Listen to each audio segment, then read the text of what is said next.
Oh shit. Oh, there I am. Okay. I just go right in? Or do I... Hello, hi how you doing? Considering warming up a little bit. But let me see what do we have. Maybe I'll warm up a little bit by doing a little bit of sketching, and then once I have a little bit more, I don't know, a little bit more something, like a better idea, or like I've warmed up, then I'll go into the commission. It's kind of like not nice working on a commission when you're like not warmed up. I'm fine. How was your day? I think my day was fine. It was pretty chill. I don't know. I just wanted to take a nap at like 5 p.m, which you shouldn't do. Because if you take a nap later than 5 p.m, it's really hard to go to sleep at night. So I'm screwing myself over. But then I couldn't get up. I couldn't get up, so I slept up until like 7 p.m. or something. 2 hours, 3 hours, and just got back. I just had a sandwich. And now we're just like warming up. I do have a few new brushes that I might want to try out. Well, they're not particularly new, but I just found this set that we had for work at the very beginning, and I just like shoved it to the very back. So I forgot about it, but I picked some brushes that I liked from that set. You see, there's like a rake. I do have a similar rake from the Clip Studio Asset Store and stuff, but it's more of a blending thingy, right? So it's not as crisp. Right, do you see this? Oops. It does have a little bit of texture though, so I do like that about it.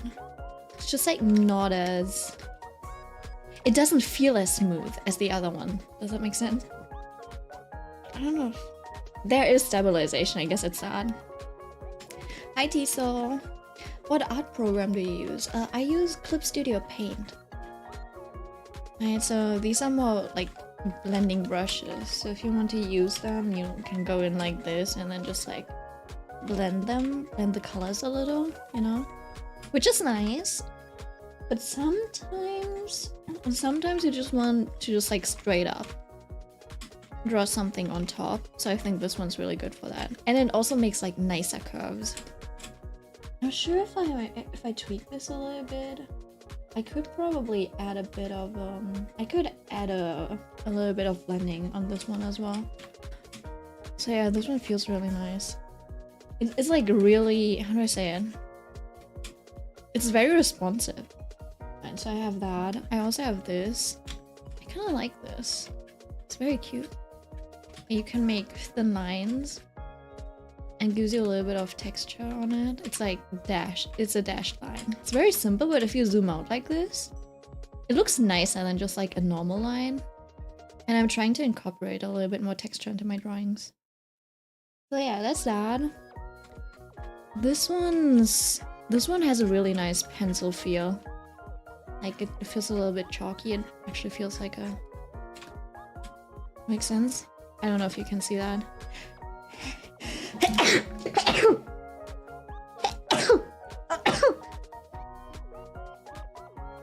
Okay, that's 4.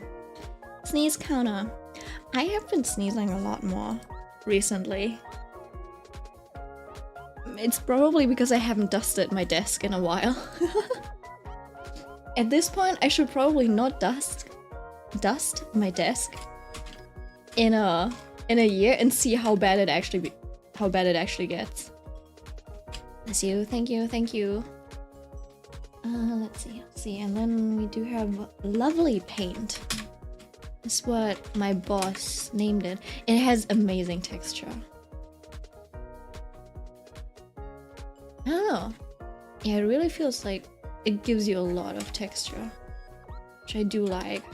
I don't know if I can just like fully paint with it, right? And sometimes you gotta be a little bit careful about where you place your texture. And this is very good if you want to have this like dry finish, like gouache looking finish. I don't know if that'll help me with these like waves, but we'll see. Don't dust. Wait for a super thick layer to build up, then scoop it up in one giant sheet and roll it into a ball. Oh my god. What you do with this is your choice. Are you talking from experience, Diesel? Right. And then I don't know why I have this one on here. It gives you a very different result depending on how much pressure you put on. I wonder if if you use it on a smaller scale. Oh, okay, I understand. It gives you very nice strokes on a smaller scale, like this. Alright, you know what? I think maybe I can sketch out her face. I don't know if you see this, but this is low-key, my concepting. My concepting process. Right, I usually have like an idea, and then I sketch it out really fast, and then I refine it a little, you know, change, like adjust the shapes. And then now that I kind of have the composition ready, I think I want to draw some jellyfish too, that's why I added them. Now that I have the composition ready, usually what I just do is just add a layer on top, like a gray layer, like this. And then I start fixing the anatomy, basically, right? You can see that her face is a little wonky, like if I follow these shapes. It's like, where does this go? Right, this is her head shape. That's a little weird. Right? So like, So this isn't very good. Like, she should have a jaw somewhere over here. And then an ear. Right, so... yeah, that's a gorgeous sketch. Thank you.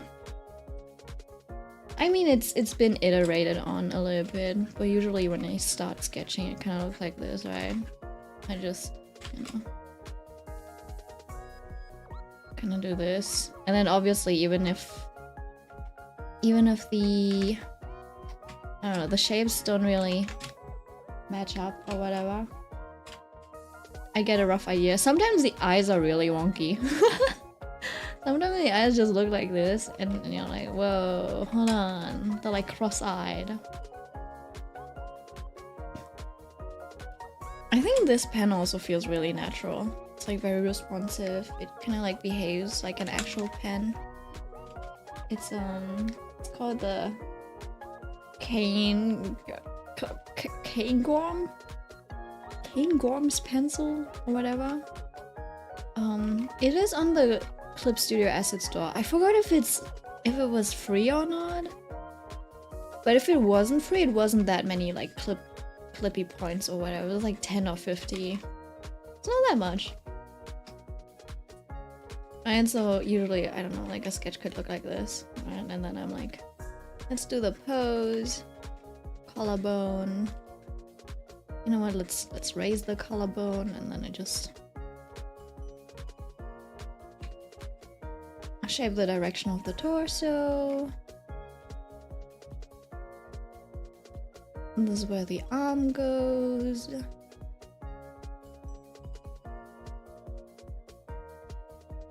I mean, this is a little bony, but I feel like it kind of helps with the expression. And once you have the bone structure, you can add muscle where you want it. That's why these are a little skinny. And then do something like a hairline.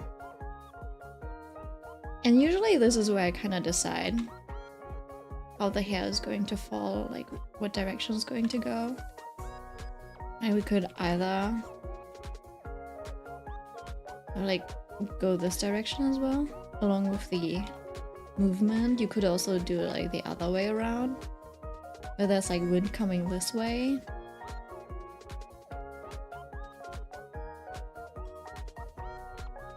Right? And for the hairs, it's kind of like good to have an idea of the big swoops.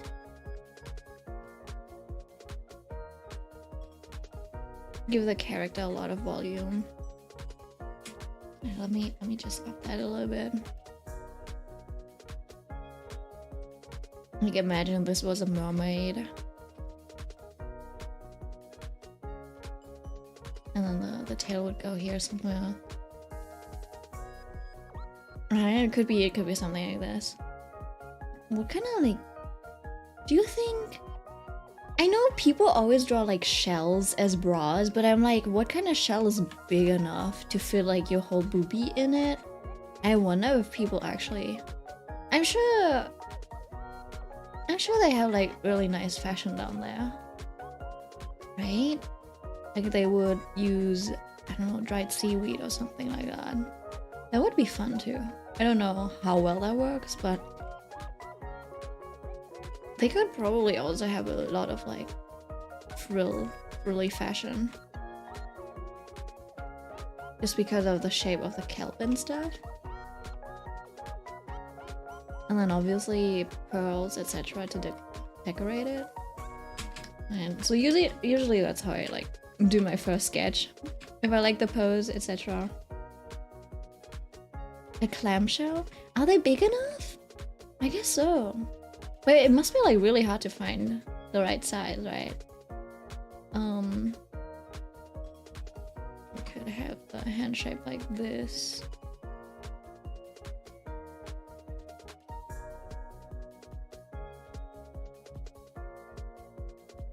Right. So if I like the sketch,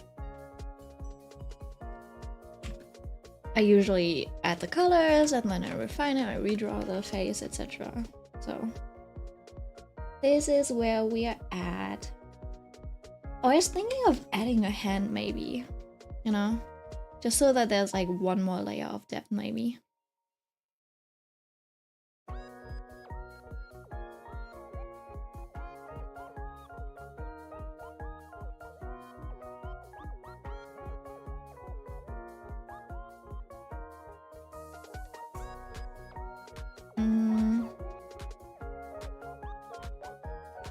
Maybe something simple like this.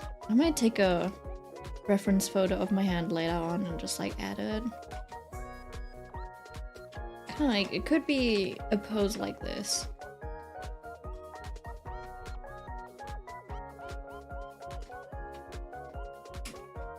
I think it would have to be a little bigger though. Oh, hi Cody, man. They have pretty big shells out there. I remember someone designing an unhealthy looking mermaid with a plastic bag as a top. You know what? That is kind of nice. Interesting though. I think concept wise, no? There's like so many microplastics at this point. I don't even think they would. You know what? The more natural. Do you think there would be something like luxury levels in the deep sea, right? Where they're like, this is an all natural clamshell and you guys, you're just wearing the cheap plastic stuff, right? Because imagine you gotta like find, like sea clamshells would be designer fashion because you gotta find the right size for your boobie. Because each of these shells are like unique and stuff, right? Now for the microplastics, you can just like find and redesign all of these plastic things and just like arrange them. There would be fast fashion in the mermaid world. Yeah, if mermaids were real, they would be dead by now, let's be real. No, that's true. They would be like, they would keep breathing microplastics. Not very nice. Okay. You know what? Let's brighten this up just a little bit. The mermaid would have a bunch of used needles stuck in them, and all the concoctions people accidentally flush away. No! I would like to say there might be just like, I don't know. No, I don't think so. Yeah, they would be dead by now. Or there might be just like one small corner of the world that is like still somewhat untouched by society, and they might be living there.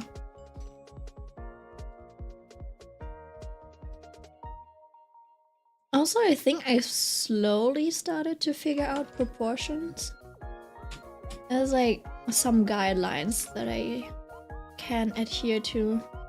Right, so there was this one tutorial, right, where it was like, alright, draw like a... Well, they didn't say it like that, but it's basically the pus that it's made out of. And I think deconstructing it like that made a lot of sense. And so you kind of have like a dome. I'm not sure how flat or tall the dome should be right now, but I'm thinking of basically the shape of a baseball hat.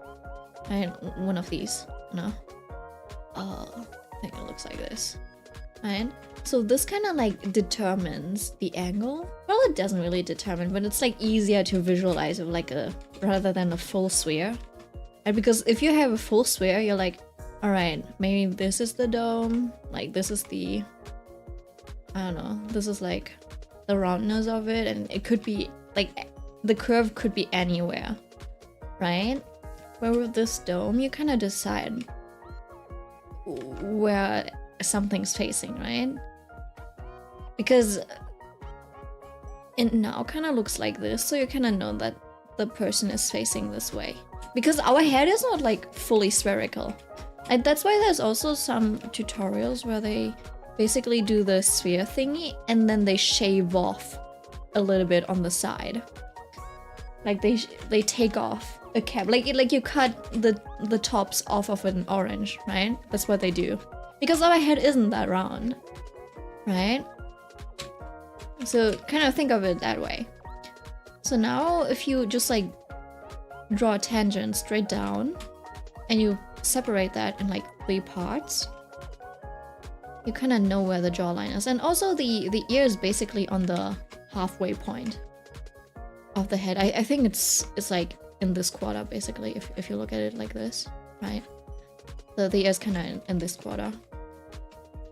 And so you basically have like the side of the face, and if you separate this into 3 parts, like 1, 2, 3, this is the jaw, like the chin. This might be a little, you know what, this is too big. You know, why is it too big? It's because this and this are supposed to be somewhat like around the same size. Obviously you can change the proportions a little bit depending on, you know, like how young or old or long your character is. But it just like basically shortens a little. And then the angle as well. I think if you want to have like a more stronger face, you go more straight, etc. Anyways, so basically if you go down this side and this side, this is kind of like where the jawline is. Alright, so I forgot if it goes straight down. It might go straight down. Oh, and then, you know, you connect it to the chin. And now because you see this angle, right? This is the bottom half. You probably also see a little bit of the back side. Of the bottom side of the chin. Right? And then you just like fill out the rest of the head. And this does look a little bit weird right now, but I think it's because I didn't give this person a lot of like forehead and stuff.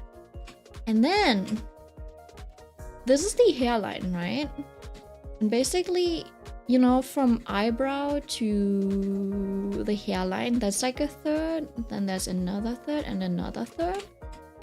And this is where the nose should be sitting then, right? I usually use this line as the eyebrow line. And then I think that's how I figured it out. But also it's like, I don't know, it's not very anime-like, I think. For me, just now. And then you do all of these like other tutorials.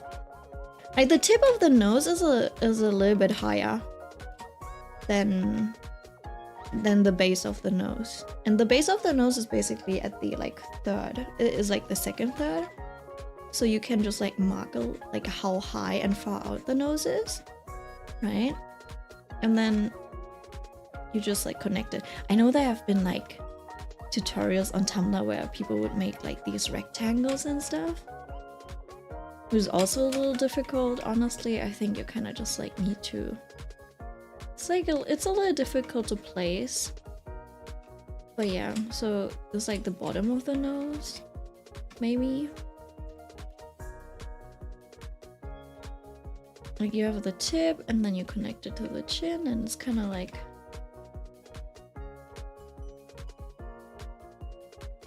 also the mouth is like halfway around this area, I think. Let's see if I can make I think it looks goofy. Oh no. I think I did something wrong. I might have done something wrong because if it looks goofy, I don't think that's supposed to happen.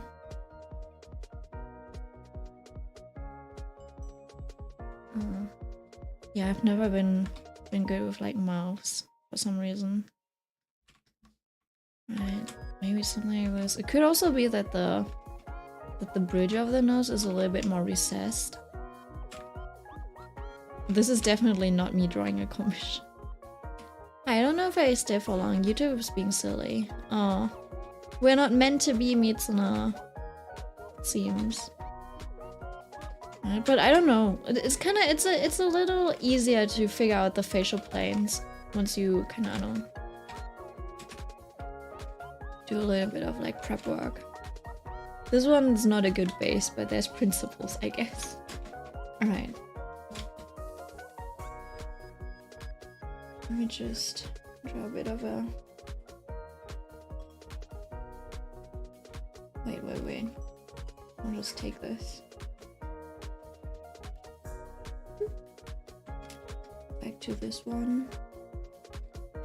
But also it's like those proportions are really good for male characters. I think for female characters you still need to shorten things a little bit.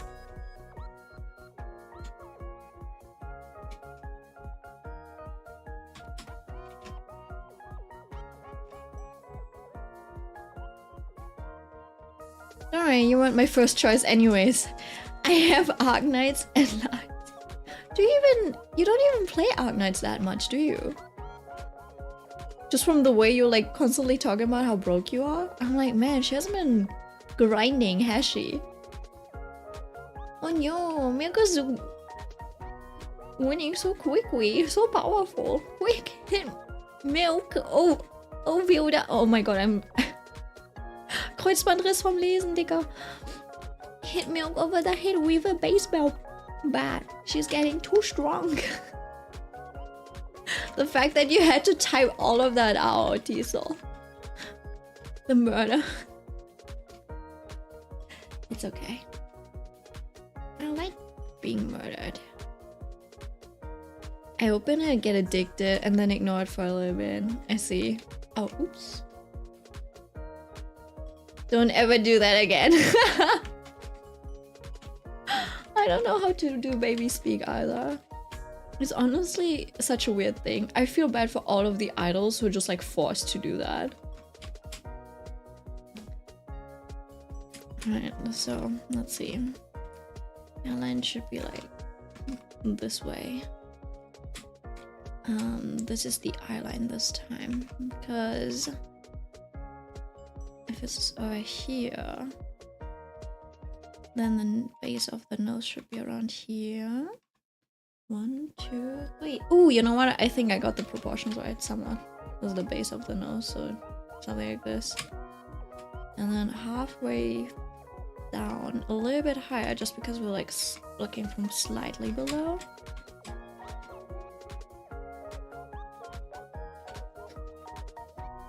And the thing is, okay, I usually use this line as the line for eyelashes.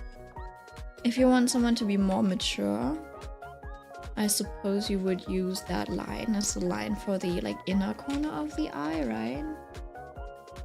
I think usually for anime stuff, it's better to use that as the line for eyelashes. also really like the concept of this drawing and the jellyfish. I love jellyfish. Thank you, thank you. Yeah, I was thinking of drawing an ocean whale and making it look like actual waves. I think I miscalculated though, because you know, waves kind of go upwards and then they crash down on you like this. Right? So it's kind of... it would look different than a veil. So I just like based it off. I actually wanted it to look like actual ocean waves rather than a veil that is ocean themed. But yeah, I don't think I have the vision down enough to be able to actually draw the waves. Right? I don't know. Honestly, it's been a while since I last drew water. I think that might be a good chance to get back into it.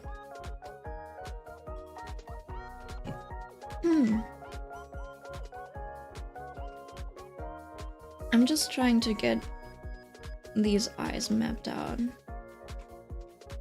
See, this is why I could never do, like, if I were at a con, I was tabling, I don't think I would be able to do commissions on the spot, ever.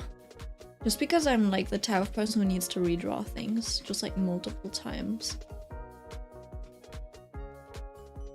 Because I don't think I draw faces enough. And I'm not like obsessed with any certain style, so I don't have like a repertoire of just like different face shapes. Right, and I figured some things out through the years, right? And like the way things are facing and stuff, and just like some general shapes from muscle memory. But I haven't done it often enough that I can just like, you know, draw like do proper drawings like this that are not doodles. Right?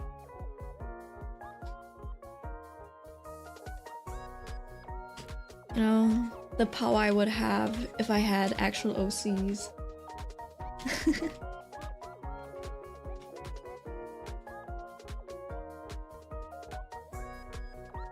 What? These eyes might need to be a little bit lower.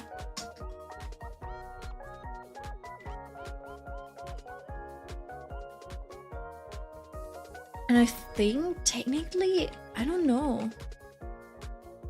I feel like these eyes would have to be slightly further apart. You know what? Maybe I should. Yeah. Because, right? I think the face is kind of shaped like this. So the eye should kind of be, you know, in this like skull hole. Does that make sense? So I think if this is the cheekbone, and I didn't really draw this very well. It's like a little bit more tapered than straight. Ryan would look like this, and that's why I'm like trying to put this eye on that corner. Because I think the hole is usually like kind of big enough that the eyebrow kind of like turns a little, you know?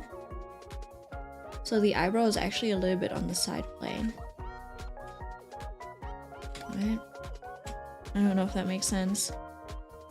Right? Because if you look at a character from the front, you only barely see the side plane, which is, you know, like the jaw and a little bit of this. So the actual line that you're drawing when you draw characters from the front is actually like this part. And a little bit of the jaw, like you're actually drawing this curve. Okay.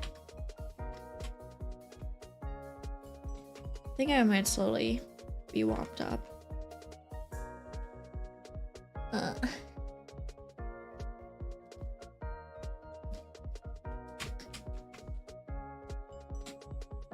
I'll just place it here. so I can draw it later.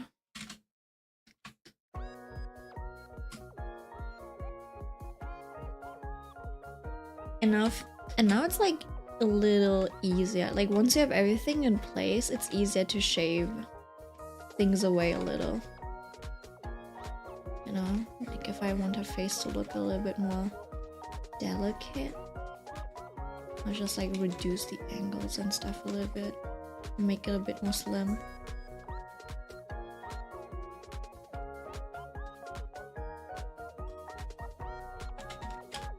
Hopefully I'm not taking away too much.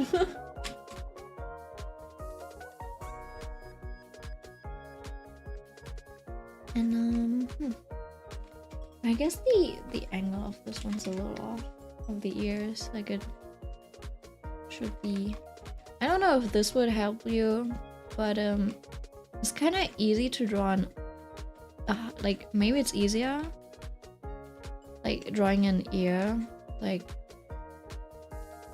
drawing a plane, right? And then you're just like drawing a circle. And it's kind of like you just use a half circle basically to figure out the shape of an ear, right? If the half circle looks correct in perspective, it'll probably look correct for the ear too. And then, you know how this is the center of the half circle? You just like angle it upwards a little bit so the bottom half of the ear is a little longer than the upper part. And then I think you should have an ear in like the correct perspective, somewhat. It is very flat though, but also remember that ears kind of like, they're not completely flat against. They're not completely flat against the head. I don't know if that's like a beauty thingy. Because an ear kind of looks like it's kind of like the shape of an orange, right? Like of an orange slice. So there's a little bit of an angle. Just in case you're wondering.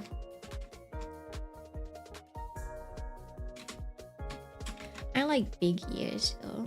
Like I like drawing them a little big on the characters. I don't even know if this is big. Technically I think the ear is like slightly above eye level and then it ends around nose base. Just lengthwise.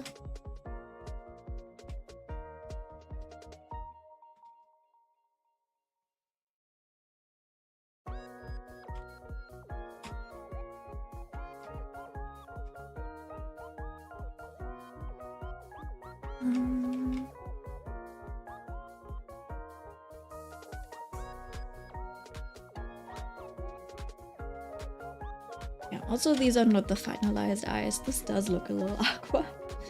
Oh no.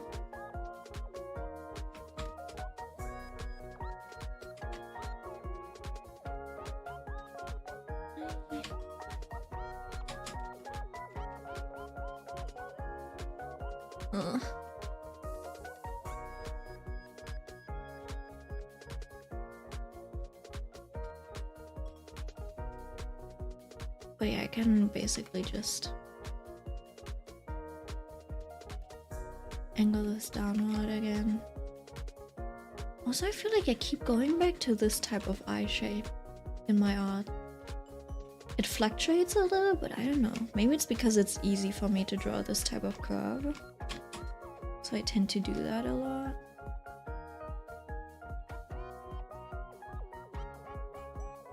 I don't know. I don't know if I like this. It's not the type of eye shape I like to see in other people's art.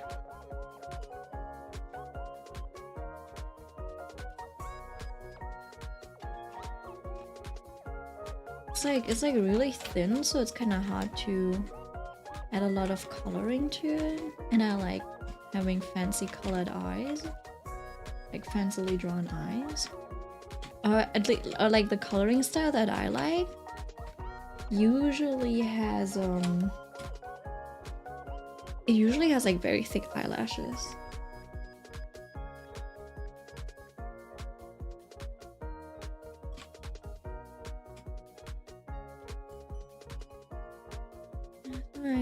Like this.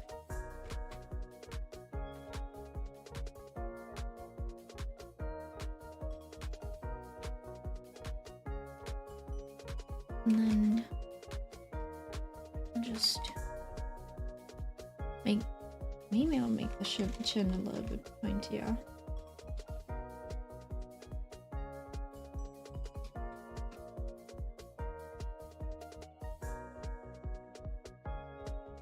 I don't want the character to look gaunt though.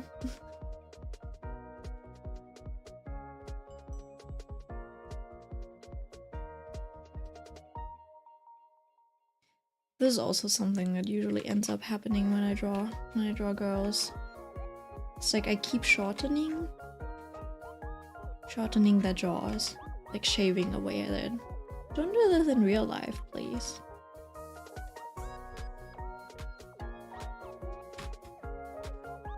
I don't think that you need to shave away parts of your jawline. I'm doing this because I am bad at proportions. Drawing faces in general. I don't know.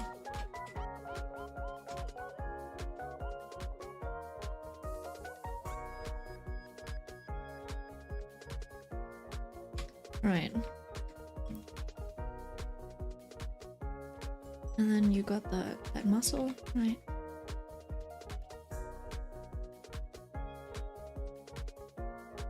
Just a little bit of overlap. See, I wonder if her neck is a little long. Right? Let me check. How much is the space from my chin to my collarbone? Oh, interesting. Like another third. It's like this distance, basically. The mirror should be around here. That's interesting. That's a little lower than I would have expected.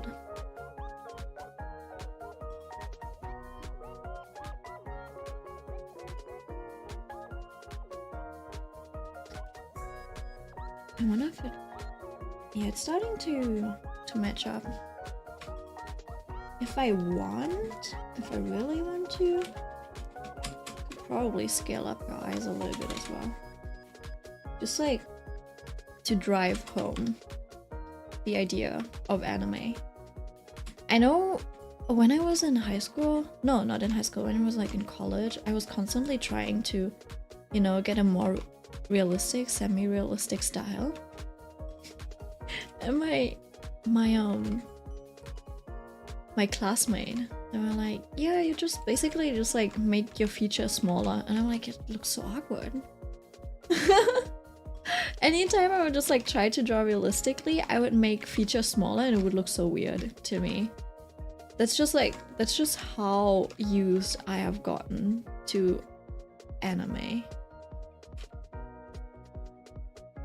I don't know if that's a good thing. Probably isn't. Let me just...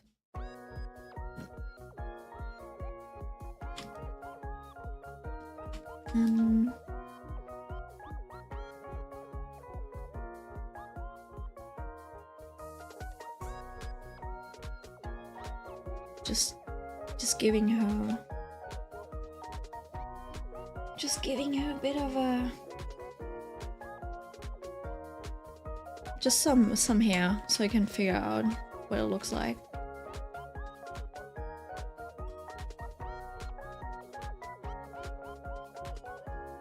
This is top of her head.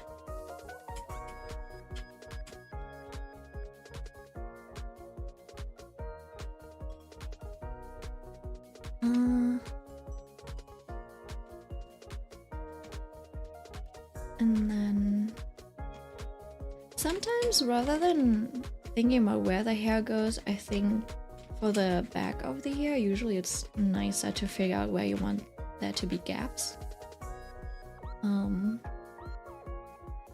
Yeah, I don't know.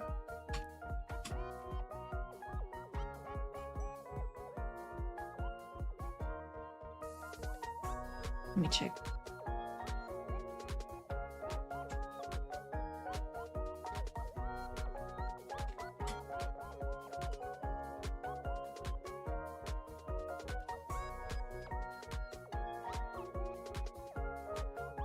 I got into a new manhwa today and gave me a new guy to obsess over. I'm not okay. Share? Share, please? What's the sauce? Please don't gatekeep.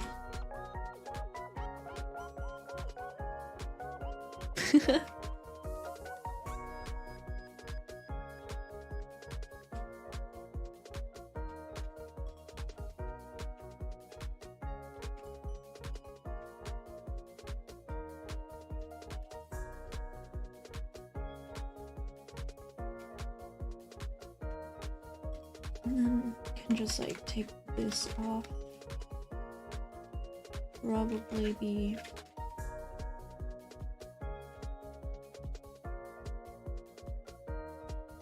something like this.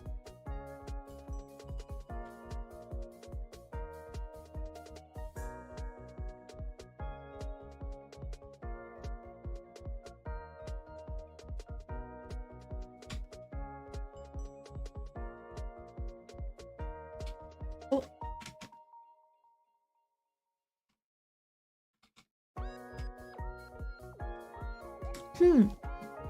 Hi, Aiko. It's called On My Way to Meet My Mom. It's found family and I live for it. Can I send links here? No, you can't. If you send a link, it'll delete all of your messages. Hold on, I'll look it up. Don't worry about it.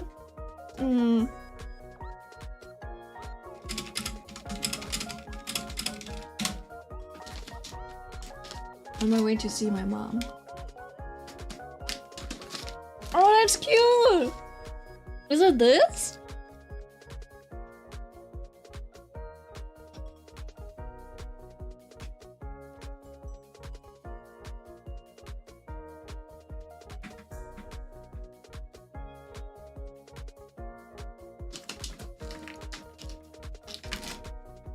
Is that dad? Why is the art so cute? The art's adorable. That's a biblical looking dad.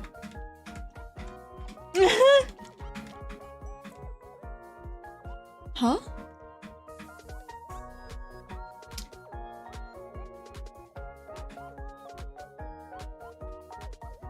What? No, that's not the dad, that's the mom. I see. It's not him that you're obsessed with, is it?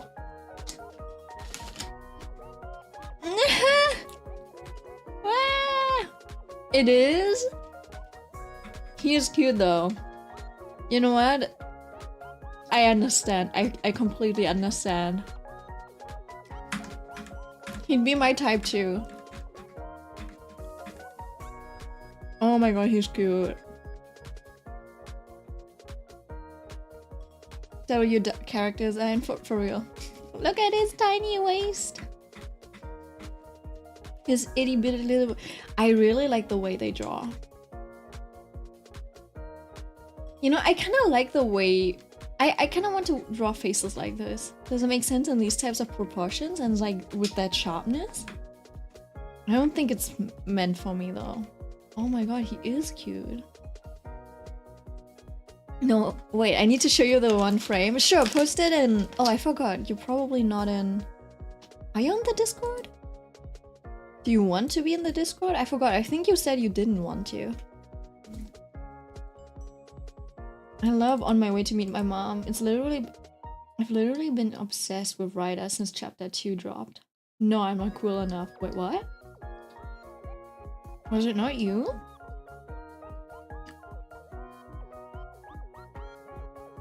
Never ask because it feels rude to ask. Oh my god! Give me a second. Give me a second. I'll send a link. I'll just copy. At this point, you're regular, so join the mess. Let me know if that works or not. But yeah, feel free. It will be messy. Oh shit, why is it that color? Well, Color is what it is. Also, the link will expire in like a week. I'm too lazy to, you know, add permanent invites, so I have to be your superior? You mean your senior? You're in? Welcome, welcome. Hold on. Welcome. Alright, I'll get back to the actual topic of the stream, which is commission. So, yeah. I've started, coloring these plants. I'll just keep merging down. I don't know if this should be a thing, but Mai will get a little bit of a, of an experimental commission, I suppose. And then she gets a commission, I get to test out new brushes. I think it's a win-win. Oh, you know what? These brushes do add a lot of texture that I like. Obviously the same art principles still apply. You know? Like following the shape of the surface.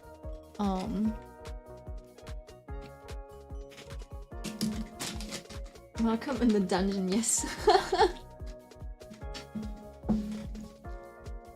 I think you're still the youngest.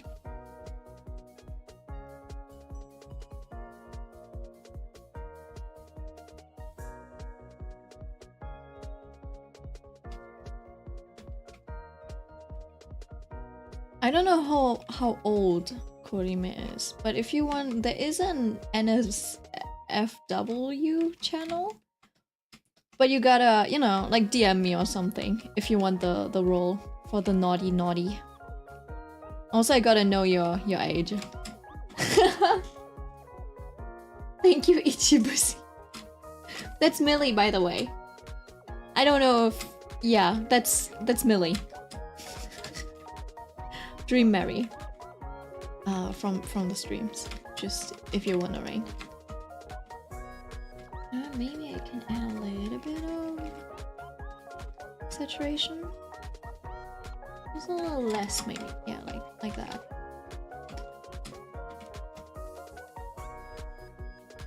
I want to add a little of vibrancy, but it's actually a little difficult.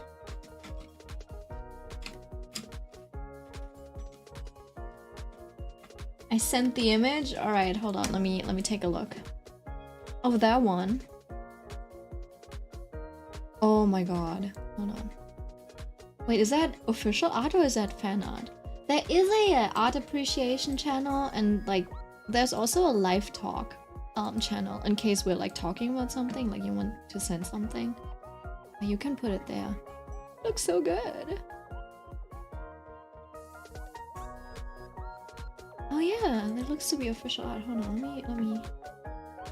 Oh, skirt follows them.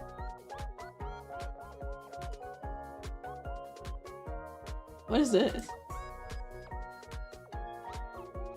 Girl, what is that? Is that paint or is it... Did she try to... Is that a marshmallow? Hey guys, 0 people. I was just working when the... Oh, it's a battery! Next to me exploded. What the heck is this? I've been charging it only with a dedicated charger for years. Whoa. Whoa.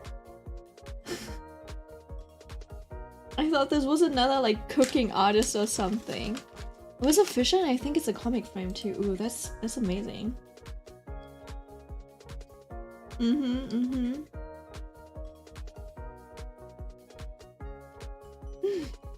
Guys, have you seen the Haikyuu collaboration?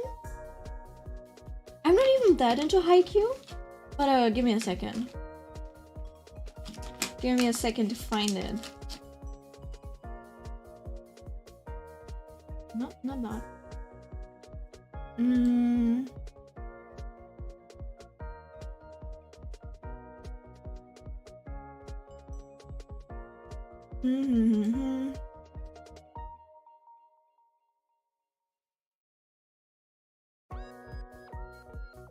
I don't know why this art is so good.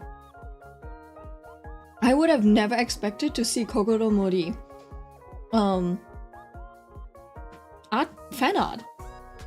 Like, there's no reason for making him look this good.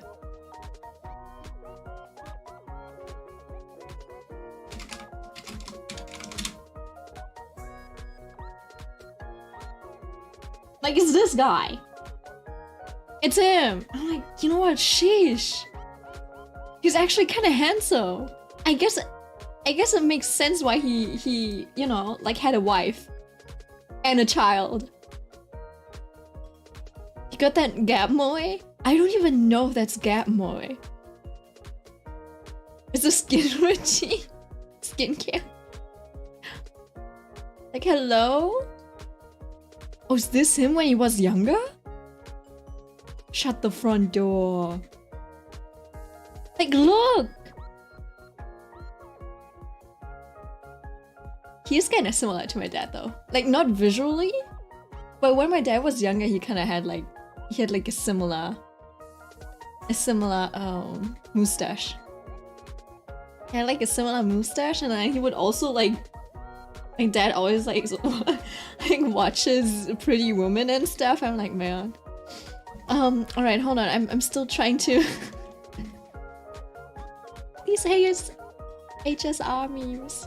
Girl, get up. Hold on. I'm still looking for the Haikyuu. The Haikyuu collaboration. Why? Ah, this one. There you go. These sweaters and stuff are so cute. Like the Karasuno one. Alba Josei as well. Right, I love the minty colors. Not that I could wear them, but I would wear this. I think they also had a Nekoma one, but I don't think they've posted it here. Oh, yeah, no. I want the Nekoma. I want this sweater. I don't know where to get it though. Open image and new tab. Like, low-key, I like the design. I think this is like a Chinese collab actually, maybe. Maybe not. I don't know. Is it Kodansha? Kodansha.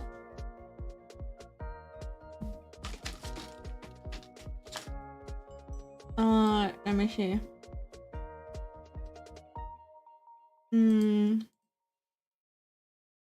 Because I can't read this. What's the other one? Kinokuniya? I don't think it's that. Yeah, no, it's not that.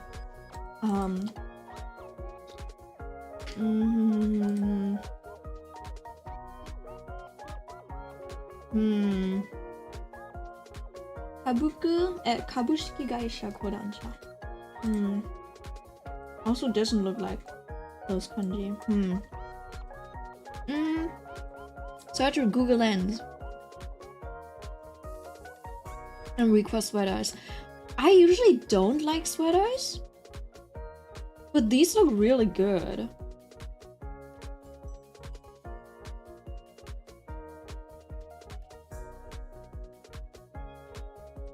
Combination. I don't know. Right? Like, I don't know, usually the merch doesn't look that great, but this time the merch is like really well designed. I don't know if it's well designed, but like, I like the look of it, you know? It looks wearable. It doesn't look like actual just like anime merch, so it's... I don't know. I think it's nice. Anyhow, I beg. Let's say retweet, decline optional cookies. Okay, let's see. Maybe it says something. ST.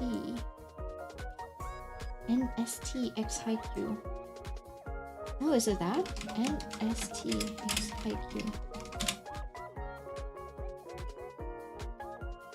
It's like a Mercari. No, it's like you can buy it there. Like NST Haikyuu collaboration store exclusive. Gotcha. Review details. Sorry. Why am I not drawing? Why am I I'm shopping right now. Give me a second. Maybe we can Google this on Mercari.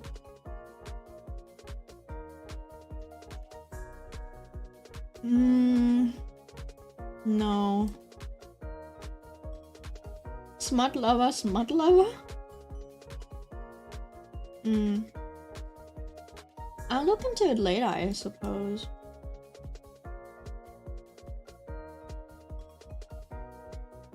Oh my god, is that a cookie? It looks like a cookie. Stando Hando mirror. Oh, it's a mirror. A hand mirror. Acrylic stand. I don't know. Oh yeah, wait, hold on. Into sweato crew. And pantsu. That's 99. Yeah. Wait, how much is that? It was like $60 or something, right? Yen to USD. 9900. Yeah, it's 60 something. Nylon. Something. Google song. Now show me images. The crew? What is it, like print sweat crew? And pants. And the nylon blah blah blah blue song. I think this is the blue song and this is the crew neck sweater maybe.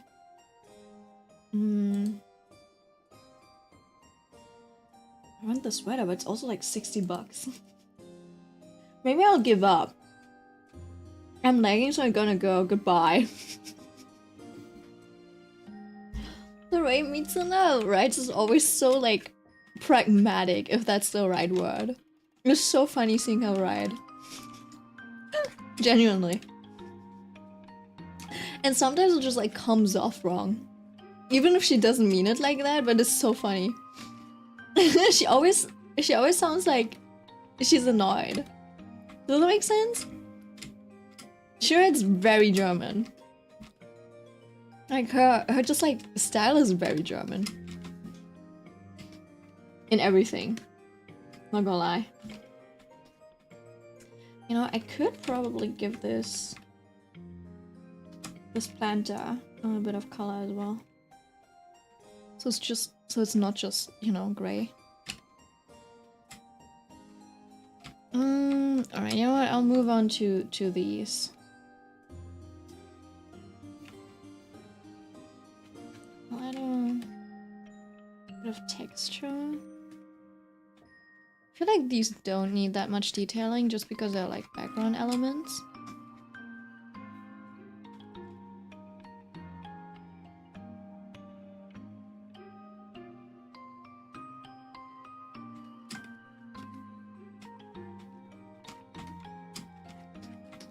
And then can use the sketch one. Just like draw on these lines.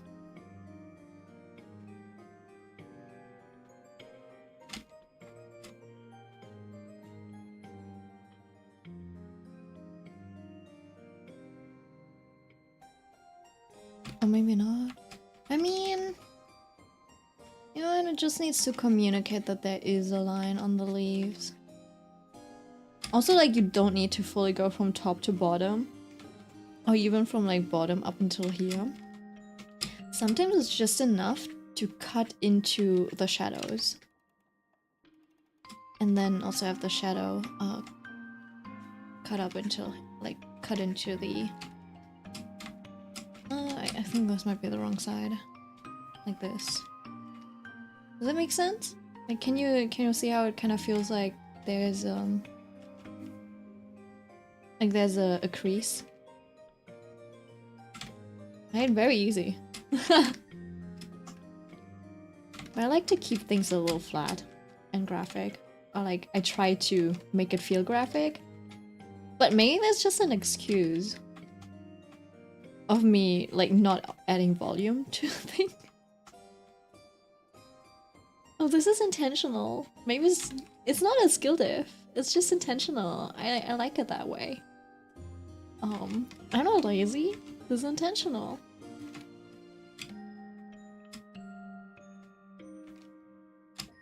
See, it's... when it comes to art, going the extra mile is kinda... it kinda sets you apart here and there, usually. On one hand, going the extra mile can set you apart. On the other hand, also being like minimalist and like very efficient can also set you apart, right? And I think in art, the worst thing you can do is being mediocre. Unfortunately. I don't know. Because I don't know, I feel like mediocrity always means like you're a little forgettable. Unfortunately. See, because like if you think about One Punch Man, right? He wasn't like the original comic was so bad, but the story was so good that it kind of like in combination being like the art is so bad, but the story is so good. Is that like I don't know? It made it memorable, right? Imagine the art was just like mediocre and the story was good. I don't know. It would only have like one point to bank on, right? And then obviously later the like manga with the new artist, right? Then the art suddenly was like incredibly good, and the story was really fun too. So it always had 2 points to make it memorable, and that's why it got so big, I think. Also, I posted the biblically accurate mom from the manga on Discord too. Took me a while to get a good pic of her. Ooh, okay. Let me take a look.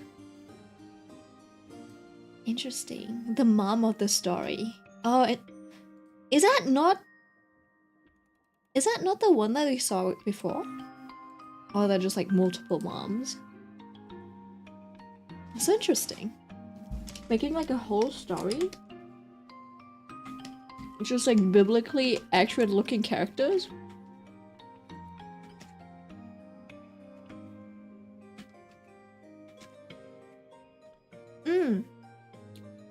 Do you know the girl from the other side?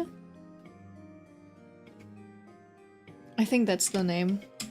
That one's also very, very nice. It's got like interesting vibes.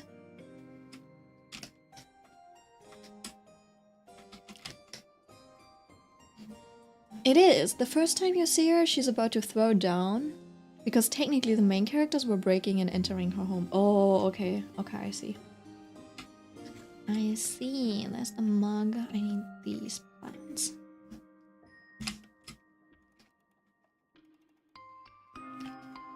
Let me just paint this in. I'll grab some colors from this side.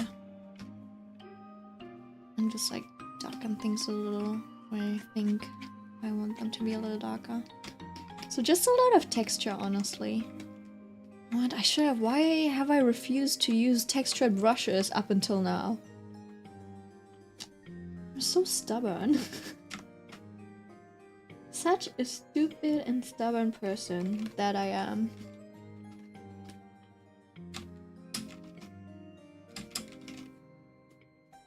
No, I think I was busy with like figuring out other things that I never really felt the need to use texture. Alright, now I feel like using texture for me is a little bit of a crutch, right? Because you're like, oh, I just want to add visual interest without like being able to actually put good visual interest in my compositions. Does that make sense? I don't know, it always felt like it wasn't time for me to use texture, I guess.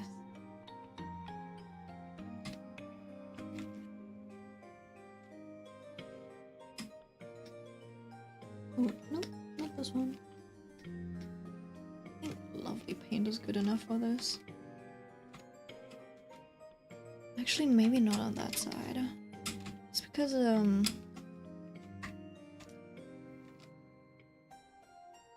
Can I angle this like 90 degrees maybe? You know what I'll do? I'll set this up the same way I do it usually. Brush shape, brush tip. That should be this one. I usually use this like thickness modifier to just like rotate Let me just show you. So this is a flat brush, right? And it's horizontal. So what I could do if I want to change is either, you know, like change the angle manually, going step by step, right? I would have to keep pressing, right? I would have to either keep pressing a, you know, a button, or I would have to manually type in the change that I want. I think I can do the same thing with this. No, never mind, I can't. You can do it for some brushes. I guess you can't do it with this one. Yeah, never mind then. It probably only works if you have like a circle shape as your brush tip shape. I do it for this brush that I have, this other flat brush. And it's like vertical like this, horizontal like this. But if I switch the thickness to this shape, it's vertical now. Right, and that makes it easy to just like, oops, something broke. I don't know, it keeps happening. It keeps breaking. So now I can carve vertically instead of manually having to go back and forth with these angles. Which kind of drives me nuts sometimes. Right. I should get Clip Studio, honestly. The angle thing is actually nicer in Photoshop because there's like, you can make a shortcut basically, and it opens a little window, and you can just like drag into the direction. There's like this little compass, and you can basically just like open this up a little and then just like drag and be like, oh, I want this compass to point this way, like it should be this angle and stuff. And then you can just like continue drawing. This is a little bit more of a hassle. So yeah, Photoshop is still a little better with brushes than Clip Studio. But at least you can now import Photoshop brushes into Clip Studio Paint, which is a huge improvement, I think. But even then, the brushes are not ideal. So oftentimes you still have to tweak the brushes a lot. And they look different from when you had them in Photoshop. Yeah, so not all brushes that you import work well, unfortunately. And I'm usually having a little bit of a cooler tone over here to just like brighten things up.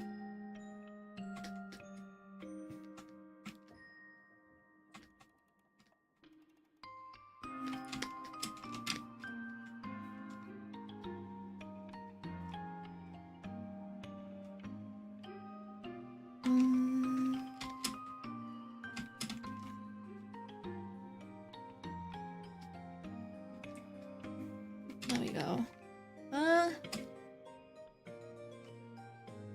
Let me lower the contrast a little. So that's a lot of contrast I might not want. Huh?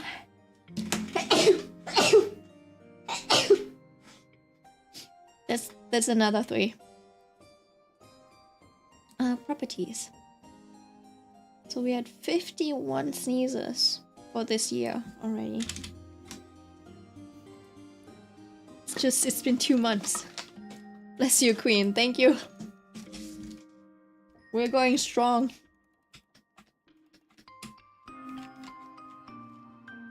$51 already? Yeah. For the entirety of the streams of 2025. Up until today, yeah. I sneeze a lot. I sneeze even more off camera. Collecting all the sneezes in 2025. It's almost a sneeze every day, right? Yeah, I'm telling you. I'm probably sneezing more times than there are days in the year. These are just on stream. You don't understand how much I sneeze off stream as well. But yeah, I think it's actually, it really is just the environment. It's really dusty and like it gets dusty really fast in my house. I think I should probably be vacuuming every single day, but I can't be bothered. So I'm just sitting here No stuffy. Because I don't think I sneeze outside of my home. Maybe I have a dust allergy or something. I've never tested for it. Let me just merge all of these. I don't need these. This one's empty. Let's do the mug. I want to stick to the painterly feel. I think I really like this lovely paintbrush. Just because it's like, it gives a subtle texture, right? It actually feels like paint. So this is great, actually. I've actually been looking for a brush like this. I'm like, I kind of want this like gouache feeling, but I can't find a good brush. And this has just the right texture. Next thing I'm looking for might be a brush that has like a thick consistency. Hi, Millie! Oh, you managed to join. How's it going? Maybe I'll export these. I'll probably export these brushes in a bit. And then just like, I don't know where to put them. But yeah, you can download them too if you use Clip Studio Paint. Look at this, Millie. This one's really nice. Like it looks a little jittery, right? Because it goes into the direction that you're like doing the line. Which is nicer in Photoshop as well, by the way. It doesn't tweak like that. But this actually looks very painterly, like actual gouache. Someone probably scanned and made a texture and stuff. Yeah, painterly brushes are pretty difficult to get right. Yeah, same goes to pencil brushes. That's why, let me show you. So, I think this is I really like this pencil brush. Like the texture looks basic, right? The texture looks just like basic noise, okay? But the way you draw lines, right? If you put very little pen pressure on, it gives you these super fine lines. But you can also, you know, like add more pressure onto it, and then, you know, you can still get these like this actually looks like pencil on paper. And it feels and behaves like you're drawing with pencil on paper. And it's like a good pencil on paper. And does that make sense? It's kind of hard to describe. I really love sketching with this one.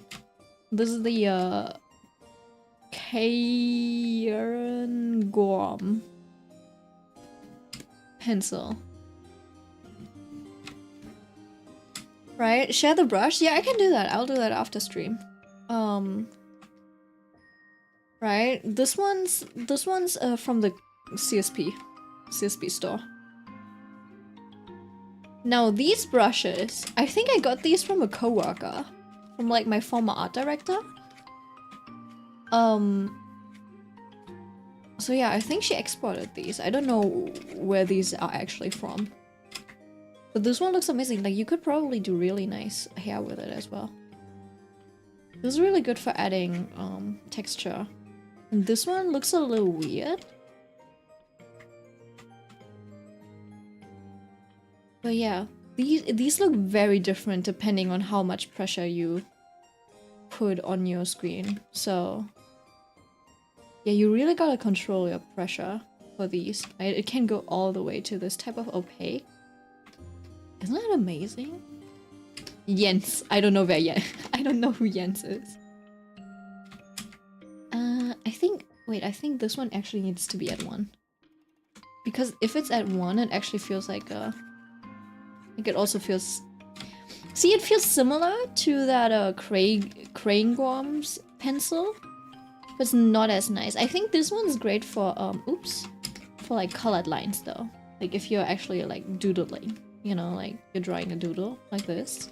It's great for these lines. Looks nice. And we've got this.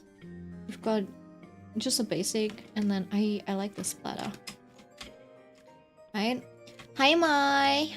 Kissing your head better? Oops. My head still hurts, no? No, why? What happened? Hi, Mai. Look, I'm using your commission to test out brushes. So you'll get a slightly different one than usual.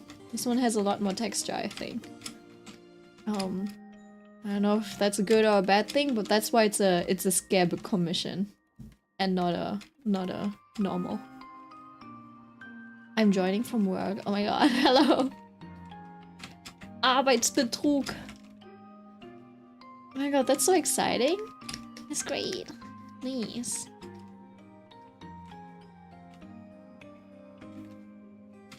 This is a unique piece, I suppose. I can try to add a little bit of I'm switching back and forth. But I'm starting to just like warm up to some of the brushes. So I'm starting to have my favorites and stuff.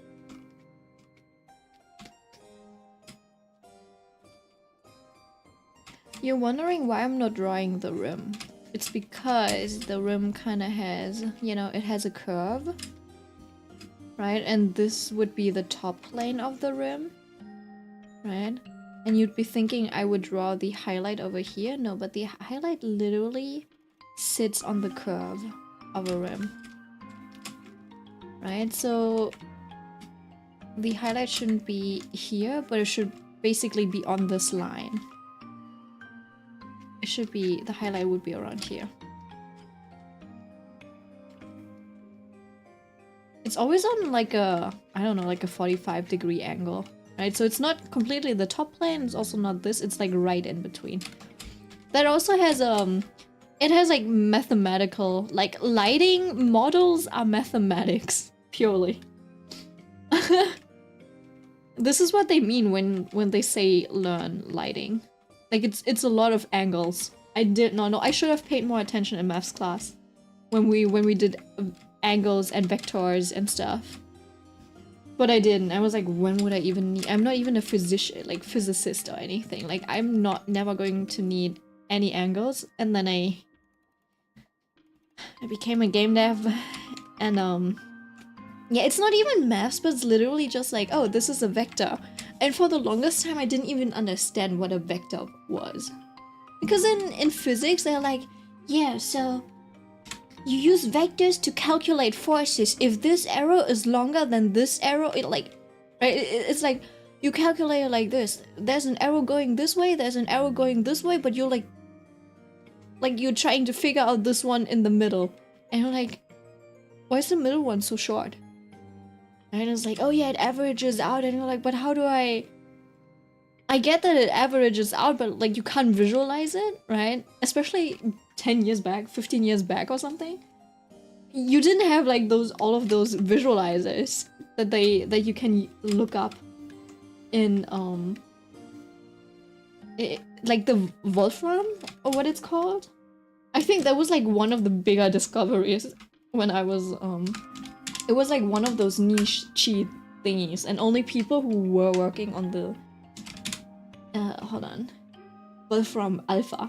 You know, this thingy that everyone uses, it was like more of an insider thing back in the day.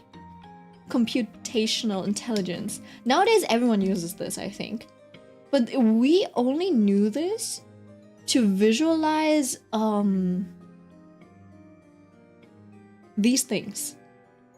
Right? Like all of these plotting functions, basically all of these graphs. That's the only thing that we knew it for. Right? No one, like, barely anyone knew about this, and occasionally a tech-savvy teacher would have, like, you know, like, open it up. You know, and they were like, yeah, look at this, this is a very useful, like, web page, so that you can visualize your graphs. But not everyone had, like, access to a PC or, like, even a phone with Wi-Fi and stuff. So, life was so much more difficult back then. Yeah, I'm just kidding, but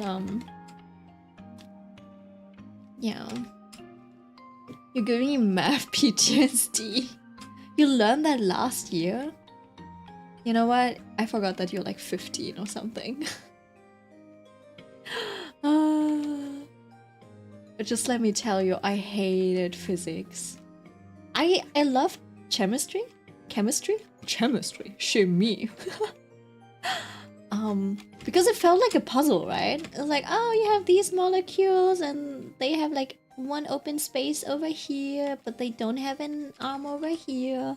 And then there's this other molecule, and he has like a plug, and then they hold hands, right? So everything was just like, it was like a puzzle. Everything was like equal and in balance and equilibrium, right? But in physics, it's like, yeah, look at these two arrows, and now combine them. We're like, what do you mean combine these arrows? Yeah, and then also like stuff like kinetic energy and potential energy. I'm like, I still don't know what that is. Kinetic energy is like the movement energy, right? But there's is kinetic energy moving energy, and potential energy is like when you're resting, right? It's like, okay, but why is there energy when we're resting? That shit confused me. These are big words. Yeah, they are. Oh, Dingleberry, I'm taking AP Physics next year. Yeah, I feel like people who understand chemistry don't understand physics, and those who understand physics don't understand chemistry, and it's like you choose one or the other at birth.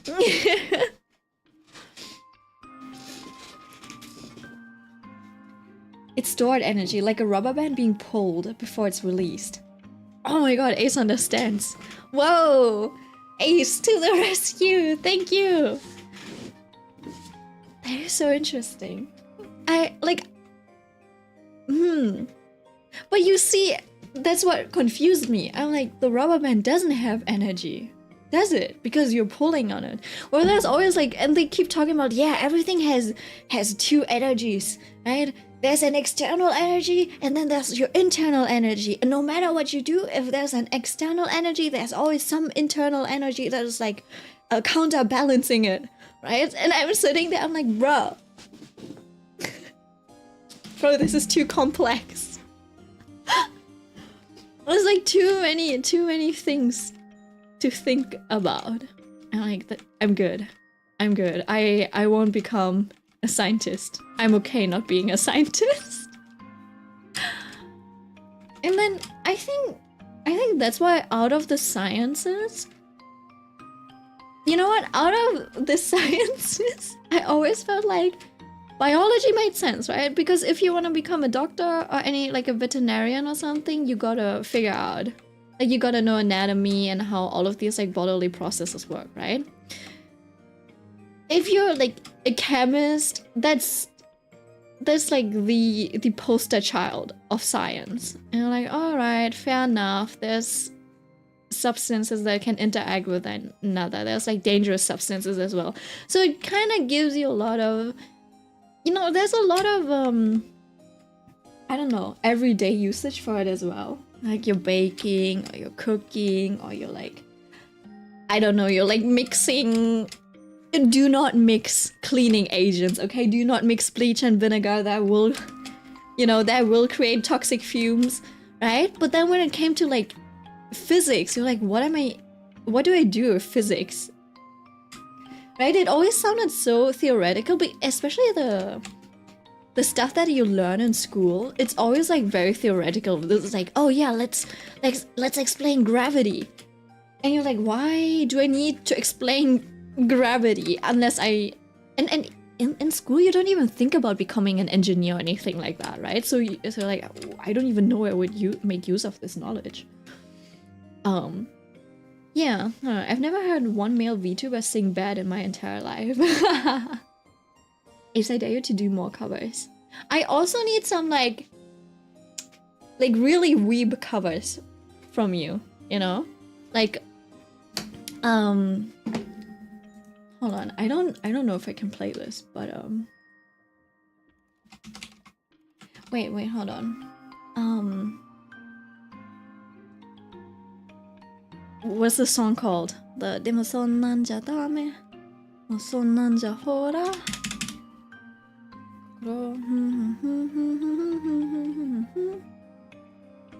And then also I also need a cover of this.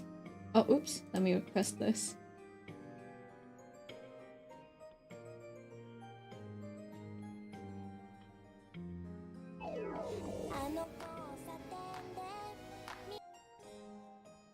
Wait. And then I think...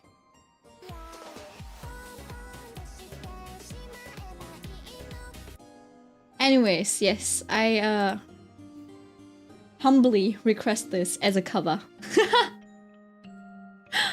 Oh, give me a second, I need to reopen all of my stuff. Bum bum bum, yeah. I feel old. No, we all are. I don't even know from what year it was. It's like the anime, like not even anime, but it was like the J-pop song. 13 years ago! You are old. Yes, I am. Y'all have like the youngins these days. They have such good music. They have so many good songs and bops and bangers and stuff. Everything's so advanced. All we had were Caramel Dancing, Pom Pom Pom, Nyan Nyan Cat. 3 more months until we're older. Oh shit. It's okay. I'll be 21 forever. In my heart, I'll always be. Do you even know this one, Aiko?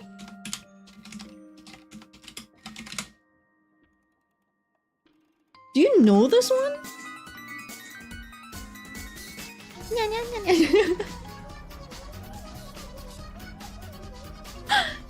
Oh, you know this. Yeah, they were like Nyan Nyan Cat. It is so high too. I will not torture you with like audio.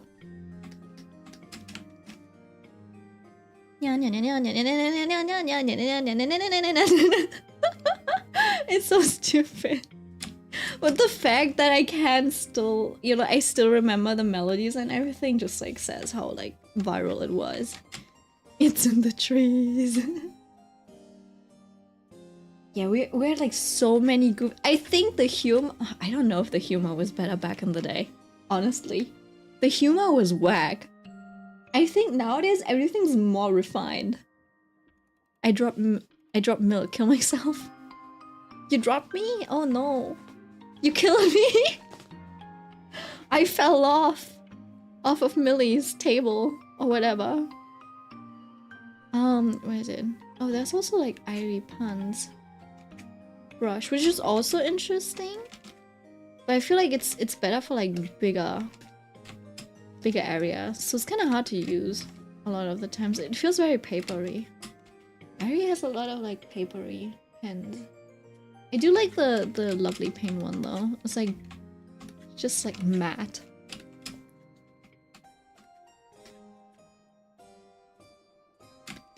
Okay, with these pages though, I don't even know what I would put on there. I should probably put something on these pages. Oh, I don't even need this. Oh, nice. Oh, you know what I can do?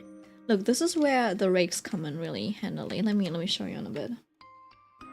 And you can technically probably just like, you know, color this in, shade it, right? So it actually has shadow and it's not just fine art, you know? And then, very easy to draw book pages. This is where you use these rake brushes. And then you just, you know, go in like this. Add the texture that's needed for a book. So easy! Then you do the same for the other side. You know what, I'll put this at the very top. Rake is very nice, and all of these can probably be at the bottom. Do you need a big spoon, Millie? Wink. I love the old-timey paper. That is really nice though, yeah. I think I'm more a fan of actually like paint textures rather than paper textures. It's just what I've noticed. Because I feel like the paint actually feels more timeless. I can't tell you why, but it's probably because we'll always use paint, or it always looks so natural. It always feels artsy rather than... Well, I guess paintbrush strokes always feel more of a like human man-made thing rather than Like it could be intentional, or it could be, you know, just like, how do I say it? It's like a, it's like an actual gesture or something like that. Whereas paper texture always feels like, oh, this is just like from the underlying medium that you used. Does that make sense? I don't know. I don't know if it's that. Might be that.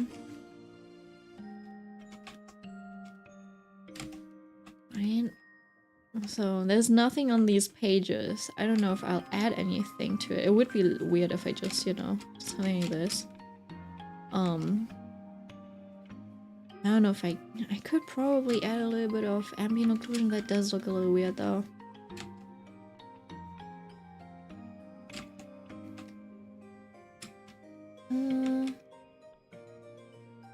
Wait a second. I'll catch up on textures to collect all the stuff you dropped, right? I need a news. Oh my god. Right? Photoshop in the Irum ipsum text. Yeah, I could do that. Lorem ipsum. The fanfic for Millie birthday. Oh, give me a second. Art flags. Oh, you found the Craigslist's pencil. Hold on, let me put that in. There is a reference channel too that you can use. Where is it? Resources. There you go. Oh, a good pencil brush. A mineral paint style brush. That one also looks good. Hold on.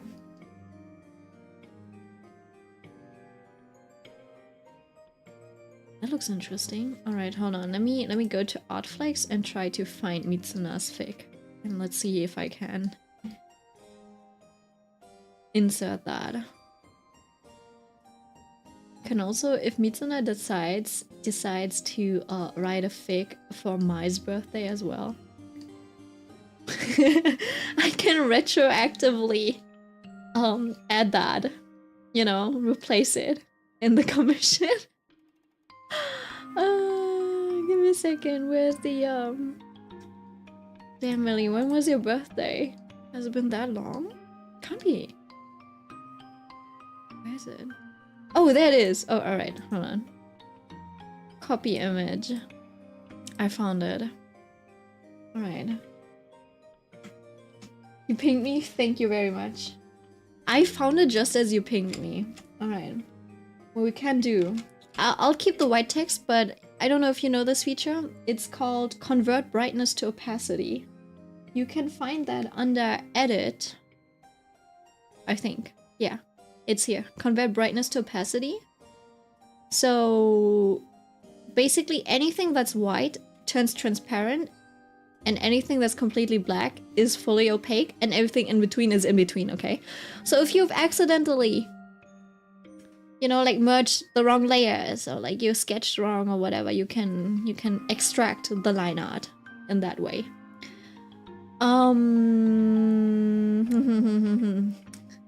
Convert brightness to oh yeah, right. I want to, so we turn it around on its head, right? Miso, see, it's just fiction. Peak fiction. She has a right to consume peak fiction in her own universe. Distort. We'll just put this here. Right. We'll put this here.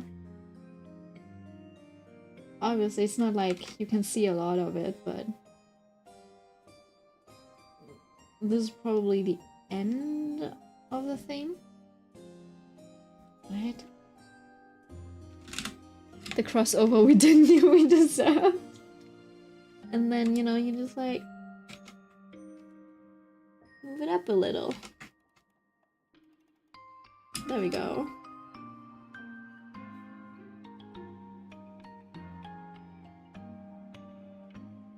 And Mitsuna's not here to witness it.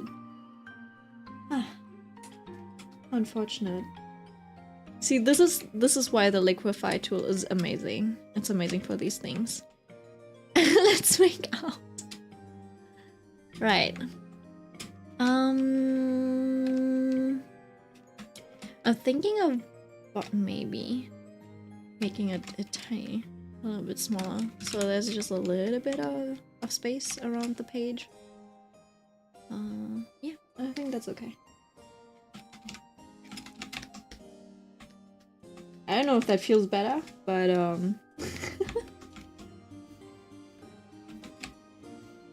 there's a lot of love in this. We still have 2 more images to use. Here's another one.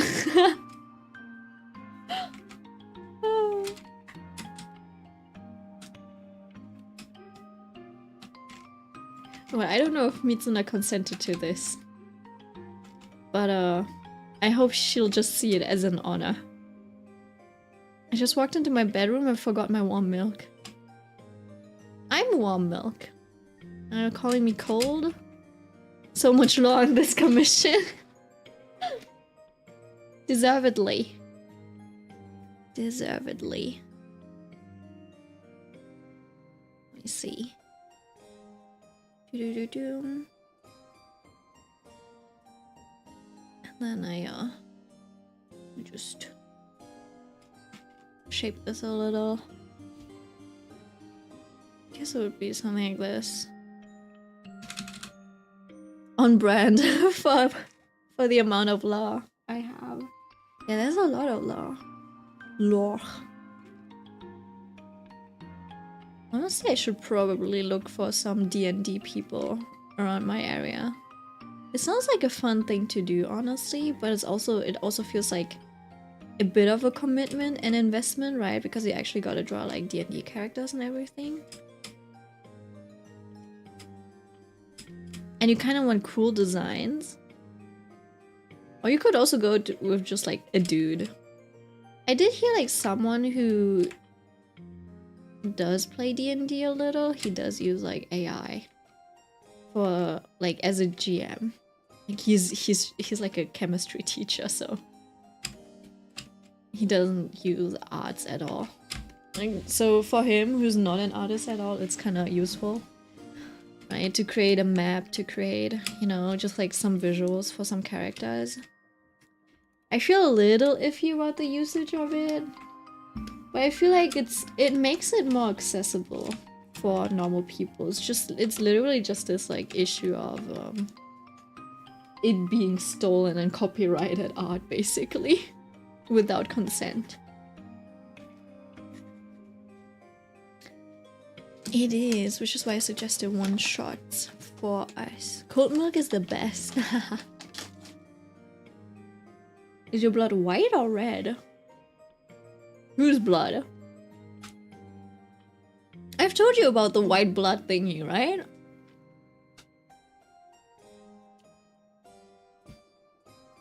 When I hit my head, when I fell off the couch, and my dad trolled me. I can tell the story again. It was so stupid. I keep being pranked by everyone around me. Is that normal? Because you're milk? Your blood, because you're milk. I see. You see, maybe I both. From what I've seen, it's red. From what my dad has seen, it's white. Yes, there was this one time when I fell off of the couch. I was like, I don't know, 2 or 3 or something. Like I was a child. And then I hit my head, right? And my my dad had his friends over and they didn't notice, right? So when I came up, I was like, Dad! I think he had to pick me up because I couldn't climb over the couch. It was like a corner sofa that was put in the corner, but it's a rounded corner sofa. So there's like a bit of a gap. Hold on, I'll show you. I've told this so many times. This is one of my favorite memories, not gonna lie. I have so many good memories with my dad. Is honestly kind of stupid. My mom is such a sweet lady, but she for sure isn't funny. No, that's not how text warps in book. Don't worry, we'll fix it. And so this is the corner, right? And our sofa was kind of like this. So there's like I forgot what kind of sofa it was, but honestly it was kind of a nice sofa. It was a weird sofa too because it had I think it had like the horoscope signs on it. It was like beige and it had like slight grayish, and it had like these patterns all over, and it was like Gemini. Like it was like astrological signs for some reason. I don't know. My parents don't believe in that shit anyways. I think they just like had this couch. Anyways, right? So you see this? I think there was like a lamp too. There was like a lamp behind this couch. And basically, this section is like a hole. Okay? It was like a hole. Black. It's the abyss. Okay? And then you basically had like dad. I had dad sitting here. There was like this table. It might have been square. And the uncles sitting over here and they're talking. It was a pretty big couch, okay? And me, 3-year-old aunt, milk. I'm just climbing around, and then you know, I'm just like climbing around, and I like to sit on here for some reason, right? So I climbed up here, I sat, and then I lost my balance. I lost my balance and I fell into this hole. Right, I hit my, like, you've fallen backwards. I was bound to hit something, so I hit something.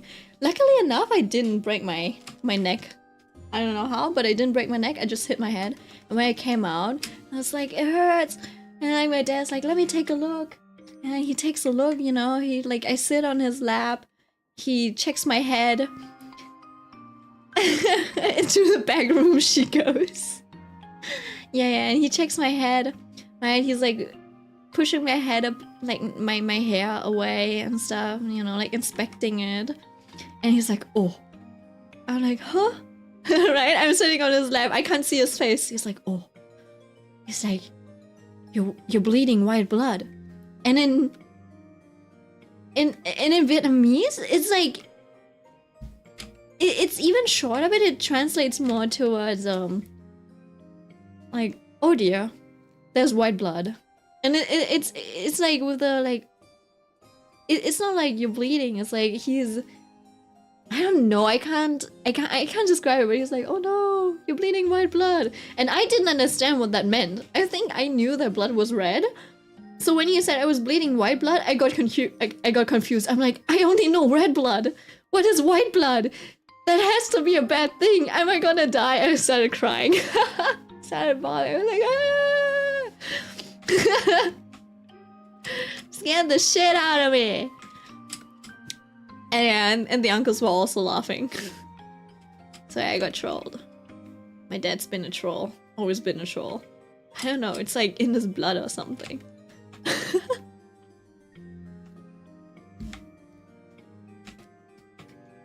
Like, he's a trickster or something. I don't know what's wrong with my dad. 1, 2, 3, 4, 5, 6, 7. 7 pages. You know what? There's 7 pages. There's not enough posts for this, so it will repeat. I will repeat this.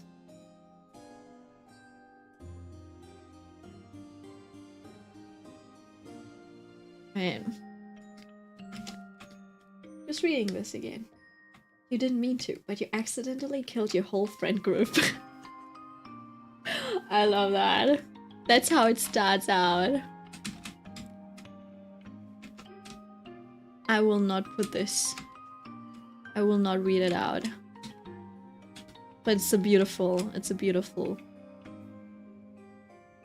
fanfic. Fanfic. Same energy as my childhood doctor telling 4-year-old me that I'll turn blue if I didn't do the blood work. I thought I would turn into a Smurf. Oh my god. I need your help in Sims 4. Honestly, yes. Please make me in Sims 4. You know what?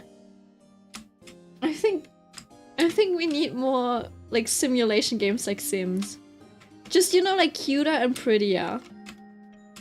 Honestly, I need like an anime version of Sims. Honestly.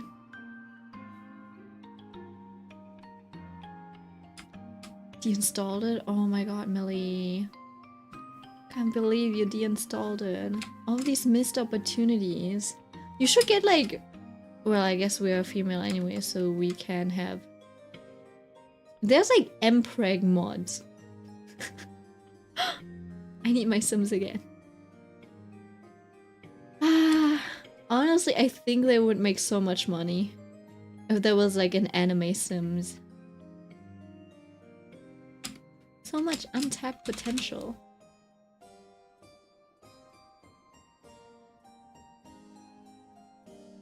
I mean, I still have it on Steam. Yeah, you could get it. You know what fucked me up? When I bought The Sims 4, right? I bought it, and then I think a week later or something, it got released for free. I was like, you bastards! I think I bought it at like 40 euros or something like that. And then the next week, it was just free. What the fuck? So yeah. I did open it recently just to build a house. Hang on a second. I'll copy this page again.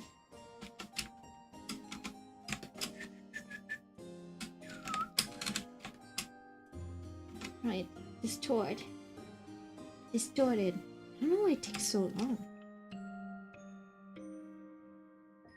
See, this is what we need AI for. Let's just like mark some corners and then just like apply the page rather than manually having to drag it. Ooh. Oh. Oh, look at this. Such a pain. And then getting the angle right and everything. Sims 4 great for background reference too, by the way. Ooh, I remember that. I had to update it, I think, and then it just like reset my mods or something, and my Sims was bald for a second. Because you need to reinstall your mods or something after an update.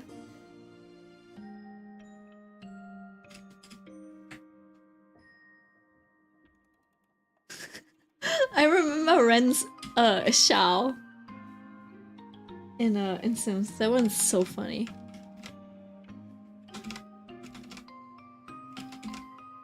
It's okay. Bald milk.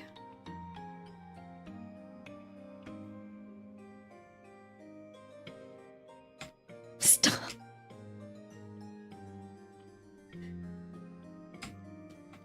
There is no stopping me. Alright. Let's choose a dark color for this. Wait! I think I might have accidentally deleted a page, no? Nope, I just skipped a page. Damn. 2 more pages.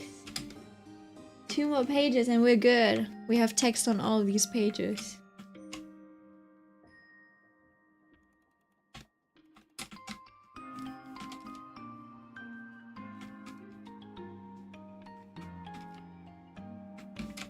We can make the text a little thicker too. It's like a whole encyclopedia. Alright. Which page? You know what? Maybe we should make this a picture book. Ren, I'm gonna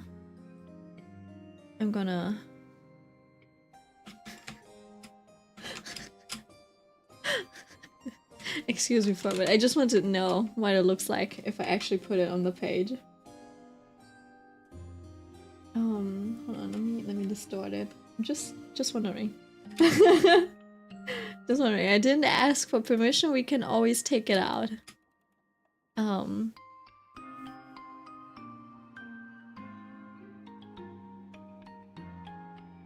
my god.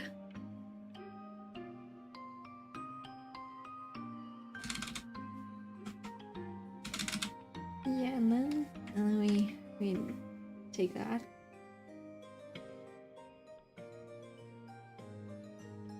Who was in the bottom left corner? Who's that? Oh, that's Mai. No, it's Ren. It's Ren who's dead. Hold on. Oh, that's dead Millie. Might have to change the colors a little bit. Can I do multiply? Yes, I can. And I think it's gonna change this to a bit more of a maybe greenish tone. Something like that.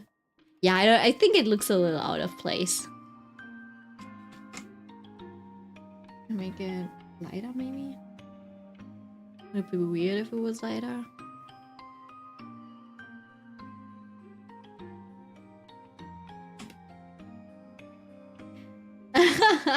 But it is my drawing, so I can't say, oh, it's your drawing, never mind. Yeah, you're right. You did draw that.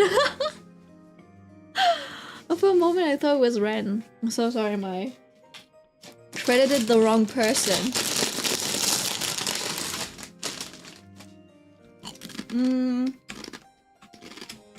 What if I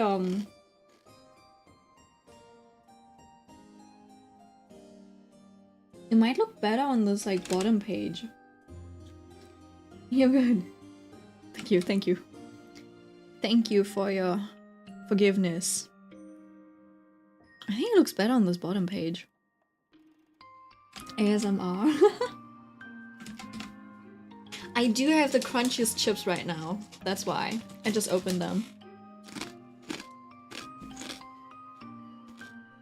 Well, that's crazy. You can actually hear it?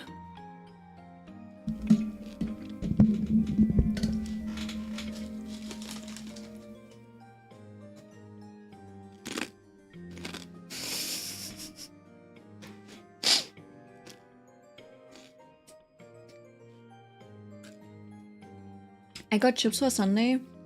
These are also for Sunday. But I just started eating them. Which means I probably won't have any on Sunday. Crunch, crunch, crunch. Alright, you know what? Picture book is great. Maybe I can, you know, take a little bit of the frame out of here and then I'll like have a smaller brush and I can, you know, paint a little.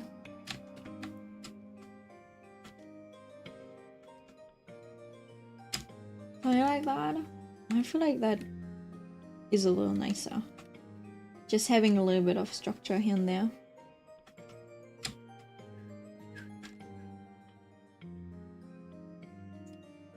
I'm filling the rest out with text again.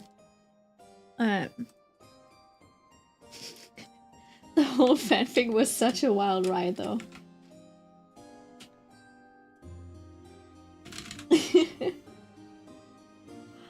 Oh, give me a second. Oh no, wait. Let me just turn it on its head, switch to a distort. You know, back in the day when I saw Yume, you know, Yume always made speed paints. But back in the day when I saw her using these transformers and mesh deformers, I always felt like it was cheating. I was like, what? She's not drawing it on her own hand, you know, like you should be able to draw perspective and stuff. I'm not gonna use it. I'm just gonna like use a ruler and draw it by hand. So inefficient. Mini Milk's so inefficient. And even professionals make use of this because it's like, yeah, they can draw it out. You know? It's not like they have skill issue. It's literally just like part of their job and they need to be faster about this shit. Though I think using these things is usually only good as a guide. And if you want to draw like the final product, the final lines, etc., I think you still want to hand draw the final lines because it just feels more natural. Oftentimes. Alright, it's a little difficult. I did use a lot of assets for this background though. Alright, so I didn't draw any of these background assets. If I had to, this commission would probably be a lot more expensive if I had to draw all of this. So basically I just drew the character and now I'm coloring everything. Milk, your lighting is always so good. Thank you. Thank you. It's a lot of gradients. I don't know if you realize, but gradients make a huge difference. I can show you in a bit. And then I did use a gradient map as a base just to get like the base mood in. But I think you can feel that it's made with a gradient map, which I'm not too happy about it. I think overall I still prefer just like color picking myself. Because it's easier to control the values and everything. So basically, I don't know if I still have it. I think I might have deleted the... Oh yeah, basically, everything was really flat before, and then even just having a bottom gradient like this, we can even color it. Makes a huge difference when it comes to atmosphere, because suddenly it feels more atmospheric, as in it feels like it might be a little dusty, it might be a little sunny, it could be literally the strong sunlight reflecting off of the ground and environment, and that's why there's like this mistiness. Yeah, it's like a haze, exactly. Man, I really am a yapper. I am not concise in my descriptions. Help. I might have to give me a second. I might have to turn down my own speakers. Yeah. So is that why Millie pinged you for that?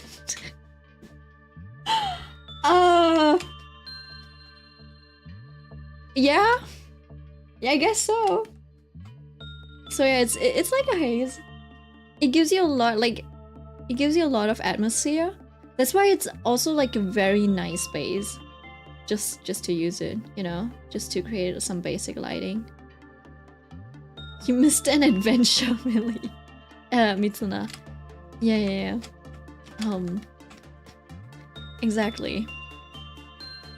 That is indeed what we used it for. Are you okay with that? Like, you can't read it. You cannot read the text on here, even if you wanted to.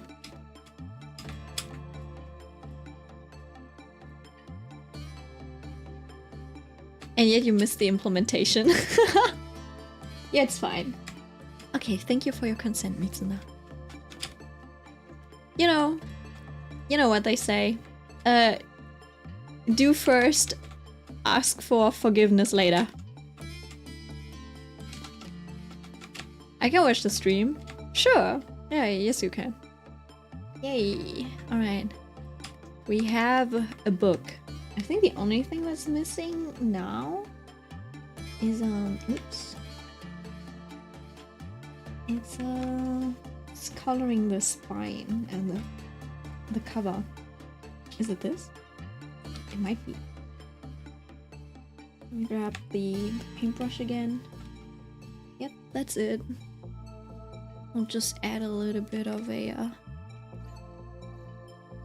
See, I could paint. This is where you use a selection tool. And so there's a bit of ambient occlusion over here. There is, you know, underneath the pages. Ooh. Hello? There you go. There's a bit of occlusion over here.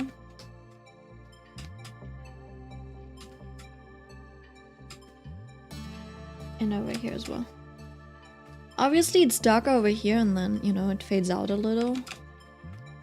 And that's where the texture comes in handy. But honestly, you can probably just You know, merge it into one. Yeah. I'll make these parts a little darker as well. Just so that it's not just like fully flat.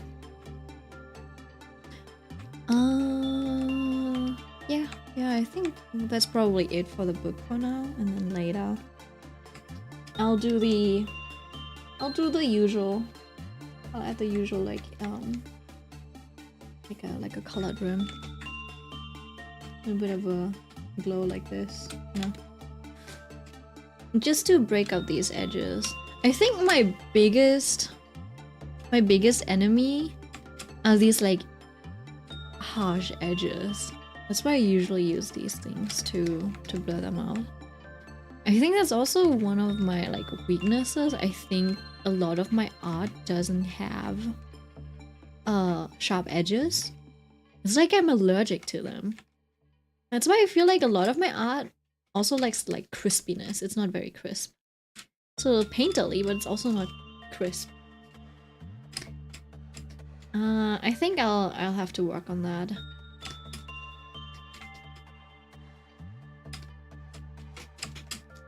Same, mine is very curvy and soft. That is a cute style though. Hard edges are hard. They are. They are. It's like you gotta know where to place those hard edges to make the most use of them, and usually it's just in the highlights and in the materials for me, right? But I also like to I tend to like the more matte and smooth materials, so I don't really get to use harsh highlights a lot, right? Because you only really use them on stuff like metal, leather, anything that's like that has a smooth surface. Smooth and rounded, right? You don't even use it for glass like a phone screen or anything like that, because of the shape. So I think the only place where I could add some like sharp highlights in this commission would be like your glasses. It would be, you know, it would be somewhere around here, something like that. Just to show the curvature of it. I don't know if I like it because if you look at it, the rest of the drawing is like is very matte. I don't use a lot of like I don't use a lot of materials that will warrant those highlights. You can make it feel more matte by lowering the contrast, but then it kind of like defeats the purpose of showing them materials. So it's difficult. And I'll take the chair. What's this? Oh, these other lines. All right. See, this chair is probably one of the better examples to use on how to shade stuff. Right, so this is the back side. I can give this like a base coat, basically. Right, because right now all of the sides are the same brightness, except for this like slight gradient. And you kind of want to communicate the different, like the three-dimensionality, so the different planes that the chair is facing. I'm just gonna block out all of these faces. All of the faces that are facing our way, basically. And then I can just grab a brush. And I'll use the lovely pink one again. I can give this a slightly darker color. Right, so what would be easy is just to take this and make this darker, right? It already looks solid, but now you can't really tell what kind of curves you have over here. So you could either make these oh, hold on, why is it tweaking like that? I would have to maybe do something like this. And this is technically also a curve, so it would be, you know, there would be a little bit of a gradient depending on like what angle you're viewing it at. But I think since this is like very stylized, I think it's okay. If you just... If you just like give it one color, if you simplify it. Right? So it's just about communicating the depth of things, actually. It's not too difficult.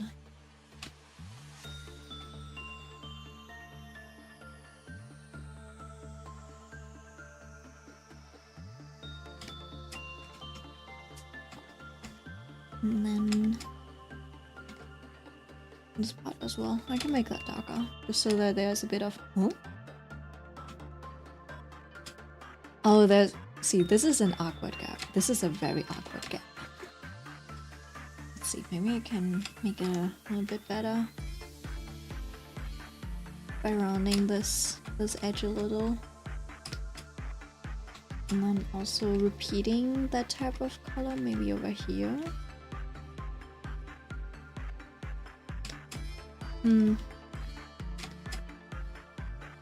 I'm watching with my peepers. I'm studying your art. I don't know, I feel like a lot of my stuff is very technical. Like when I explain things. Which could be okay to learn from. I feel like a lot of my art also lacks like the flavor.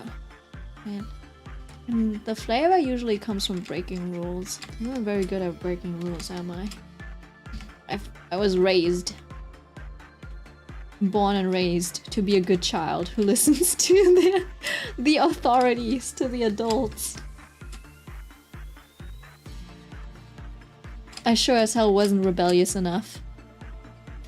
Technically. But another thing I noticed is you focus on the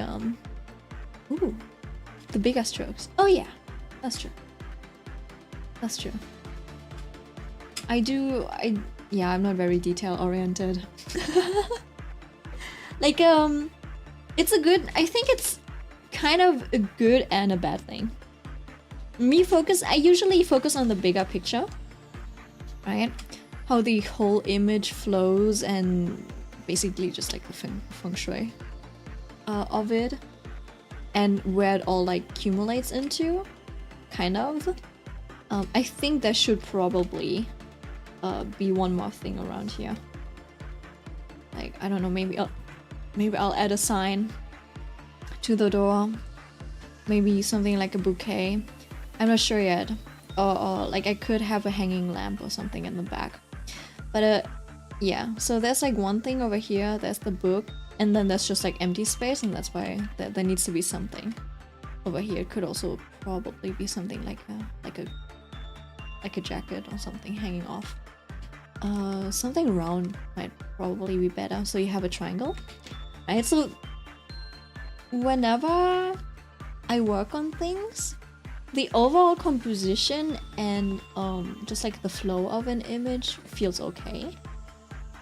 But when it comes to like detail, it's kind of flat and a little messy.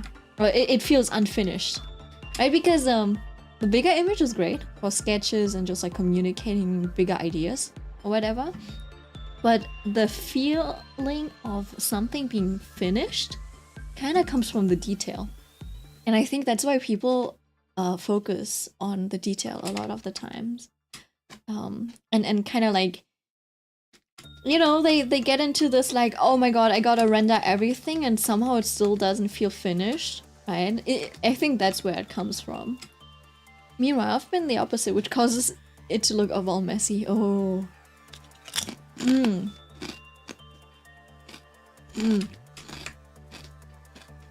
What helps you is literally just working with bigger brush sizes. Because, and I think that's also something that a lot of like art students or like art teachers, or the good ones, teach you. They're like, just use big brush, right? To get the bigger idea. because now you can only like carve things away and you can't be as detailed as you want to be, so you're basically forced to have really good shape language and communicate things really nicely. Right, so if I were to draw a tree like this, right, and like, okay, what kind of shape should the tree have? And I'm like, oh, let me just carve something away over here and there, right? So you're kind of forced to use these big ideas rather than being able to use like a small brush and being like, okay, let me draw the outline. And you draw it like this, and then you're like, all right, here's the outline of a tree. Does that make sense? And then you're like, oh, and then I'll add something like this over there, and right? And you have to simplify a lot of shapes. And then later on, even when you do like shading, you're like, oh, let me use a big brush again. I'm like, all right, let me just add something here. You're kind of like limited in the way you communicate things. And you have to layer as well. Right? So kind of looks like a mushroom. If you want, you probably could add one more block of it. Right? And then you have the bigger idea, and when the bigger idea already looks great, when you go in with the small detail, you actually need to do less. Does that make sense? Like, oh, okay, this tree looks good. Now I just need to add a little bit, you know, I just need to break up these edges, and that's pretty much it. Like, you don't need to do anything else. You don't need to draw all of these leaves in this area. You literally just need to add maybe a little bit of, you know, what's it called? It's like bounce light, or like the komorebi light, the light that like shines through the leaves, right? Because if you start off like this, you're like, okay, now I gotta just like add all of these leaves to it, and you draw and you draw and you like, it takes so long, and you just can't seem to finish, right? And you're like, okay, now I have all of these leaves and I gotta shade them. And you go in and you're like, all right, I'll put shades over here, I put shades over here. And even if you try to simplify things, you end up adding much more detail than you actually need. Does that make sense? So it's literally, it's not even about big or small, it's literally about shape language, shape design. And I think that's something a lot of people, like me, learn way too late. Yeah, simplification is difficult, because I feel like in the anime space, at least, it was always like, the more detailed you work, the more impressive your art is, right? So you're like, oh my god, and then anime has all of these sparkles, and if you look at the Ghibli backgrounds, there's like so much detail in it, and detail can be a very nice quality, but that also kind of, you know, that also comes from good principles and like a good foundation. And usually, for example, in Ghibli, I'm sure a lot of these like background artists, they went to like a fine art school or something, like, and maybe not even fine art school, but they probably studied art. And in Asia, you know, art schools or art clubs, etc., they're very focused on, they seem to be more focused on the technicalities and actually like giving you techniques to make better art, right? So yeah, I don't know. Need to learn to draw the tree, not the individual leaves. Yeah, exactly. Oh, I noticed, I don't know if you see this, man, I wish I could find one of that dude's like YouTube videos. There's this YouTube Shorts video guy, whatever, who draws a lot of stuff like this, right? He's like, all right, draw. Give me a second. It's something, it usually goes something like this. It's like, oh, take a square, fill it in, right? And then you take one of these like brushes with a lot of color variation. You know what, let's turn that to a blue, because he seems to use blue a lot, right? Oh, this is one of Mai's OC. Yeah, they're cute. I think it's Mai's persona or something, like D&D character. Right? And then this dude is like, yeah, and then you know, you change this angle a little. you change this angle, and then you add. Oh, hold on, give me a second. Wow, why is this like he makes a he does it so fast. Hold on, let me let me speed run this, right? And then this dude's like, yeah, and now draw like a window, like a lot of windows, right? And you could just like copy paste, draw a lot of windows, and then you know, you put them on, you add them, and now you have building, right? And then you're like, now add stuff in the now add some detail in the windows so it looks like there's something in there. Do you know that dude? Yeah, exactly. There's like I don't know if what the name was or something, and he's like he does that stuff, and then he's like, I know, add lighting, and it's usually hold on. It's usually very it looks good in the end. Like I'm not denying that or anything. But a lot of the times it also feels like I just saw like one of those things that he drew, and they added a tree, and the tree basically looked like it was like very evenly. It wasn't a well-designed tree. I was like, huh?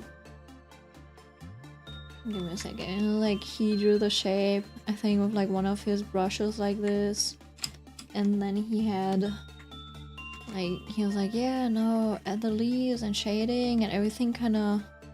I don't even think he did a lot of like he didn't section the tree off into different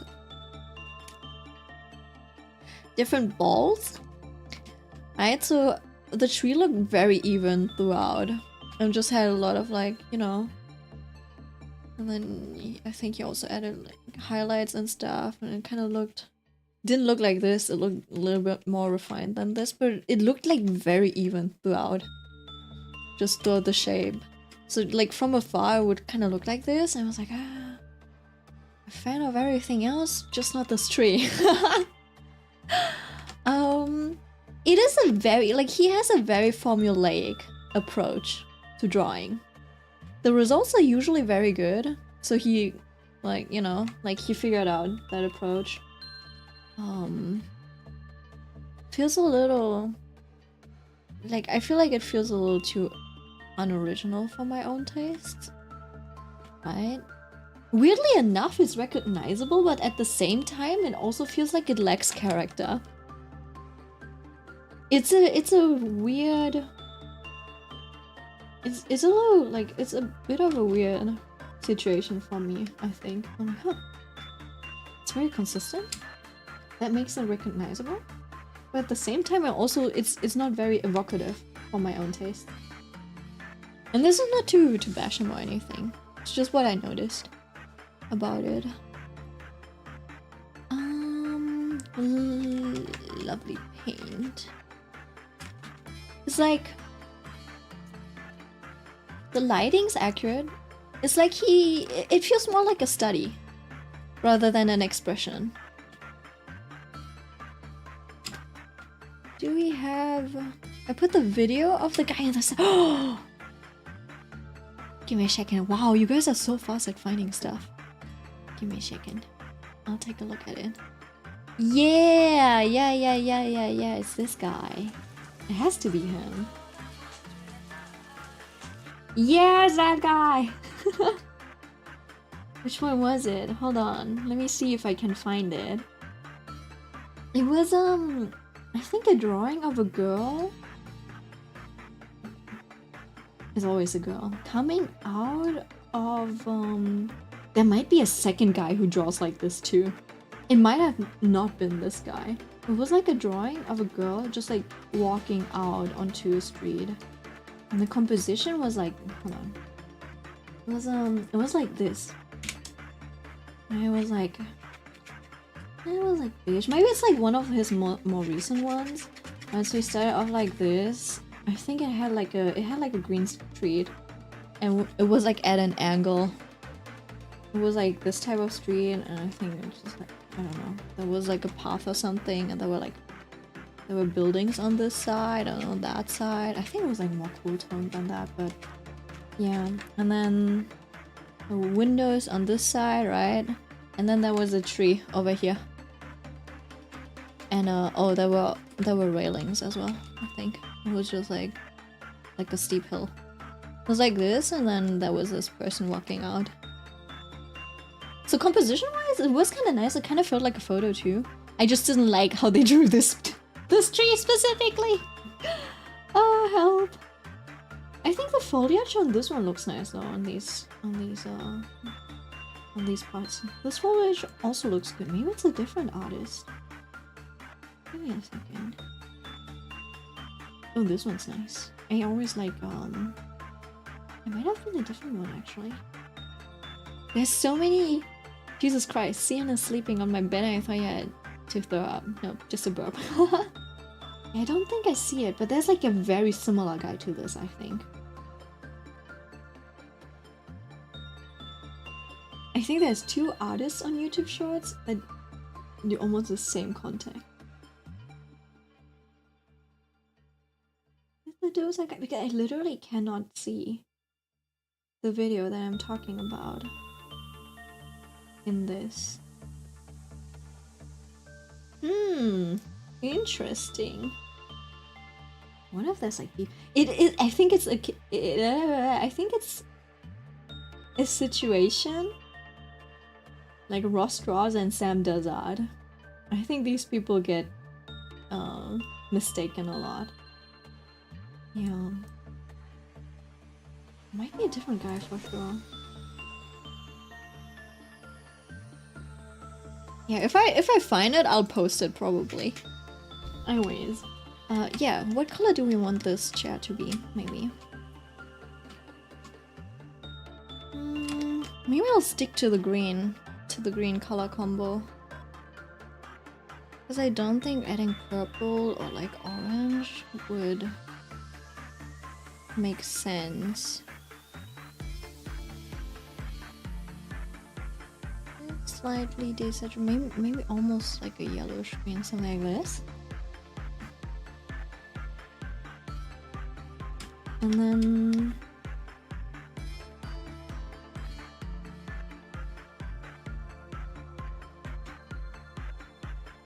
I think I should stick to the slightly darker toned wood theme.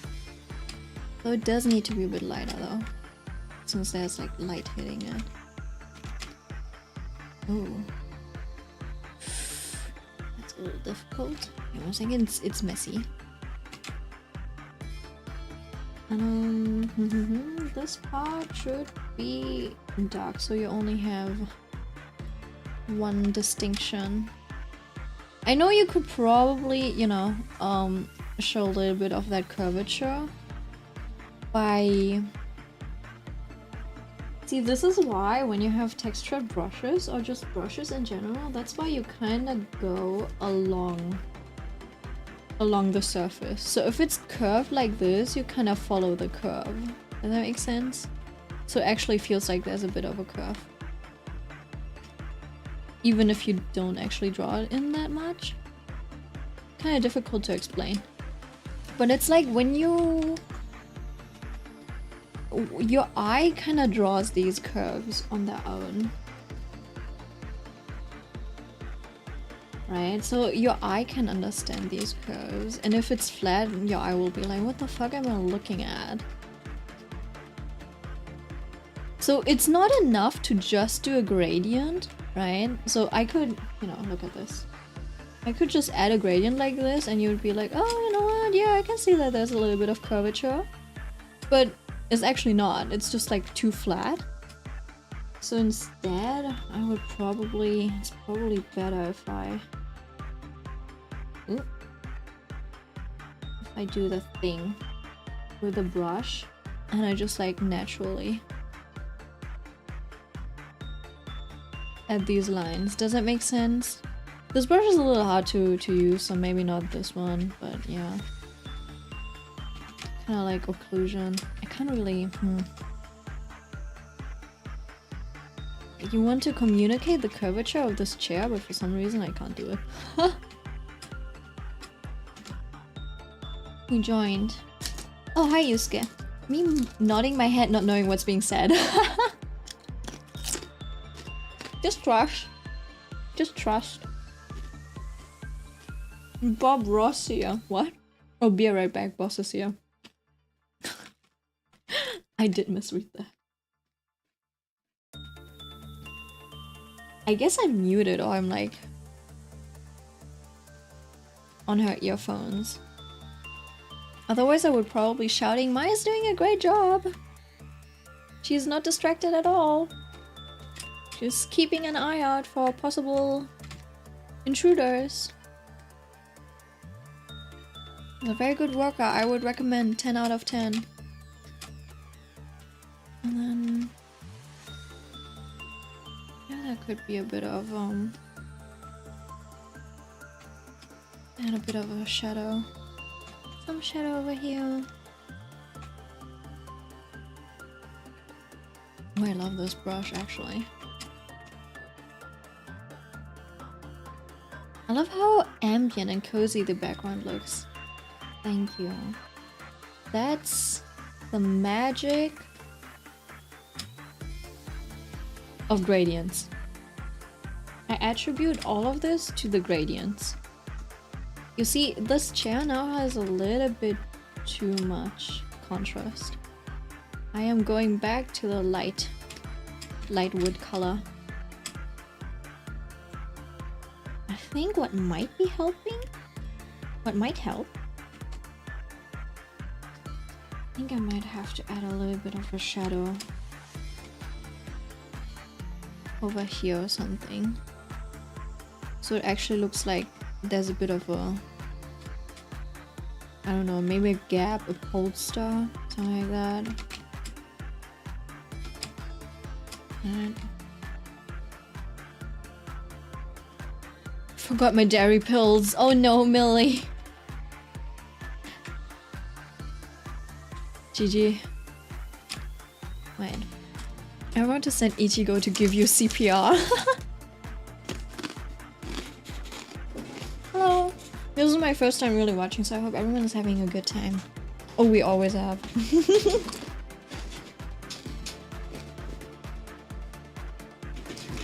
How has your guys' week been?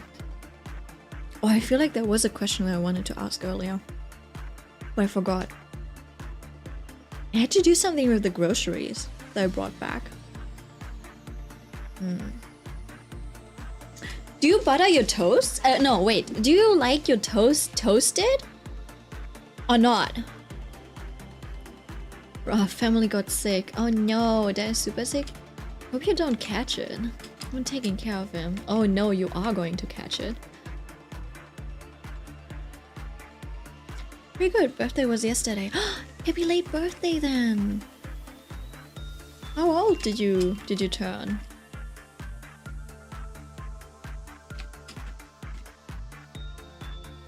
No, I'm sure I gave it. Bad. I want someone to knock me out. Shit. You've been working hard cleaning your brother's mess, so I don't blame you. So many people born in March. I'm telling you, Aiko, I feel like the most people are born in March.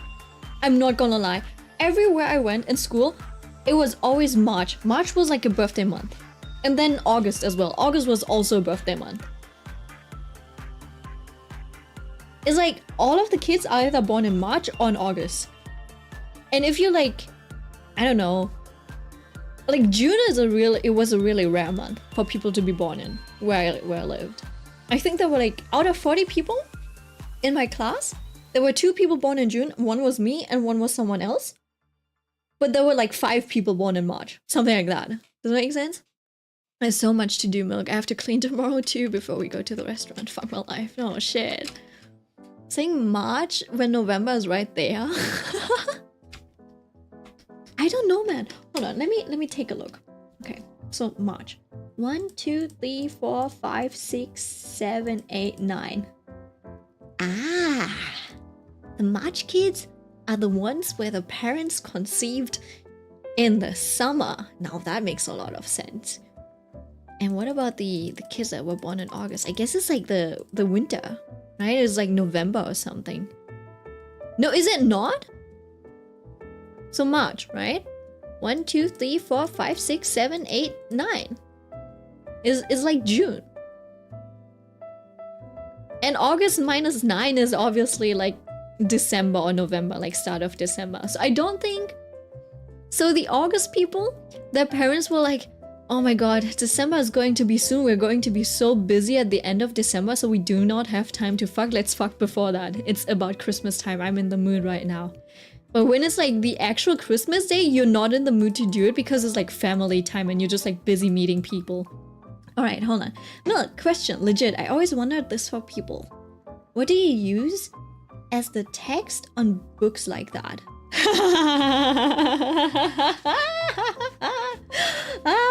You see, Tiso.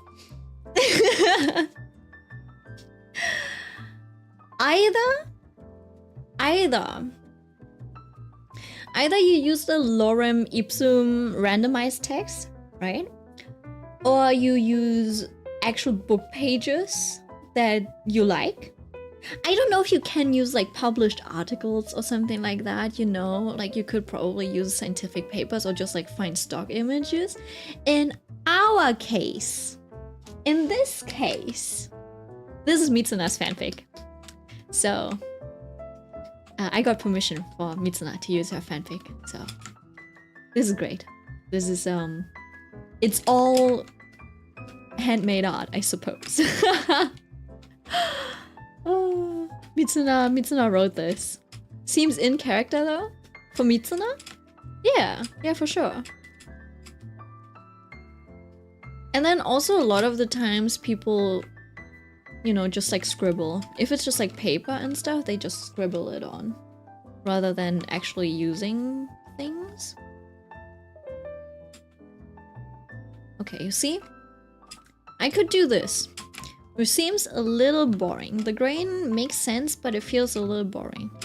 You can do the grain like this, but then I think you would have to add a layer that kind of communicates the perspective, right? So your strokes also help the viewer communicate the perspective. Like where this, like the way the plane is facing, etc.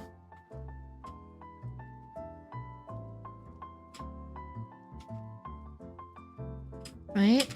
And it can also communicate the direction that the light is coming from. So it could also be something like this. I can delete this and then I use this for lighting.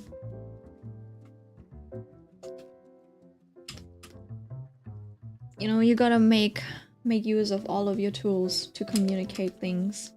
I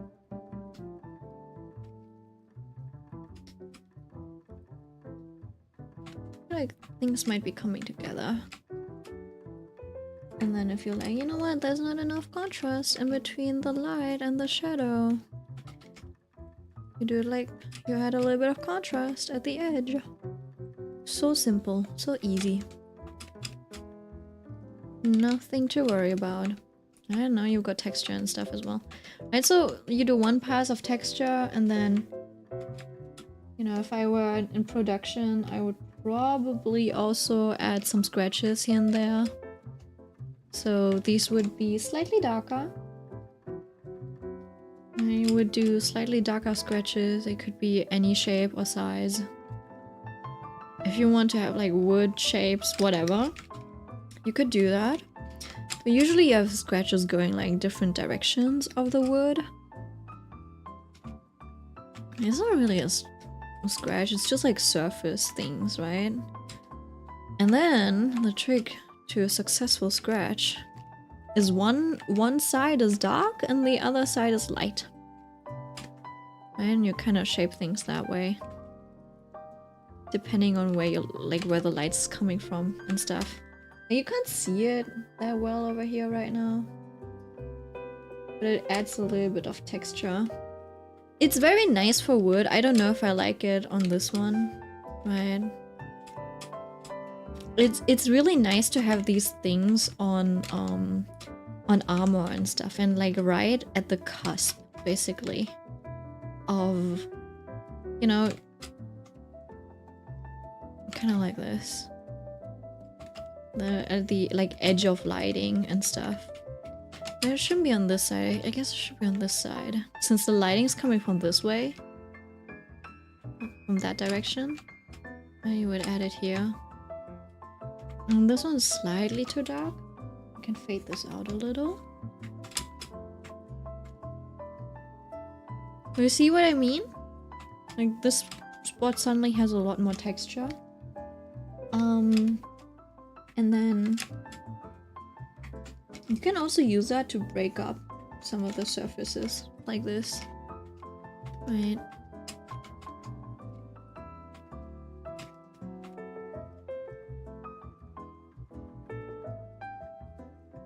Since this is also an edge, and no edge is just like perfectly... Yeah, no edge is perfect, right? There's dimples and everything everywhere. Right, so that's how you add a lot of texture, just, you know, drawing in some dimples where you think there's some ups and downs. You just gotta understand the, like, 3D-ness of it. And the, like, light direction and stuff. But yeah, I'm not gonna do it for this one. That one stroke is enough. Hold on, let me catch up. You write very rarely. You can't show most of your writing. Oh my god, Maya, you're writing smut? I see. It's mostly... He stuck the thingy in his thingy. It was hot. Don't worry, I understand. You're right about it being two guys, right? Great heavens, can't type. I've been around you guys long enough, I can make good guesstimations on what you're writing. Or doing, or drawing. Well, I'm very say-so. I don't think I've drawn porn at all. Like, I have no urge. I think I might have drawn abs once. But that was for commission.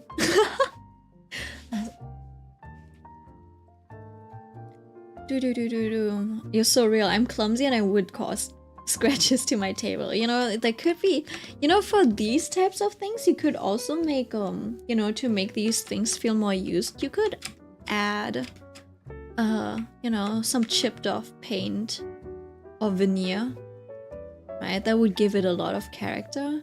I just don't know where to place them right now, so I don't think it would feel that nice, right? And then you would just have to shade this in a way so that it, you know, like makes sense. It's a little difficult from this angle, to be honest, to show that. From this angle, the only way you can show is by having a little bit of a dip over here, you know, like a little bit of a corner to show, oh, there's actually a little bit of a surface difference, right? So you can show the inside of the wood. It might be easier to show, like, if there was a scratch, like some chip off paint or like wood over here. You just do a little scratchy scratch, and then you can add a bit of like, you can add, you know, like a bit of a shadow. That's it. Shape plus one shadow. Suddenly, you have depth. Obviously, the shape needs to be correct so it looks good at that angle and stuff, right? It could be something like this. And then you, which is also nice about this perspective, is that you can move it around.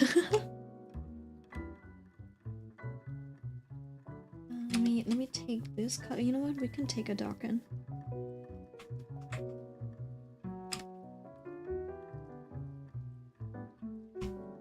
I can lighten this just so the contrast isn't as strong. Alright, and then you could move it around. You can, ooh.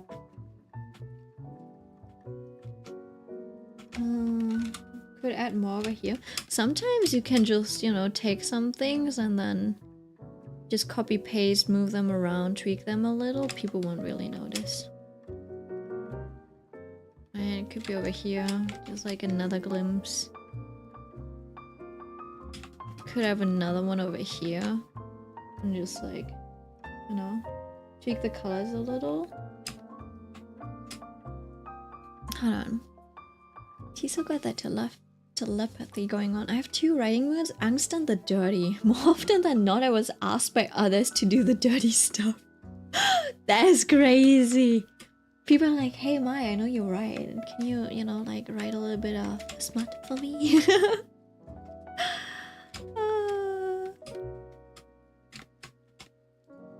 That is wild.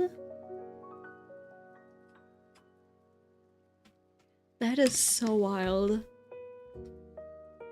I know people sometimes ask for, you know, a drawing or something. I think it's kind of like easy to ask for a drawing. But for writing, that's kind of... Huh. Oh, sorry. I'm tweaking because the pen is in front of the camera. It's obscuring my face, probably. Now you got imposter syndrome? Huh.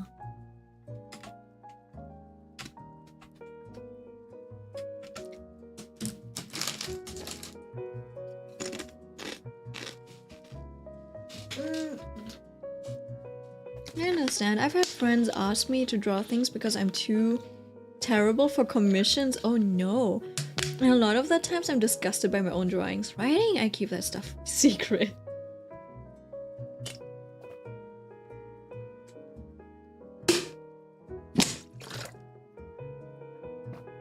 See, this is what happens when you drink out of the cheapest water bottle. Can you believe it? I am hydrating. Millie fanfic release date when? Whenever I get around to committing to Bleach the anime.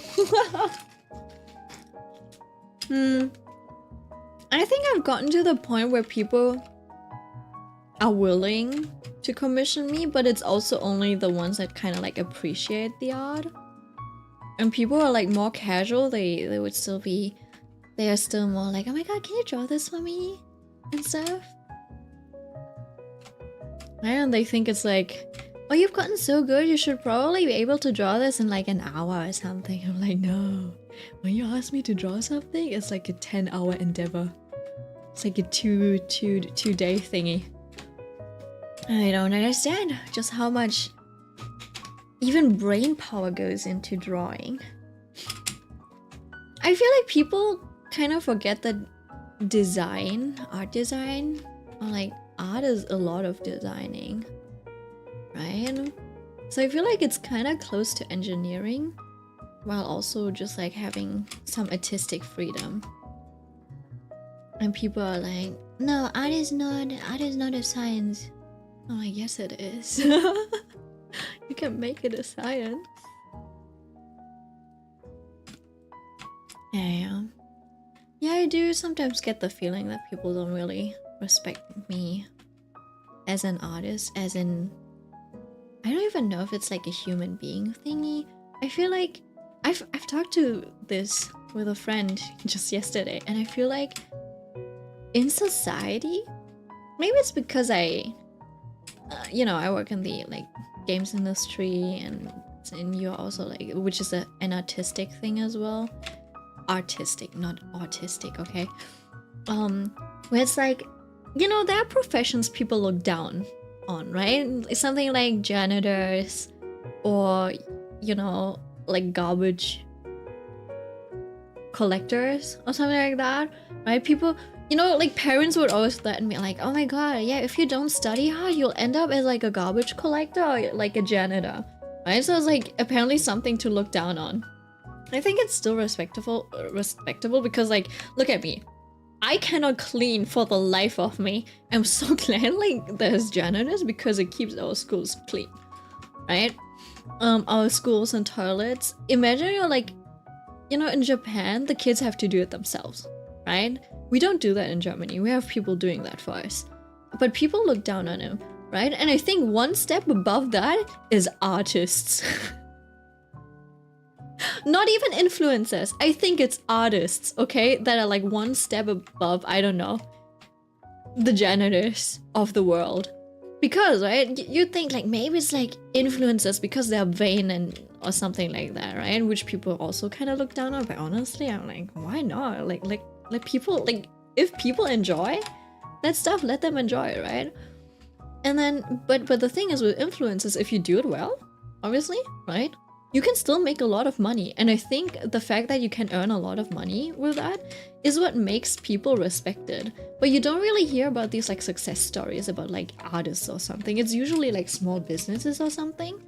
And even running a small business can give you like, can make you a lot of money, technically, right? So people always just like think, oh my god, it's an artist. It's someone who just like really loves to draw and they get to make the hobby their job, right? And they don't really, like, they don't know how it's kind of burdensome, honestly. I'm not, it's like, it's both ends. It's honestly both ends of the spectrum, right? It can feel really good because they're like, I love my job. I love doing my job. But at the same time, it can also go in the direction of like being really miserable. Like you have no future. Like you are a broke artist type of beat, right? And it goes like both ways really, really fast. And honestly, the like, I love my job, low-key is probably a coping mechanism for us artists. Because like otherwise it would just like be miserable for you.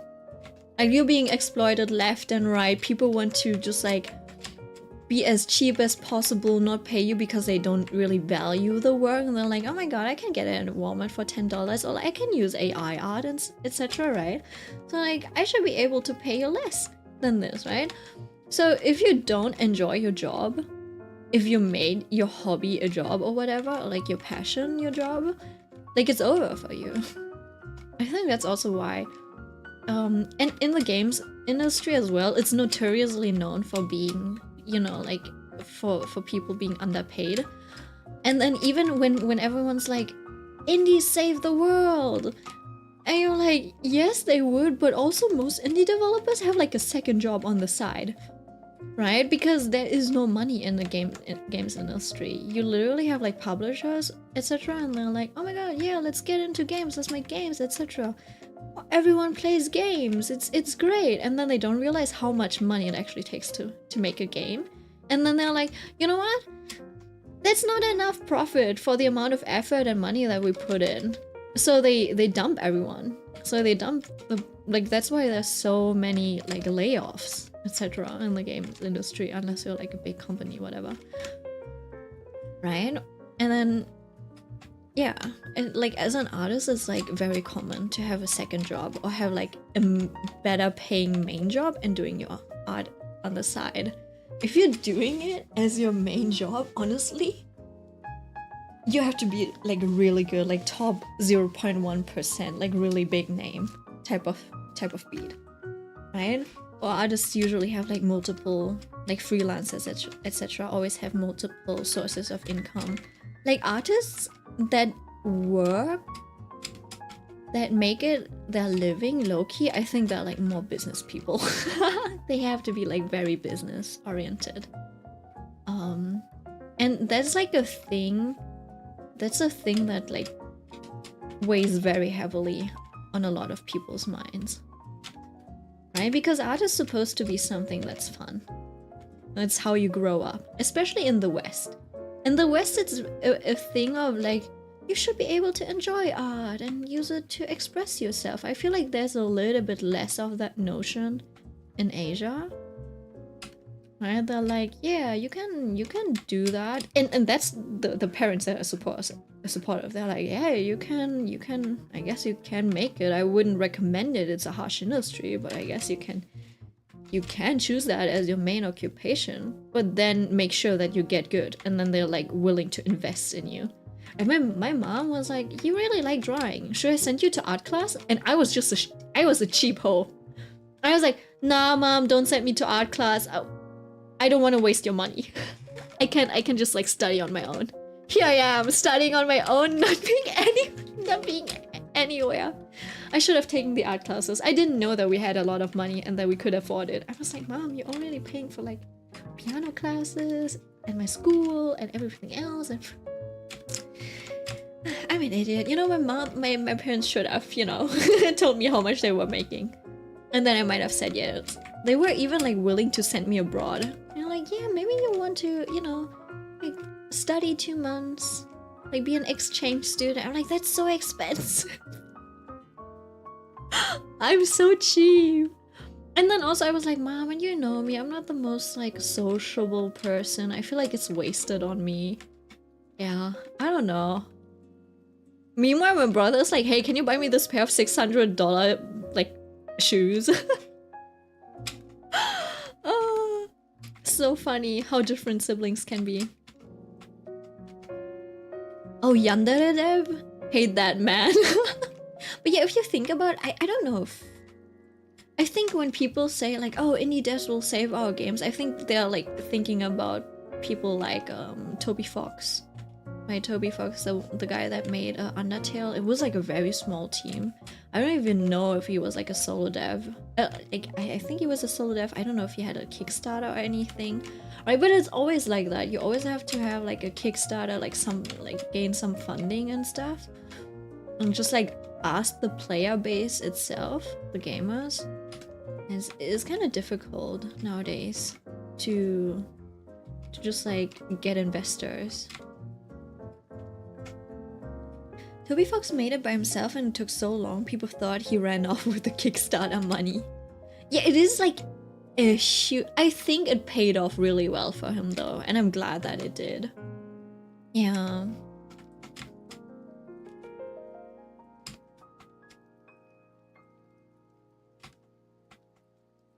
So yeah, it's a difficult world as a game dev, honestly. And I feel for all of them.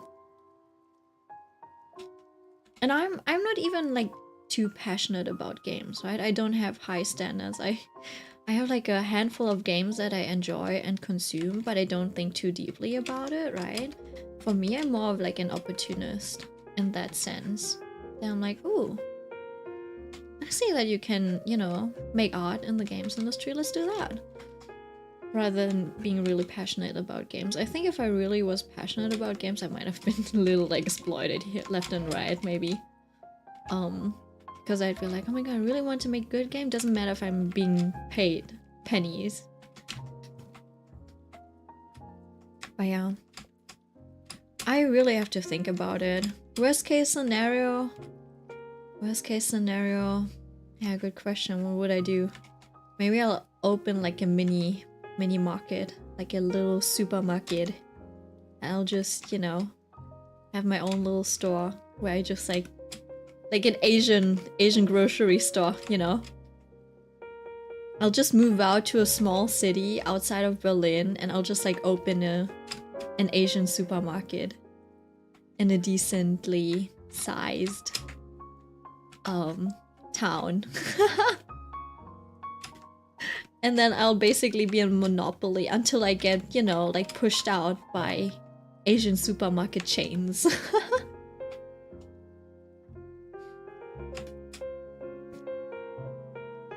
One issue now is the tools game devs have. Indie devs are somewhat holding the torch as AAA games are unoptimized, where you can have the strongest hardware consumer-wise available and still not be powerful enough. Unreal Engine is basically a death sentence. I think it kind of depends on the project management and on the team, right? You need to have someone on the team who knows about the technical stuff. Again, like a tech artist, right? And a lot of people kind of skim out on the tech artists, I feel like. I feel like if you're a tech artist in games, you can make a lot of money because it feels like there are too little. Because you have to go so deep into the material, into the matters, right? You literally have to look under the hood, if that makes sense. Like even with like shaders, and you need to know how the graphics work and in what order they do things, right? To identify stuff. And to like, you need to know that stuff to be able to optimize things, right? And I don't think there's not a lot of like sources or documentation on that kind of stuff. You kind of have to like scour the internet or like the forums for it yourself, and there's like Unity employees or whatever that kind of give you the answers. So not a lot of people know about that type of stuff. And I think that's why. And it's usually, it's usually the indie devs that are like interested in that in those things, and they look into it, and that's why it might be more likely to be optimized.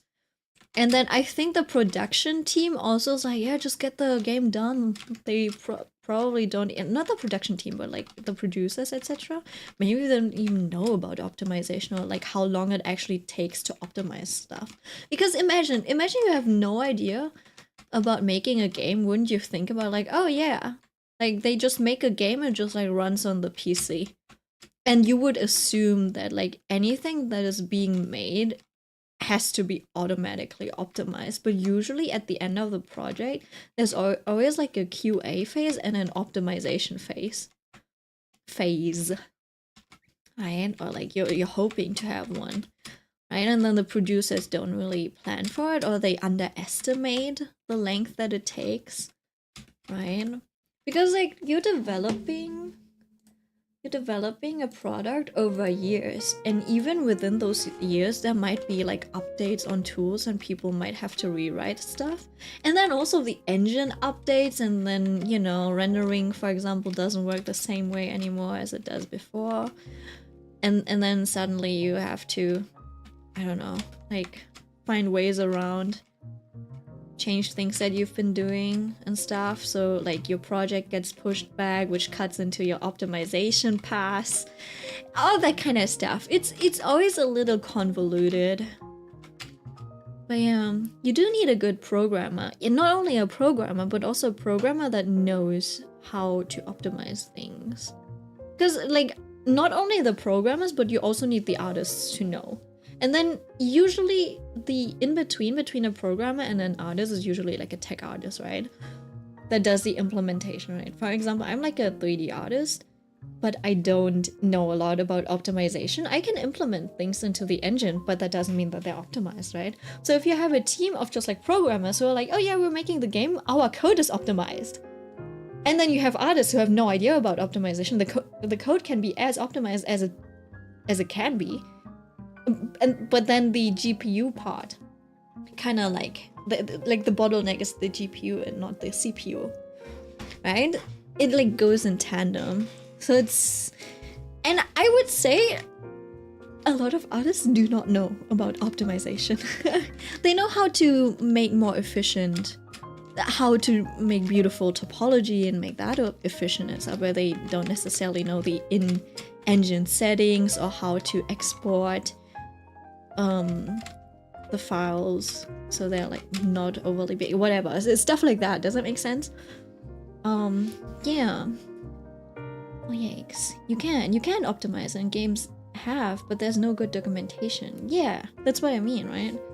There are even functions that exist but aren't even documented. Yeah, that's true.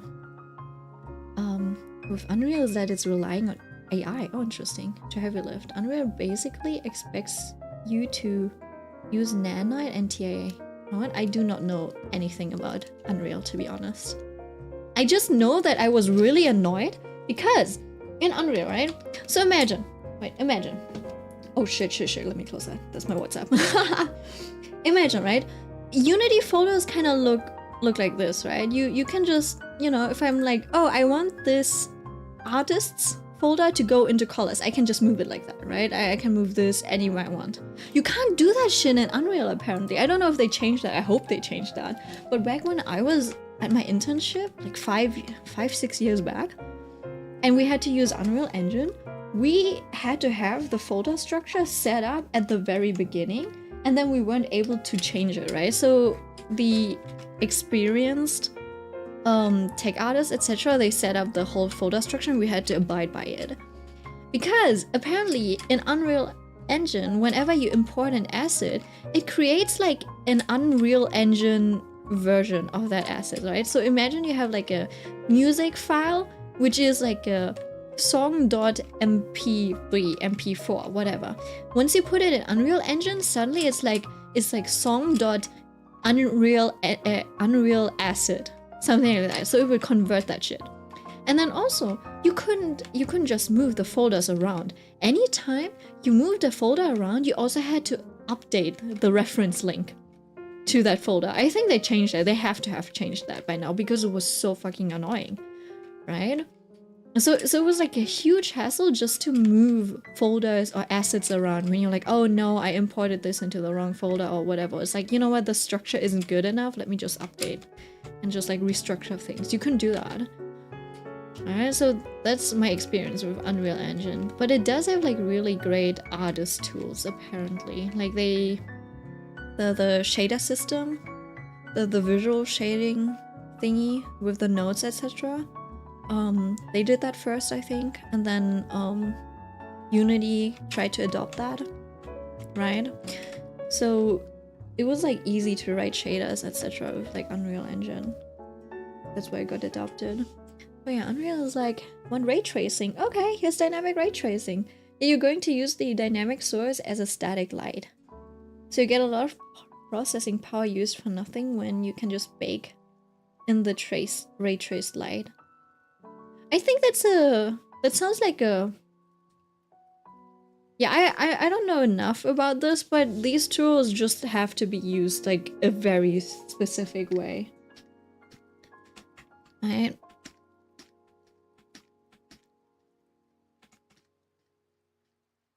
You know what? I'll give my a yellow teacup.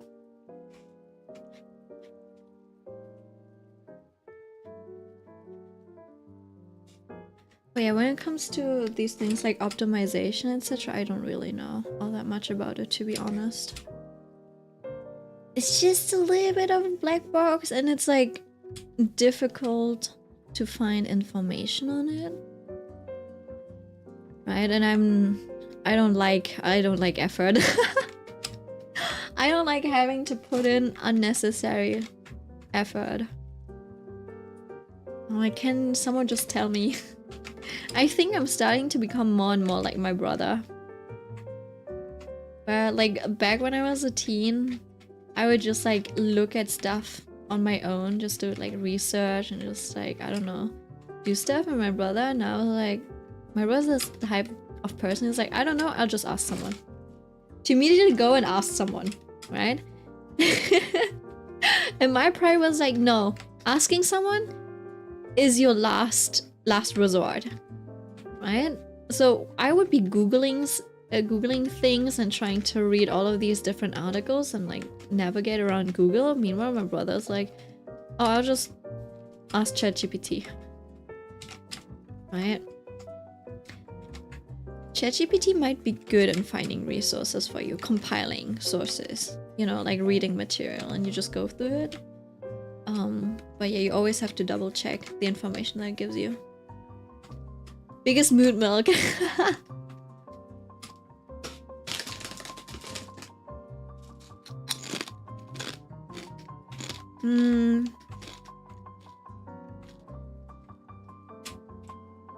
Anything tech related, if you don't search before you ask, they will either not answer you or they will insult you, or do both. It depends. I haven't seen anything too harsh. At least in the Unity forums. If it's something that's not worth answering, people just won't answer. I don't know where you're looking stuff up. But then also, I think you also have to consider that a lot of like people in the tech industry, they have just like a very harsh tone. I don't know if that's like a if it's like a nerd thingy or something, right? It's like they had to put the stats into intelligence and, you know, like programming and research, so they didn't put any any points of like socializing, so their way of typing is like Mitsuna. Mitsuna also sounds really pragmatic, And sometimes she sounds really harsh even if she doesn't mean it. It's just like her normal tone, but to other people it sounds harsh. Sometimes. Right? I think it's that kind of thing. No charisma, negative charisma. I don't know. Oh, she just said be right back, so I'm just like talking behind her back. Sorry, Mitsuna. Yeah. But it's also like, for example, Germans as well. We're like really pragmatic, right? So a lot of the times, I think this is also like a stereotype, but it's not wrong. It is not a wrong stereotype that Germans always sound a little like they have no joy in life, right? They sound deadpan. They sound deadpan. I think it's literally just German culture. It is just the way that people have grown up, and that is their norm. But to anyone outside of Germany, it's like, hello? Like, did I do something wrong? Are you mad at me or something? And we're talking, why are you talking like that? And then when you ask them, they're just like, oh, I just want to get, you know, I don't want to say anything unnecessary. I just want to, you know, like, not talk around in circles. There's literally this, hold on. There's this saying, don't talk around, oh yeah, don't beat around the bush, basically. Yeah, they're like, oh, I didn't want to beat around the bush. So they don't really like pad out the sentences, a lot of them at least. And I think it's also like a, yeah, I don't know. But yeah, when you're friends with them, they're usually very joyful. You know, they can have a lot of fun as well. But it's like this, they have this like business switch a lot of the times. I'm like, whoa, what the fuck? I also had this experience when I was going to Dokumi with my friends last year. They were really Alman, really German, really fucking German. And it's like, it was almost like a culture shock for me. Because most Germans that I know, right, they're also like city kids and we've known each other for 10 years. And if you're in a city, you're like very lively, etc. Right? So you're like more accustomed to all of these different cultures, right? And it's like more, what's it, like multicultural, which is why like Germans also get used to being more like, I don't know, like boisterous or whatever, or like, I don't know. Anyways, with these two, this family just was like really Alman in the sense that they were like complaining everywhere. And it's not complaining, they weren't actually complaining, but it sounds like a lot of complaints. And my mom also said that, right? She's like, yeah, Germans really like to complain. And I'm like, and I didn't understand what that meant up until I hung out with them for 3 days. I was like, oh, this is what my mom meant, right? Because I was like, yeah, my grandma kind of complains, but she's not too bad about it. Like she gets heated about a lot of things, but I wouldn't say that's like complaining, right? But I was like, every second like sentence that would come out of the mouth would be stuff like, it literally would sound like a complaint. Like you would be sitting under AC and then they'd be like, oh my god, this AC one is so fucking cold. I'm gonna like catch a cold. Right? And you're sitting there like, do you want me to move somewhere else? And they're like, no, it's fine. And you're like, huh? Like, why are you complaining then? Like, if it's fine, why are you complaining? And it's not a complaint. It's more like an observation to them. In their mind, it's an observation. It's just a statement of facts. In everybody else's mind, or like where that's like not a culture, it's a complaint because it's a negative statement, kind of, right? So it's like a lot of the statements that Germans make sounds kind of negative when they're just like a statement of fact. And I feel like it's kind of I don't know. It's a little weird, not gonna lie.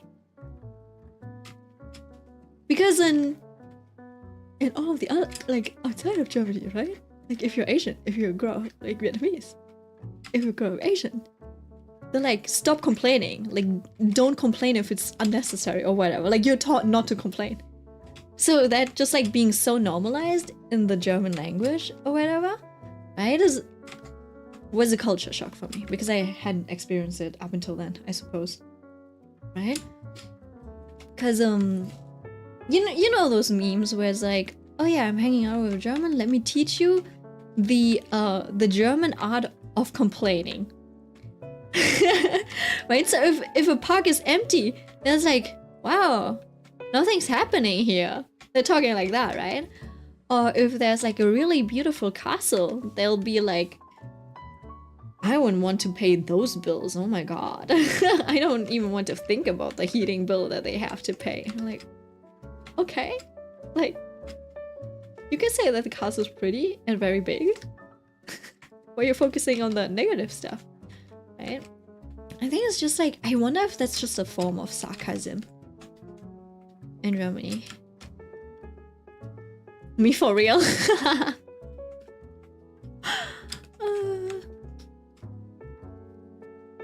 Right? So basically, oh, you know what? You know what it is? I think, okay, so basically, if you enter a park and you see nothing, like nobody's there, you'd be like, in English or in other languages, you'd probably be, you know, like noting like, oh, it's very empty, or like no one's here, or like you wouldn't even say, oh, no one's here, but you'd be like,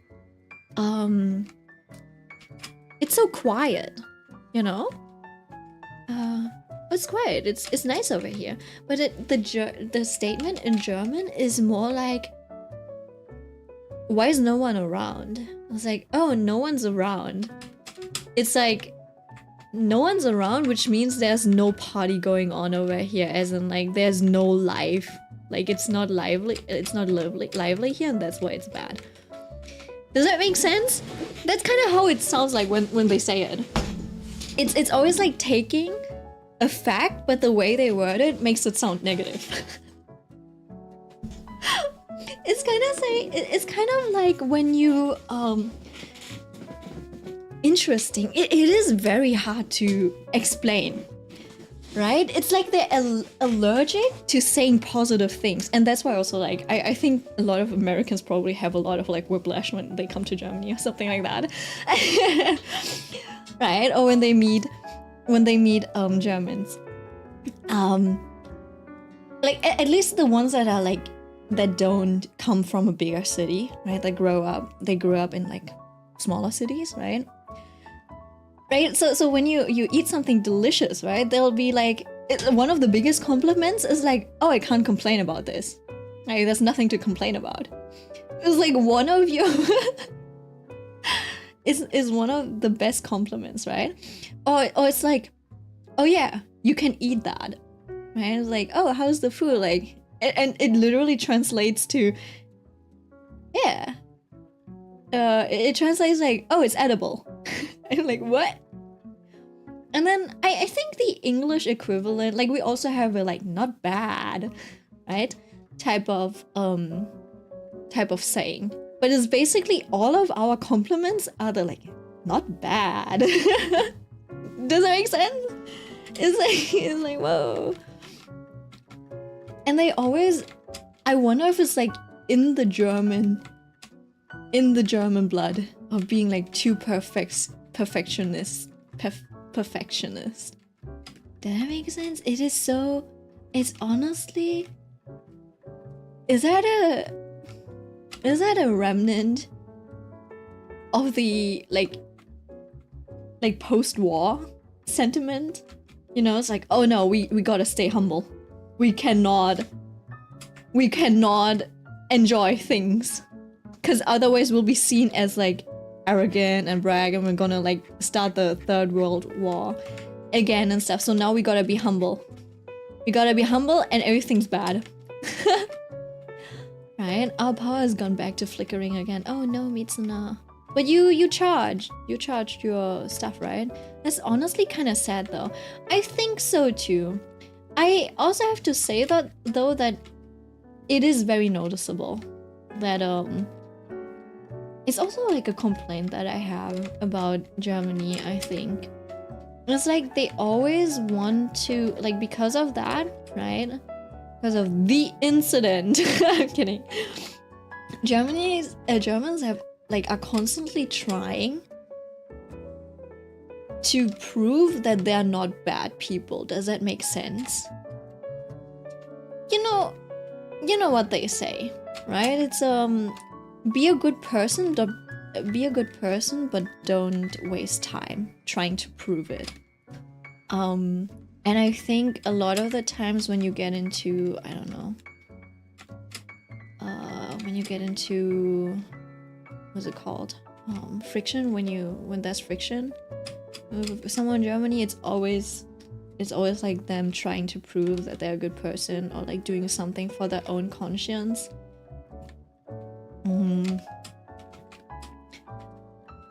And then they don't realize, you know, that they're actually being a bigger bother trying to prove that they're good than if they weren't going to do it, right? And it also shows in these things of when you say something that is not immediately mainstream, they immediately judge you to be a bad person, right?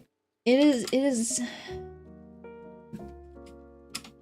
yeah. And I also think that's like one reason why a lot of the Germans lean towards the left, because the left is always left-leaning. I think that's because the left is always like, oh yeah, we gotta be inclusive, and they promote themselves with the values and stuff and human rights, right? And then yeah, I think it's just that. So it's like easy to grab onto. And yeah, it's just like culture is very interesting. I think Vietnamese people also have like completely different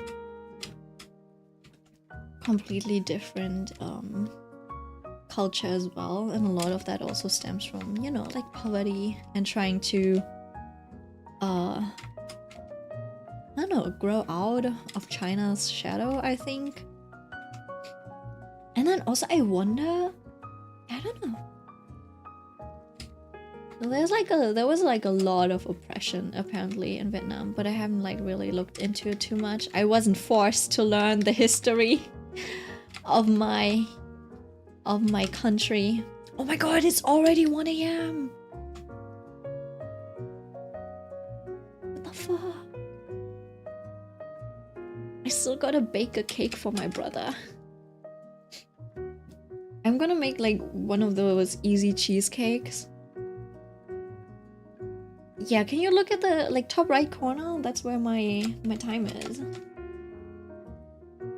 That's my time. Oh, I kept all of these layers on. No wonder they looked off.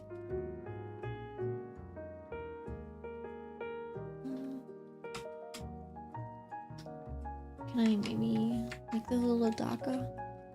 Ooh. Huh? Have I not marked the door?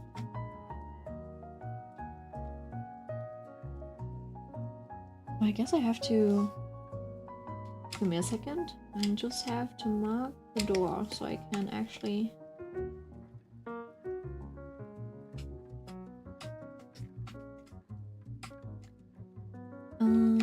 choose Alt and then just go straight down.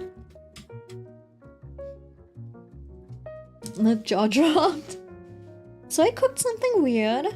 Okay. Oh, dementia got me. What did you cook? I'll take a look.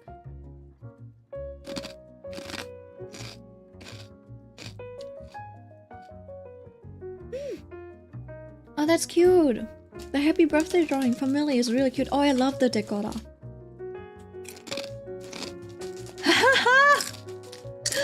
Wait, hold on. Let me copy this real quick. Aiko, I love this one. I love the sticker you put on her face.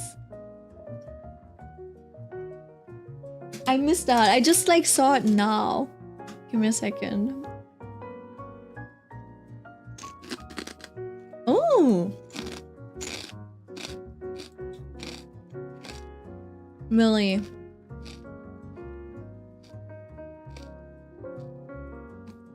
Molly, funny you have a sea dragon Miko, because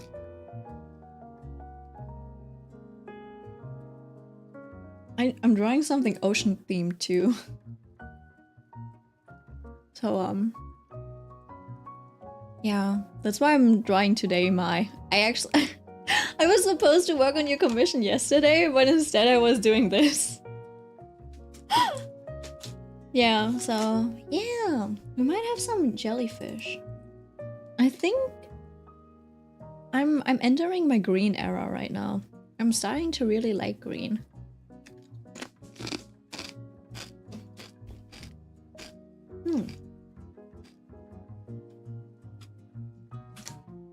Also, like, it would be cute, like, some text like this. The only thing that I haven't figured out yet is how to make things graphic. Lamar looks good, though. Thank you. I think I like this one a lot, too. The only thing that I'm a little bothered about right now with this is that it's like... I don't know, it doesn't feel very evocative as a drawing. And not as a drawing, but like as a composition. It is very simple. It's very simple. It kind of has like an idea, but it's still not impressive. Does that make sense? Like, hold on.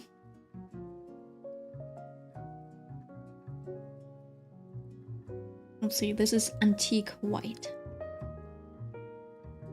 It doesn't feel like, I don't know, like an illustration like this. I know there's a lot more detail, but it doesn't even feel like this, which is slightly on the more simple side, composition-wise for them, for this artist. Does that make sense? It is kind of difficult to describe. This is the drawing that I followed them for, which is very. I love these like teal colors. Over the garden wall jump scare. Right, or even something like this is more graphic and stuff, which is very fun. This is also very aesthetic. This is like a study. These are like studies or something. So it doesn't feel like it doesn't feel evocative like that. Like it lacks depth or something. When I look at all of these compositions, oh my god. These are also, like, this artist is so good. I love antique white. Right, so it doesn't feel like that. These are also like very cinematic, like chickfish, right? I feel like overall I'm lacking depth and I don't know where to add it. I haven't figured that part out yet. This one's really good too. I love this one. Like even if this is more like a portrait, but it's so evocative because you also have like perspective of the second character, and then yeah, this one too. I think this is a mob psycho. They're not. Yeah, they again. And then even something like this, right? Which is like sometimes I try to draw something a concept like this, but it doesn't feel the same. It's kind of difficult. I don't get it yet. I haven't figured that out yet. Also, I love Diesel. Since our power's being silly, I might leave soon. Okay, me too now. I hope the power stays on.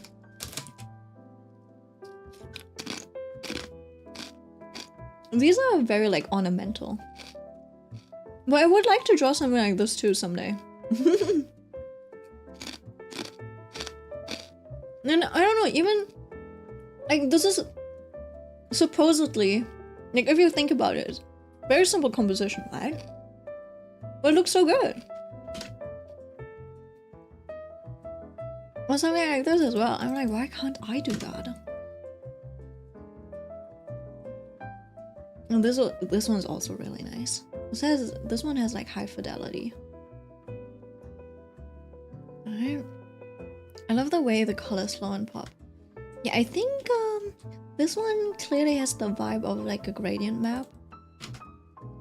This one not so much. But yeah, a lot of these paintings have like this gradient map feeling. You can see this in like these shadows, for example. All of these have the same tone and it just like, yeah, there's a gradient. And then obviously there's like tweaks and stuff. Gradient map and then like the pop color. So yeah, I'm like not the biggest fan of the colors, but the compositions are always beautiful. I like this one a lot. I like this one a lot. I like the depth of this one. Right? This is a portrait too, but it feels like it has so much depth.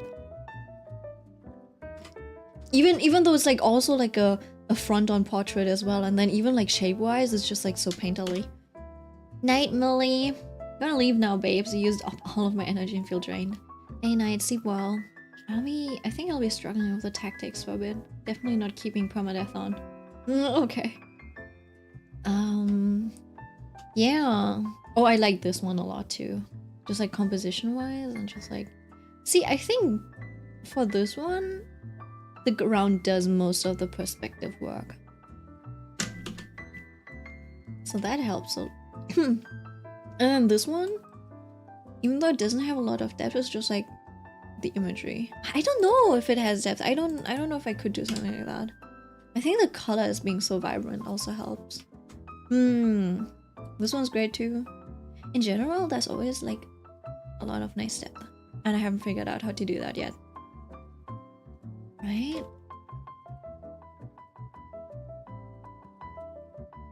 Yeah.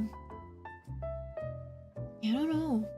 You know what? I think I made some good progress on my commission. I think I just need to add like the pattern on her clothes, and then, you know, finish up the background. I think the brushes actually helped a lot. I need to know who the old man is. OC. Original character of them. With the girl, yeah. So just go on Twitter to Diesel2B.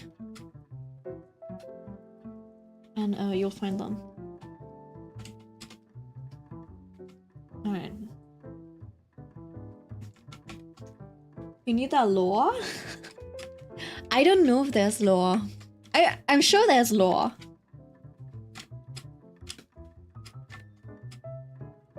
But yeah.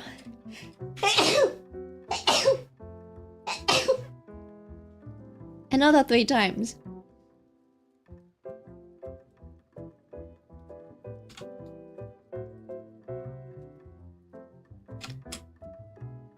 Thank you!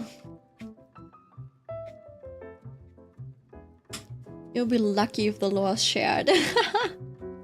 It's true. Bless you, thank you. Oh, I think I'm in love with these brushes. I should thank my former art director for these. I'm like, oh my god. I actually love those brushes. And then, let me just... a little bit of blue, maybe. It's like a slightly purplish... that makes it, yeah. Makes it feel like it's, I don't know, I can't describe it. I don't know what it does, but it feels purplish. Feels a little bit more cool toned. And then that's too strong.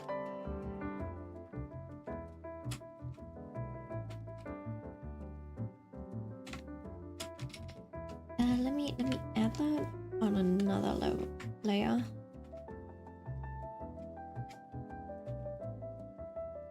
No, I like the texture that it adds.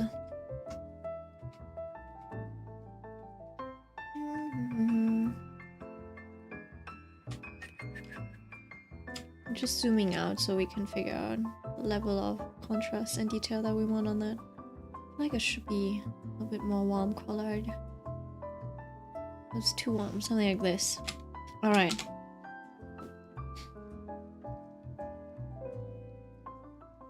This is why I hate coming across overseas artists with OCs, because I can't understand what they're saying or anything about the lore. It kills me. Mitsuno, have you tried using Google Translate?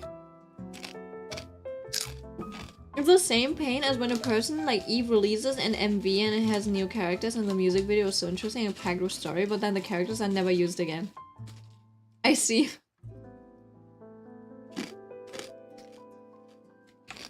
Brings me so much pain. You know what? I think I might continue drawing this. Just for a bit. Maybe just for another hour. I'll draw the other eye. Or should I?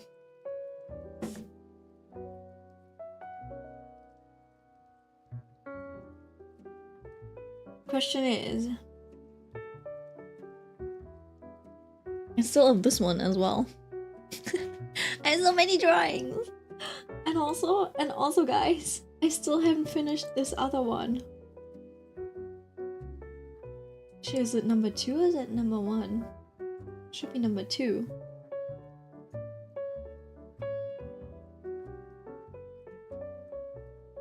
I still haven't finished this one either.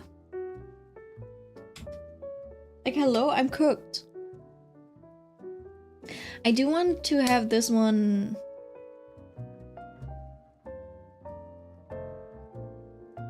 Go on. Get your shit together, Clip. You know what I really like about this, though? This is very specific. This is very specific. But I like this color next to this color. I like this colored outline. It looks nice from afar. It makes it like crispy and shit, and like crispy while also being glowy. I think I found the perfect colors for this situation specifically. I have, but it doesn't always work the best. There's a set of songs Myook did, and they're interconnected, but the songs are used for different anime. But the lore is so interesting. But I can't find the other stuff to be satisfied.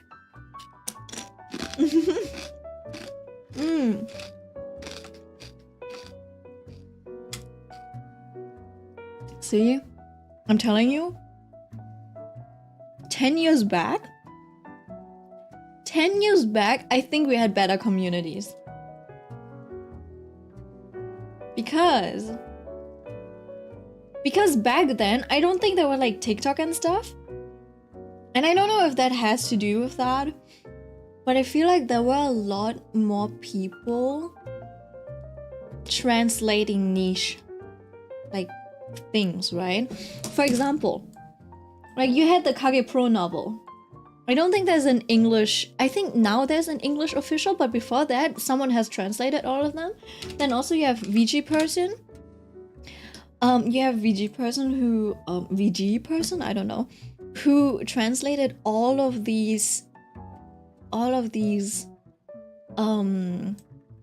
games and novels, right? All of these translated by this one person.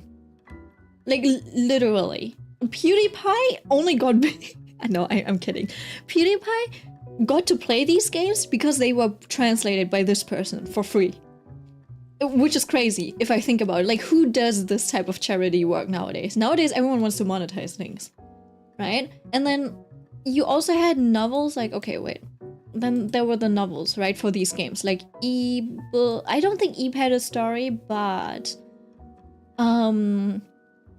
You had the Witch's House novel, for example, right? I don't know if you remember the name. Witches, the game. Witch's House. This game. Oh, it's on the Nintendo Switch, that's crazy. This game, right? There was a novel. Is that a manga? There's an English edition now, too. See, this is... Like, that one got translated by them too. This, like, game. This is a great game, by the way. A great horror game. And all of these things, and I think there were also, like, Kimu Project novels, right? Was it Kimu? Ah, Pandora Box. Right, the Pandora Box series. There were, like, novels and people would... It was really, like, these were really hard to find, actually. The novels for this one. I don't know if anyone actually translated these. And then there's also Kage... I might have even saved this somewhere. Hold on. Maybe it's on here or something.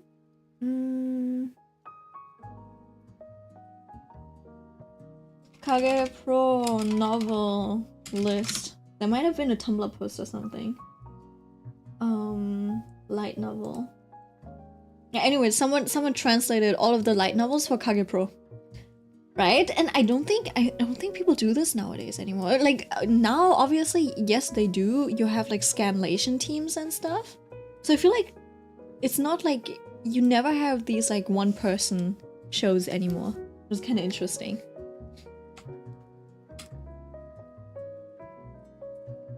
I put the songs on the live talk and anyone else wants to suffer with me. There was an anime I watched and rewatched and they have a novel for it continuing the story, but I can't find it anywhere. I don't think it's been translated.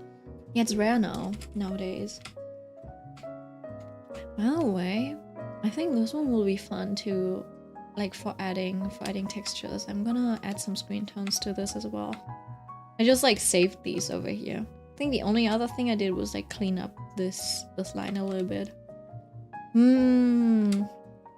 What if I put these side by side?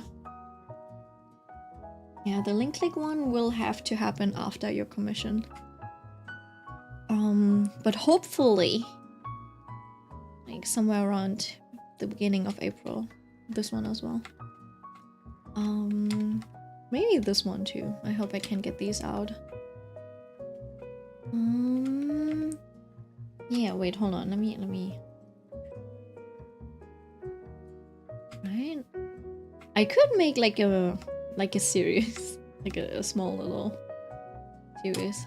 If I find a third girl, and we'll figure it out. I desperately need someone to translate Wolf Game. What is Wolf Game?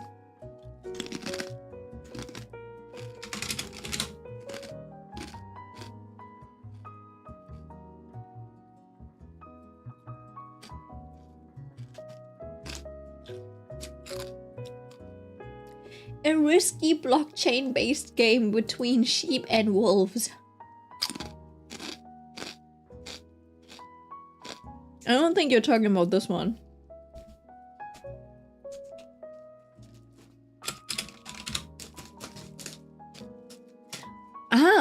Wasabi game. You know what? Hold on. Interesting. Hold on.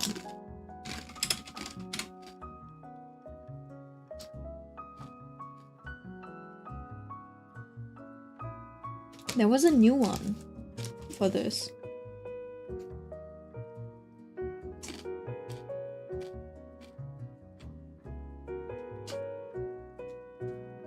I had like judge and stuff as well. I think this one they didn't continue translating this one.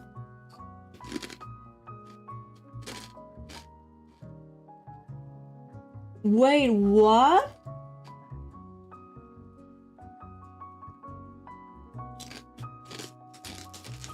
Interesting. I feel like this one got dropped at some point and they stopped translating this.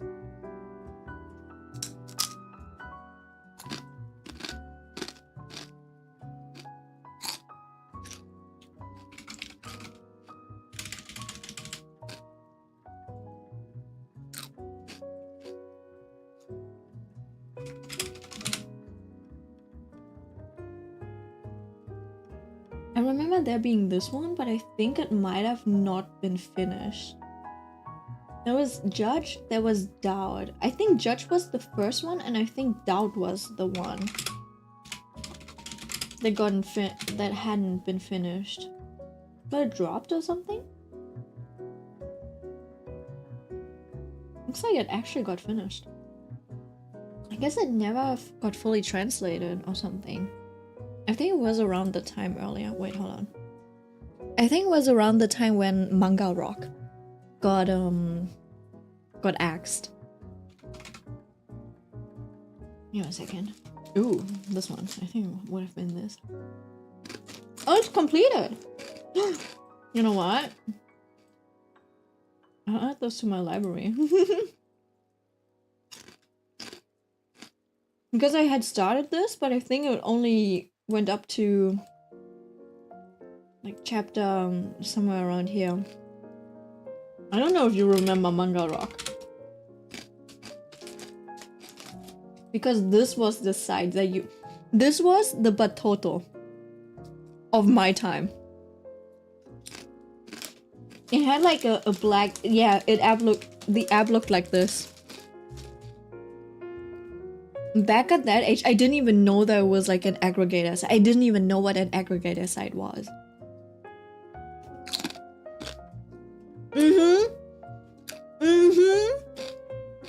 It had like the best app and stuff as well. Which was crazy.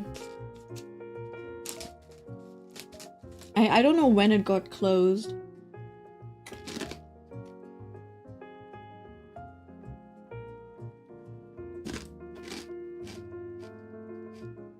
It didn't even cost anything.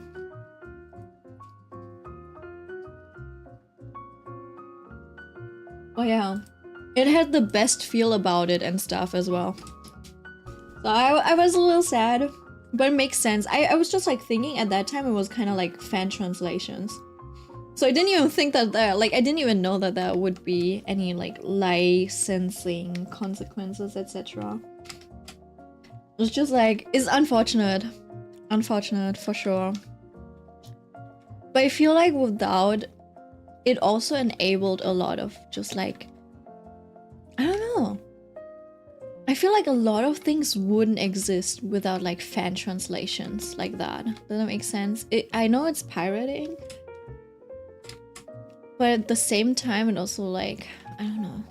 It popularized a lot of things in the Western sphere. I don't know. Well, I guess maybe it would have. I think, you know what, I think things would have probably just been very delayed, like coming to the West, if not for these like fan translations and just this type of stuff, you know, the way it spreads. Because I think, for example, with the villainous stuff, right? I think it got very popular in Korea at some point. And I don't know. You know what? I don't know. I don't know if things would have gotten on the like official English webtoon app as fast, right? It's all about community and uniting. Yeah, I don't know, it's kind of difficult to say, to be honest.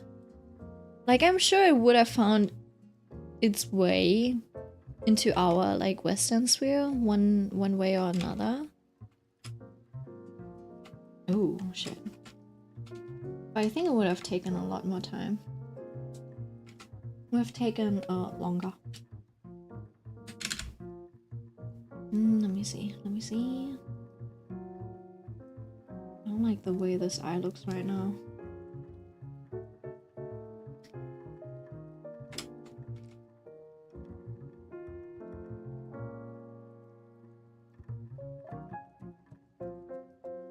It is somewhat on the same height. Just need to flatten this out a little, maybe.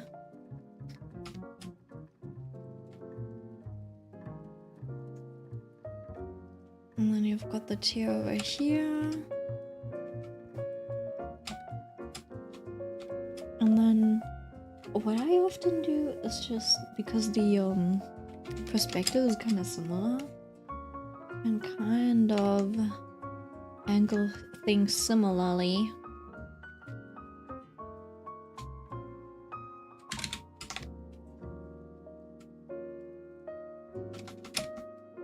And I'll just take them like this.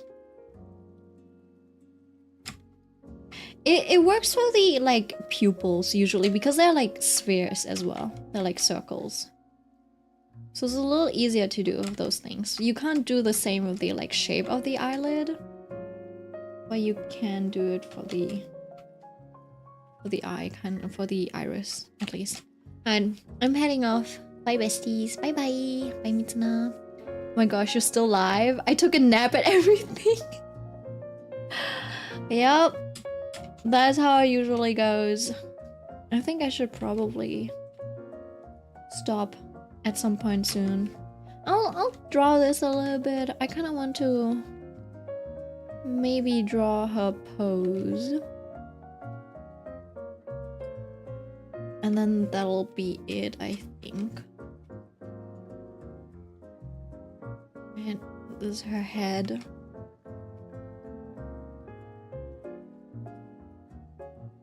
I don't even know if I want to make this,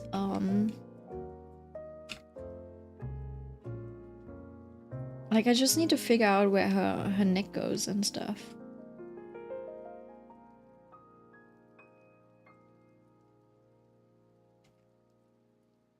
So this is where her hair would be. You won't see it because it's underneath the veil. It's very thin hair, which I think is fine. Some girls are just cute like that. You know what? Can I please gush a little bit about Ives? I think this is how it's written. Ives Ray. It's crazy how anime that girl looks. Like, this stylist must really like her aesthetics too. Like, Ray must match her aesthetics so well.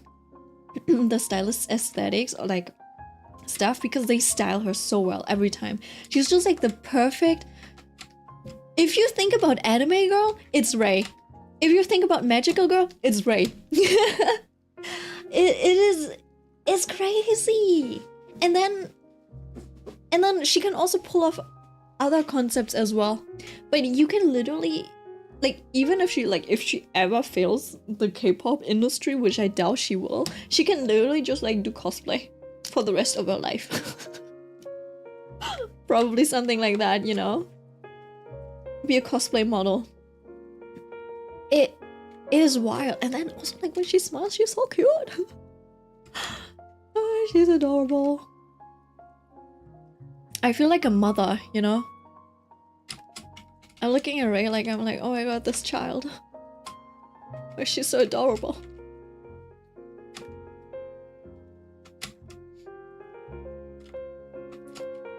Let me see. Auntie Era milk. For sure, for real. That's me. I'm Auntie Milk. Give me a second. Let's see.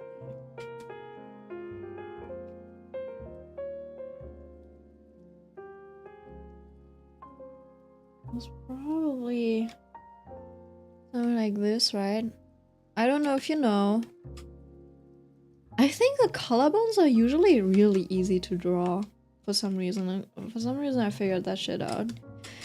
And then even in perspective, it's kind of like, you know, it kind of has this shape. And a little bit like this. Right, and then, you know, you have the neck sitting somewhere over here. And the head. And then, even then, the neck also connects around here, so you kind of have like a little bit of this shape. I don't know. I don't know. This is kind of easy to draw for me. Obviously, the head is a little too small right now, but then after that, you can also see that you know, the deltoid, the shoulder muscle, is kind of like this, you know, it wraps around. And then underneath this is, you know, the chest muscle. It kind of like goes under your armpit. And it goes like in your armpit like that. Right, and you got the backside. This looks really bad right now, but I'm just like, this is just to show you the direction of things. And then here as well. It's kind of like this, actually. I guess it kind of goes in there. Right, it's kind of Now the thing that I don't know about, honestly, is probably the abs. I know there's like the rib cage, so it should probably start over here, and then there's the rib cage. And then it, you know, if you really train, there's a little bit of like a diamond shape over here. And goes in. You know, it kind of like, you know, collapses. But then these muscles, I don't know, man. I don't think I've learned the shape of these. Is it like this? I actually don't know.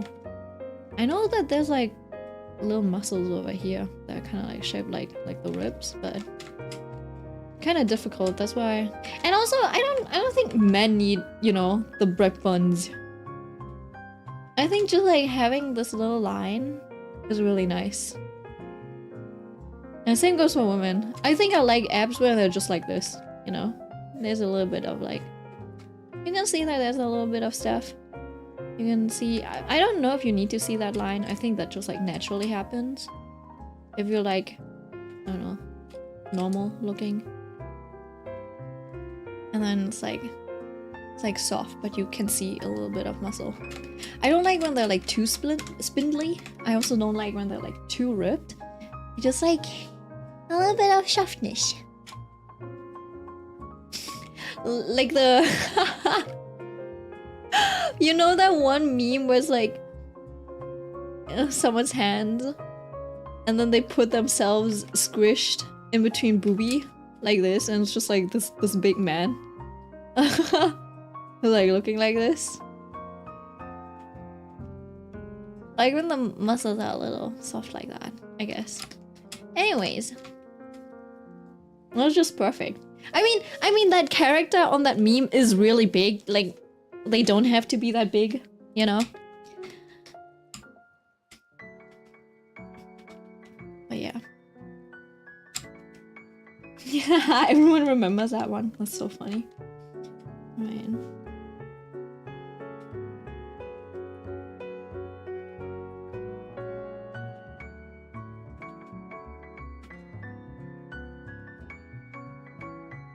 As for girls though, I'm continuing the toxic beauty standards.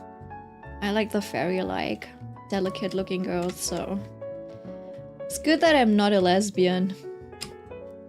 I think I'm not a lesbian. Who knows? Who knows? It's good that I don't have a daughter, a child. I think even if I had a daughter, a child, I would still love her. You know, it's like... Gay panic Lamau. I feel like man, I don't know. What if love is you know what? I don't know. You know what? I think I can, yeah. I don't know. I don't think you need to be pretty to be lovable. I'm a type of person who, like, once I love someone, I don't really care. I don't really care. I'm just like, I'm like at that point, I'm just worried about someone's health. So if I'm saying like, oh, you know, like maybe you shouldn't eat this or that, I'm like, you're starting to get a little fat, I'm like worried that it's like, you know, you'll get diabetes or something like that, if that makes sense. I was like, hey, maybe we should watch our weights together. Right? It's like, I wouldn't like want my loved ones to... I'm not saying like watch your weight, I'm like saying like maybe you should not be eating a bag of candy in one sitting. Does that make sense? And then do it like regularly as well. If I see something like that, I'll be like, you know what? Maybe we should work out a little. Right? I'm not saying like, oh my god, you ate a bag of candy, you're such a fat ass. I'm not saying that. I'm like, hey, I don't want you to, you know, develop cavities. I also do not want you to develop type 2 diabetes. That type of thing, okay? And then other than that, I would probably be just fine. When it comes to attraction, I don't know. I guess I have a very specific type when it comes to attraction. And it's the type that I draw. I am, by the way, also not that looking like that, so... I'm like the squishy one. I'm like this. Also like a lot of eye bags. I'm like I'm squishy. I'm marshmallow auntie. Okay? I'm the comfy friend. I'm the friend that you, like, use their thighs for. To have a soft pillow. That's me. Right? I think I kind of look like this. Like, genuinely. Sometimes... Yeah, like... Well, I like this. Right?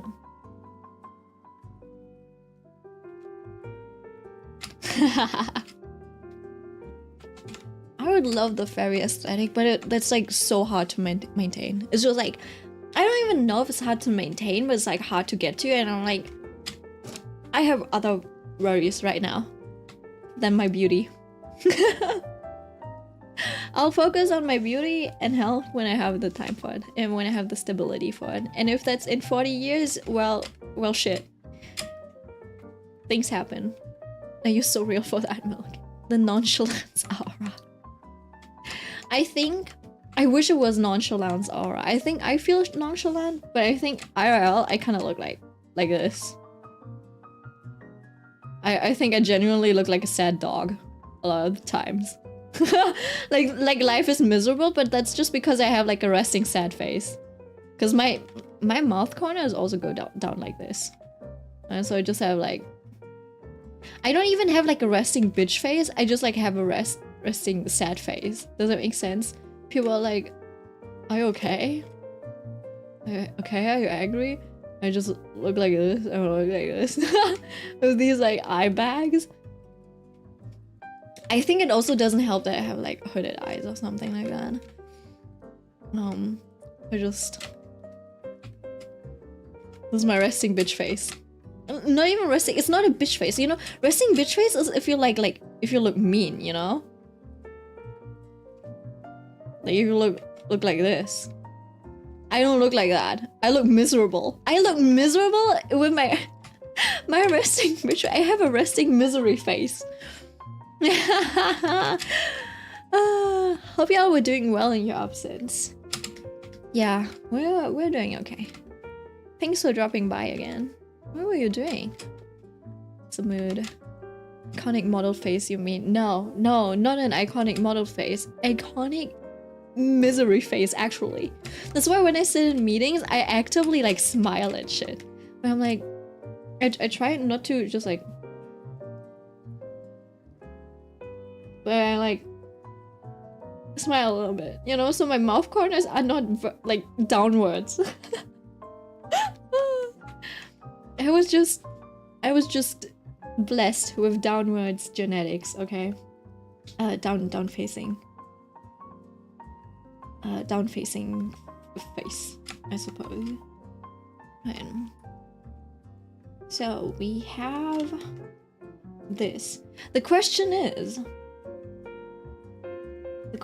guys, do I just refine this? Because I think I could probably just refine this and clean this up. And then just replace the girl underneath. Wait, hold on. I forgot a part. I forgot her knees. This girl has knees. By the way, I don't know if you know. But she has knees. 2 of them. Can you believe that? 2 knees. She's not a mermaid. Just a girl. And so the question is... Because I feel like this is going to be painterly anyways. You know what? I did a huge bazonga. A huge mistake. All of these layers are merged. I merged this because I was like, I'm gonna redraw it anyways. Why you like this, Milk? Why were you like this? What made you decide? Alright, so I could reshape. I could reshape this stuff, you know? And then just like, you know, paint over it.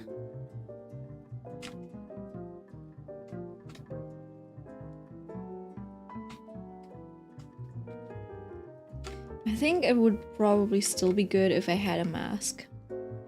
But I don't think I need to have like... I think I'll just separate these layers. And then... So let me show you what I mean.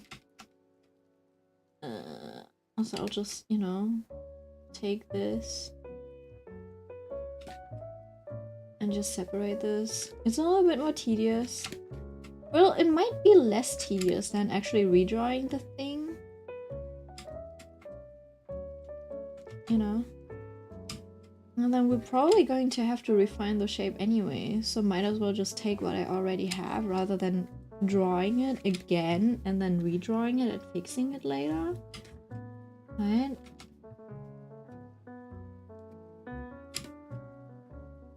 And we have the idea. So this can just be, and this could also just be the silhouette, and I'll do an extra layer for the foam.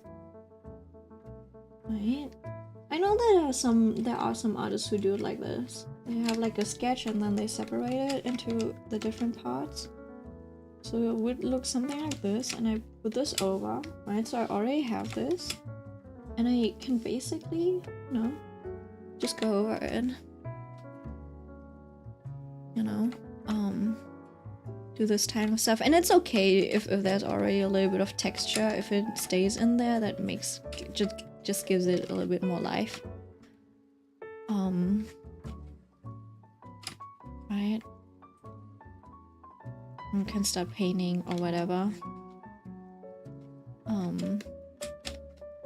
Right, something like this, and then I only really need to redo the masks for the character itself, and I can just like redo the foam. And the foam could even be something like, well, maybe not like that, but maybe I have a, and I could probably do something like this, and then just shape the foam how I like. Right? Does that make sense? Foam is really messy anyway, so it's okay for this brush to do it like that.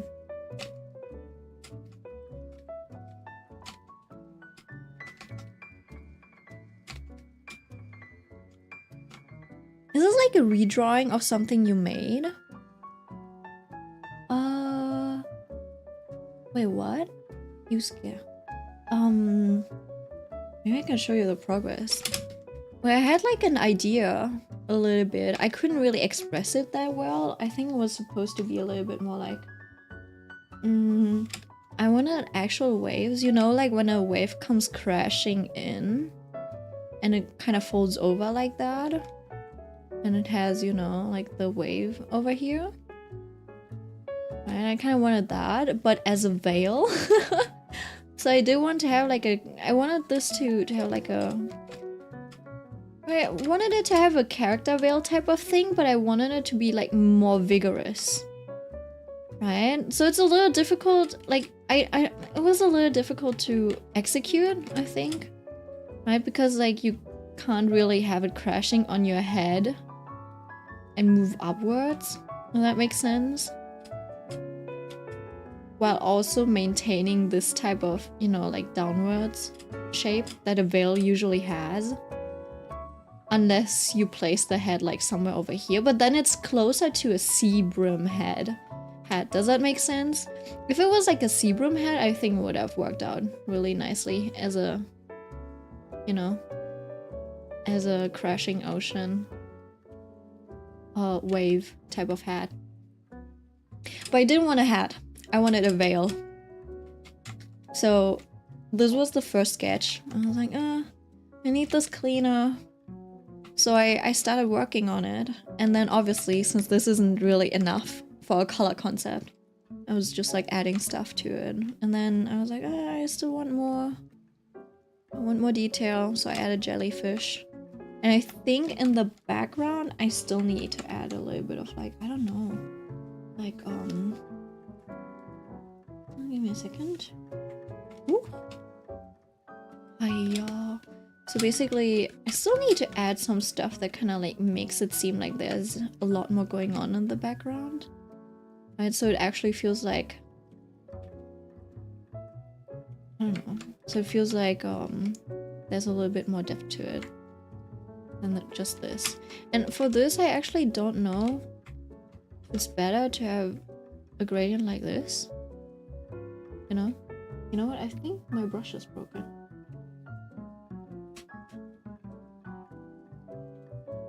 So I don't know what I want the glow to be, right? Do I want it to be like this? And then have maybe more jellyfish in the back like this? Like fading into the darkness? Or does it make more sense to have it like this? And then the jellyfish are kind of blending in over here, you know? But if I add it like this, it also looks a little messy. So I still have to think about the background. I kind of want to create a similar depth like to be diese.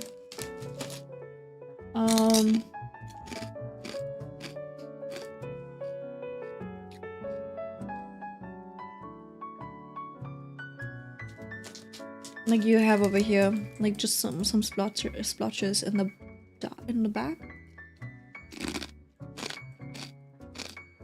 Like in the distance over there. I don't know how to achieve that just yet. I guess closest thing would be this.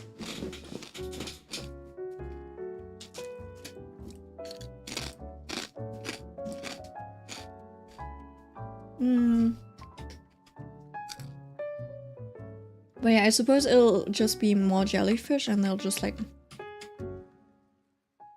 you know, fade into the darkness like that.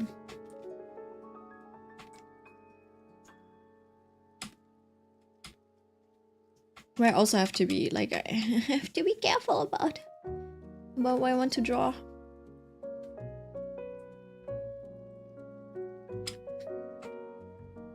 Yeah.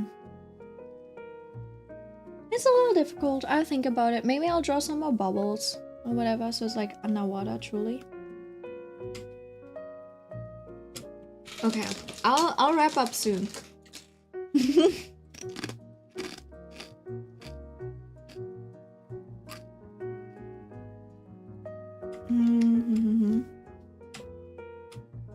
Let me just... I'll do the... What's it called? I'll do the character base mask.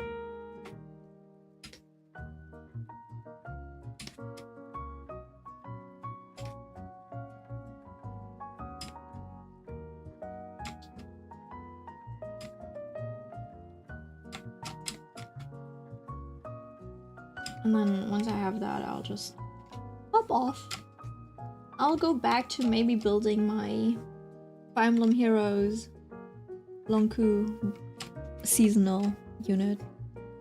I actually don't have a lot of... because I haven't been playing this game in a long time, like properly, I don't really have any of the fancy units that I should have to be able to build him. So he's a little underbuilt right now.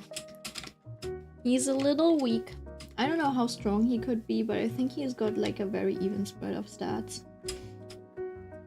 And I can just invest in him like I did with the original characters. I think he's kind of like his original self with just like slightly boosted stats.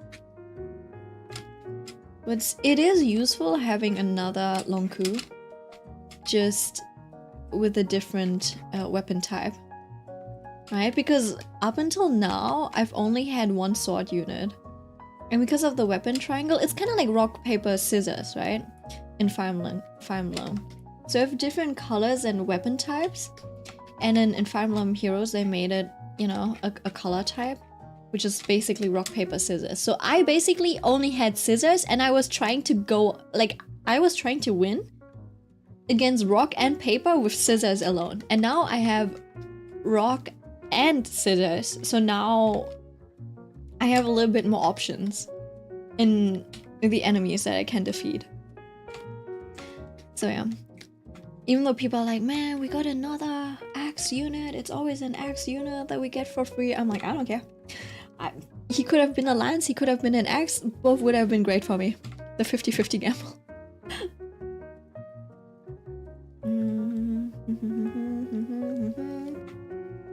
We do this. And do this. Mitsuna left. I cannot bully her anymore. What do I do? I do have some, I feel like I do have some mean girl tendencies sometimes. I don't possess the grace, the saintliness, the patience. Maybe one day, when I actually have to. Elegant as always. No.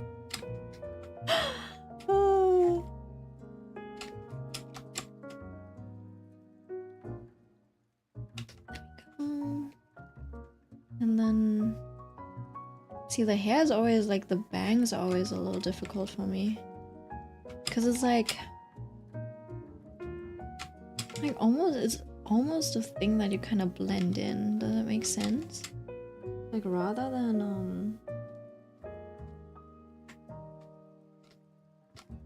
than actually like painting like all of these blocks, like actually masking out these blocks, you kind of want these blocks to have a little bit of a fade, just because it feels more natural and a little more like hair.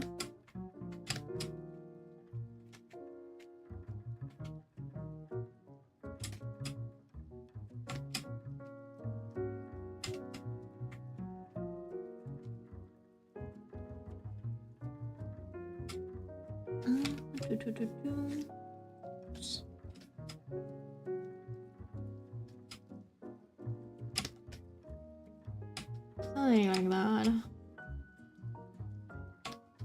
And then also didn't want it over here.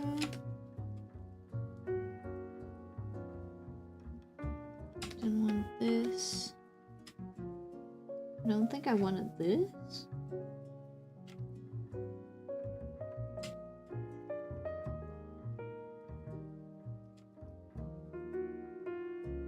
Oh shit. Oh shit.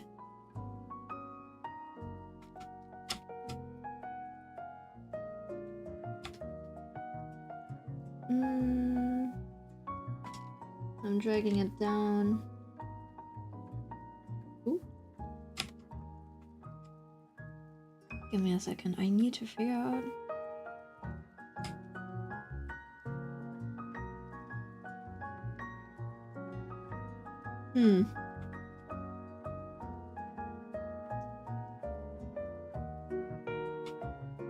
Did it draw it like this?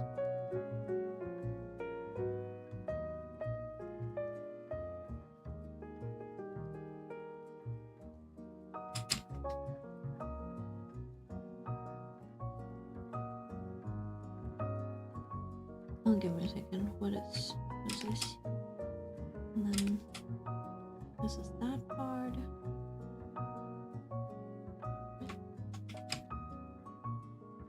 Wait, delete this really quick, and then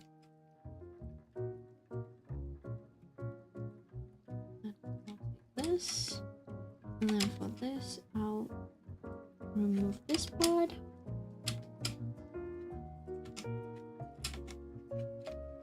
and then carving this away as well.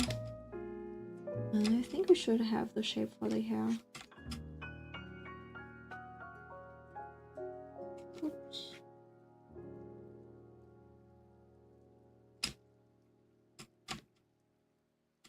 Just one more layer.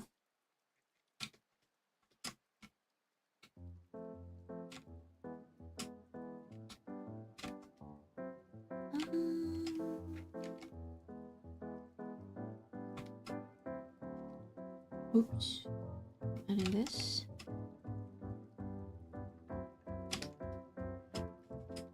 I probably have to think about where I want some more hair to be. I should...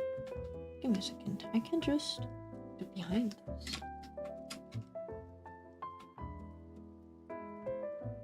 And then...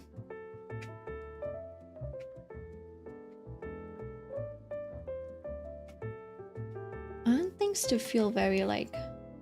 I don't know. I want the hair to feel like silky.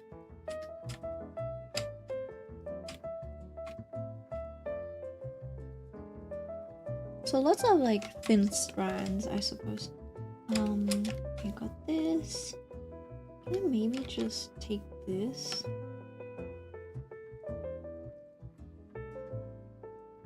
And then can I just, you know, merge it like that?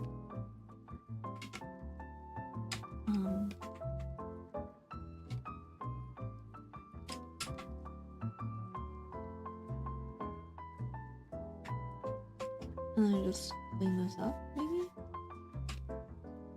You know what was also a mistake in merging? Now I lost my my light layers. I had light and shadow separated really nicely. Now I gotta redo it or something.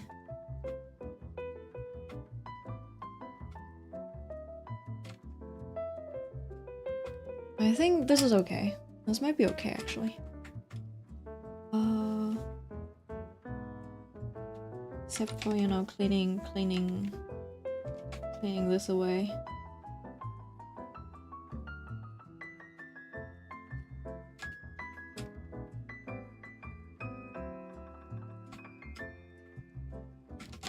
And then this was over here. And close this up.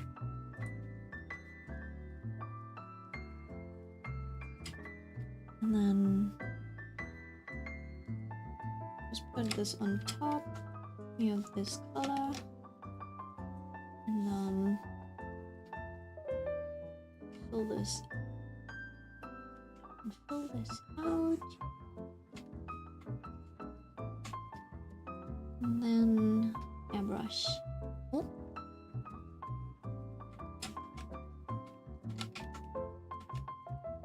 Let's take a little bit of cloud.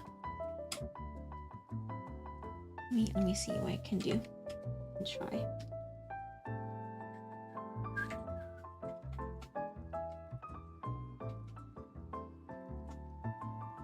Oh, you know, maybe the Legato, like 50%. That's like my basic brush.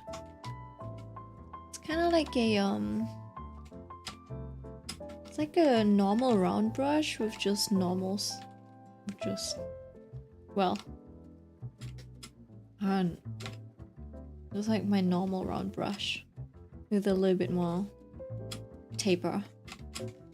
It feels like a marker. So, you know, I like to go for something like this, and then do this. And we could probably add one over here. And then the highlights, obviously, would have to be this. So this is a lot of cleanup for this one at least. And then this one can just a little bit of this. Alright. And let me see, can I maybe put this on as well?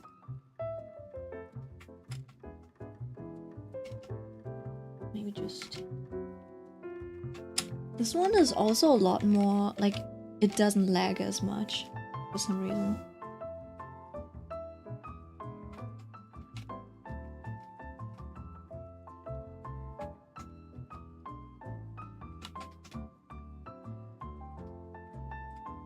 Ooh, I shouldn't forget about the teardrops. I had like this teardrop. Can make it a little smaller. And was kind of here, like in this area. I gotta be a little bit more careful. about the tangents. It's a bit of a tangent right now. The brush is so good to be called basic. This one? It has like a... Do you see the shape? It does a little bit of spray, right? So if you look at this, basically you just need a shape, right? And then in the brush settings, let me see, I forgot where it was. Was it in... It might have been in ink or in spraying effect. Yeah, you can activate this. I don't... this is like originally a Photoshop brush that I got from work. That's why it's like that, but I have something similar set up with this one. So this one is one where I scanned a paint stroke. Oh. Wait, hold on, look at this. Oh, wait, why is it not working? It's not spraying right now. Huh, that's weird. Maybe there was an update or something, but this is similar, right? So this has like a special shape. I might have changed the settings a little. Yeah, and then there's a texture on it. That's why it kind of looks like this right now. But usually when I hold the spray, it should actually, you know, like increase a little bit just by holding it. I might have turned it off. And then, you know, it has a shape.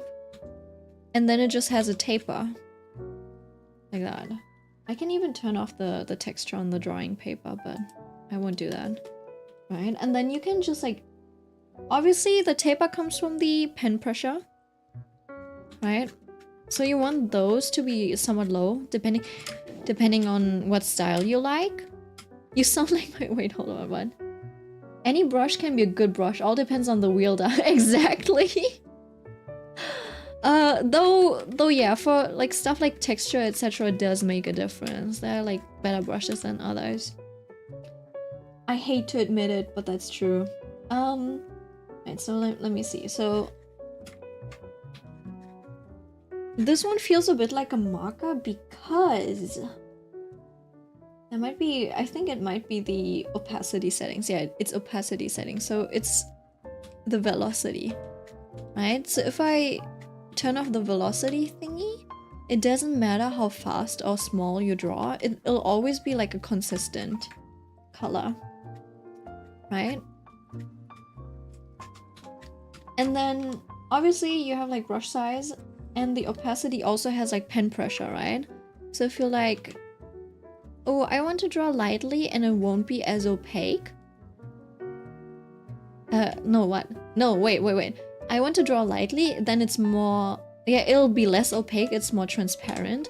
And then in combination with like the speed... So basically, when you do a stroke, at the end of a stroke, your pressure gets a little bit lighter.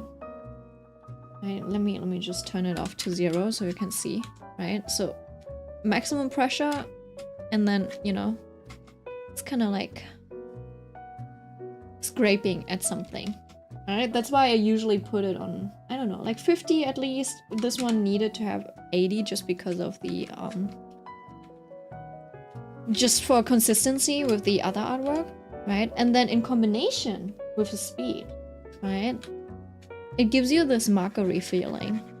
So this feels like a marker, like a felt tip or something. Does that make sense? So this is one of the things that I work on. That's why that's this brush. It is very simple. I usually have it at like 90 opacity though. For lines, like 90 opacity. For coloring, you know, 50%, so it gives you that marker feeling because you overdraw. There's also like a blending mode thingy. Let me show you. So, you know, when you draw like this, and you're like, alright, that's nice, but now I want other things to be darker. If you go to compare density, you can just darken it, and it feels a bit more like watercolor. And if you just go onto normal, you can basically... Right, let me show you this way, right? So if I do this, and this is normal mode, you get basically overlap, right? 1 layer, 2 layers. And like everything's dry. If you do compare density, it's kinda it's a little bit smoother. So if you draw a lot, you know, if you do like a lot of these types of strokes, you can just like, you know, make things a little bit darker. I think it should be more prominent with other types of markers. For example, when I don't do the velocity or pen pressure thingy, right? Let me see. So if I I do like that. Right, if I do it like this is the compare density, and then the normal mode is kind of like this, right? Which kind of sucks. Right? You draw over it, it gives you these lines, and you hate it. If you do it with the compare density setting, you can, you know, do a lot of strokes and just like naturally darken things. Right? If you're the type of person to make a lot of strokes like this, to add texture, whatever. This also helps a little bit with like, especially if you draw like this, right? It kind of helps giving this, how do I say it? I will say that brush is perfect for making flannel. Yes, it is. It gives you a little bit of, like if you do the compare density brush, it looks a little bit like gouache or something. So yeah, I do have this blending mode thing open just to switch between those modes if necessary. So yeah. I think I'll keep this over here and this. So yeah, maybe can I move this below? So yeah. This is going to be another drawing. Maybe it'll be a more loose one, where you just like test out your brushes, etc. and get used to them. And yeah. I don't know if it looks good flipped. I hope it looks good flipped. I think it looks okay flipped. For some reason, the issue that I have is whenever I flip something, one eye looks bigger than the other. It is really weird, even though they're like the same size. Does look good, thank you. I don't know what it is. I had the same thing. I had the same thing with this other one, right? With this one. Isn't it perspective? It might be just like an optical illusion or something, right? Because I had the same issue with this, and you know, if the eyes are kind of like the same perspective like this, I usually just like copy over one eye to the other part.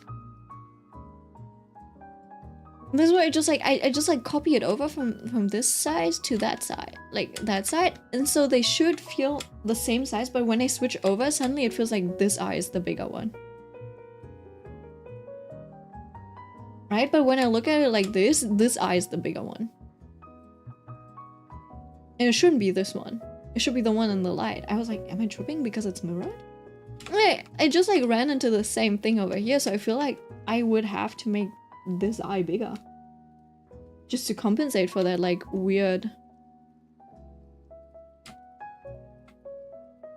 distance. Even though I literally just copied it over. And it's like, they're not that far, you know? They're not that far apart that this one needs to be significantly bigger. Because like, if I make it bigger, it does feel bigger on this side. But when I make it bigger, it kind of feels like correct when I mirror it. It's a bit weird. Maybe I'm just tripping. Maybe I'm tripping. Maybe it just like... So I have a little bit of this. But I guess it's not that important because this one's in the shadows anyways. Yeah.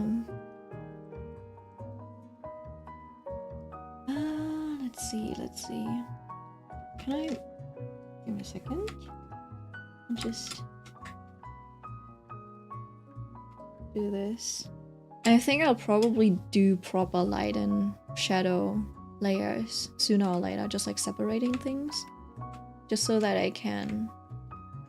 so that I have a mask. I'm a little torn because on one hand, once you figured out the like coloring, etc. Right? You're gonna merge it anyway, like once you figure out the lighting and stuff. And I feel like I already did that. So I could technically just paint away. I guess I will just paint away. Also, there's like this extra layer on top of this, just so you don't get confused. But yeah, I'll keep it at this, and that's enough for today.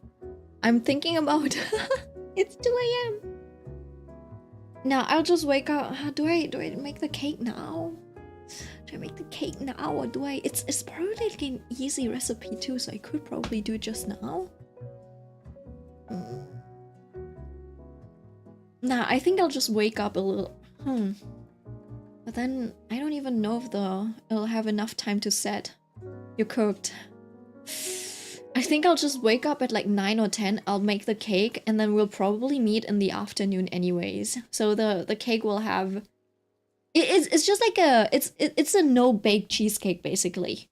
So the cake just needs like 1 or 2 hours to set. So Milk, I know you're gonna sleep in. No, I will set an alarm. I will set an alarm, and Gojo will wake me up.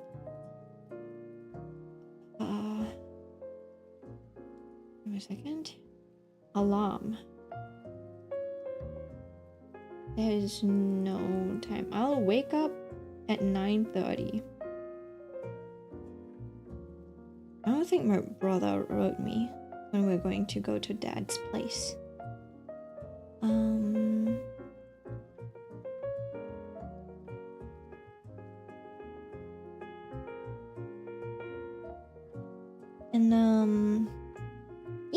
yeah, he didn't say anything.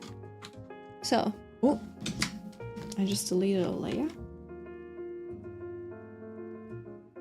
Yeah. So I'll be fine.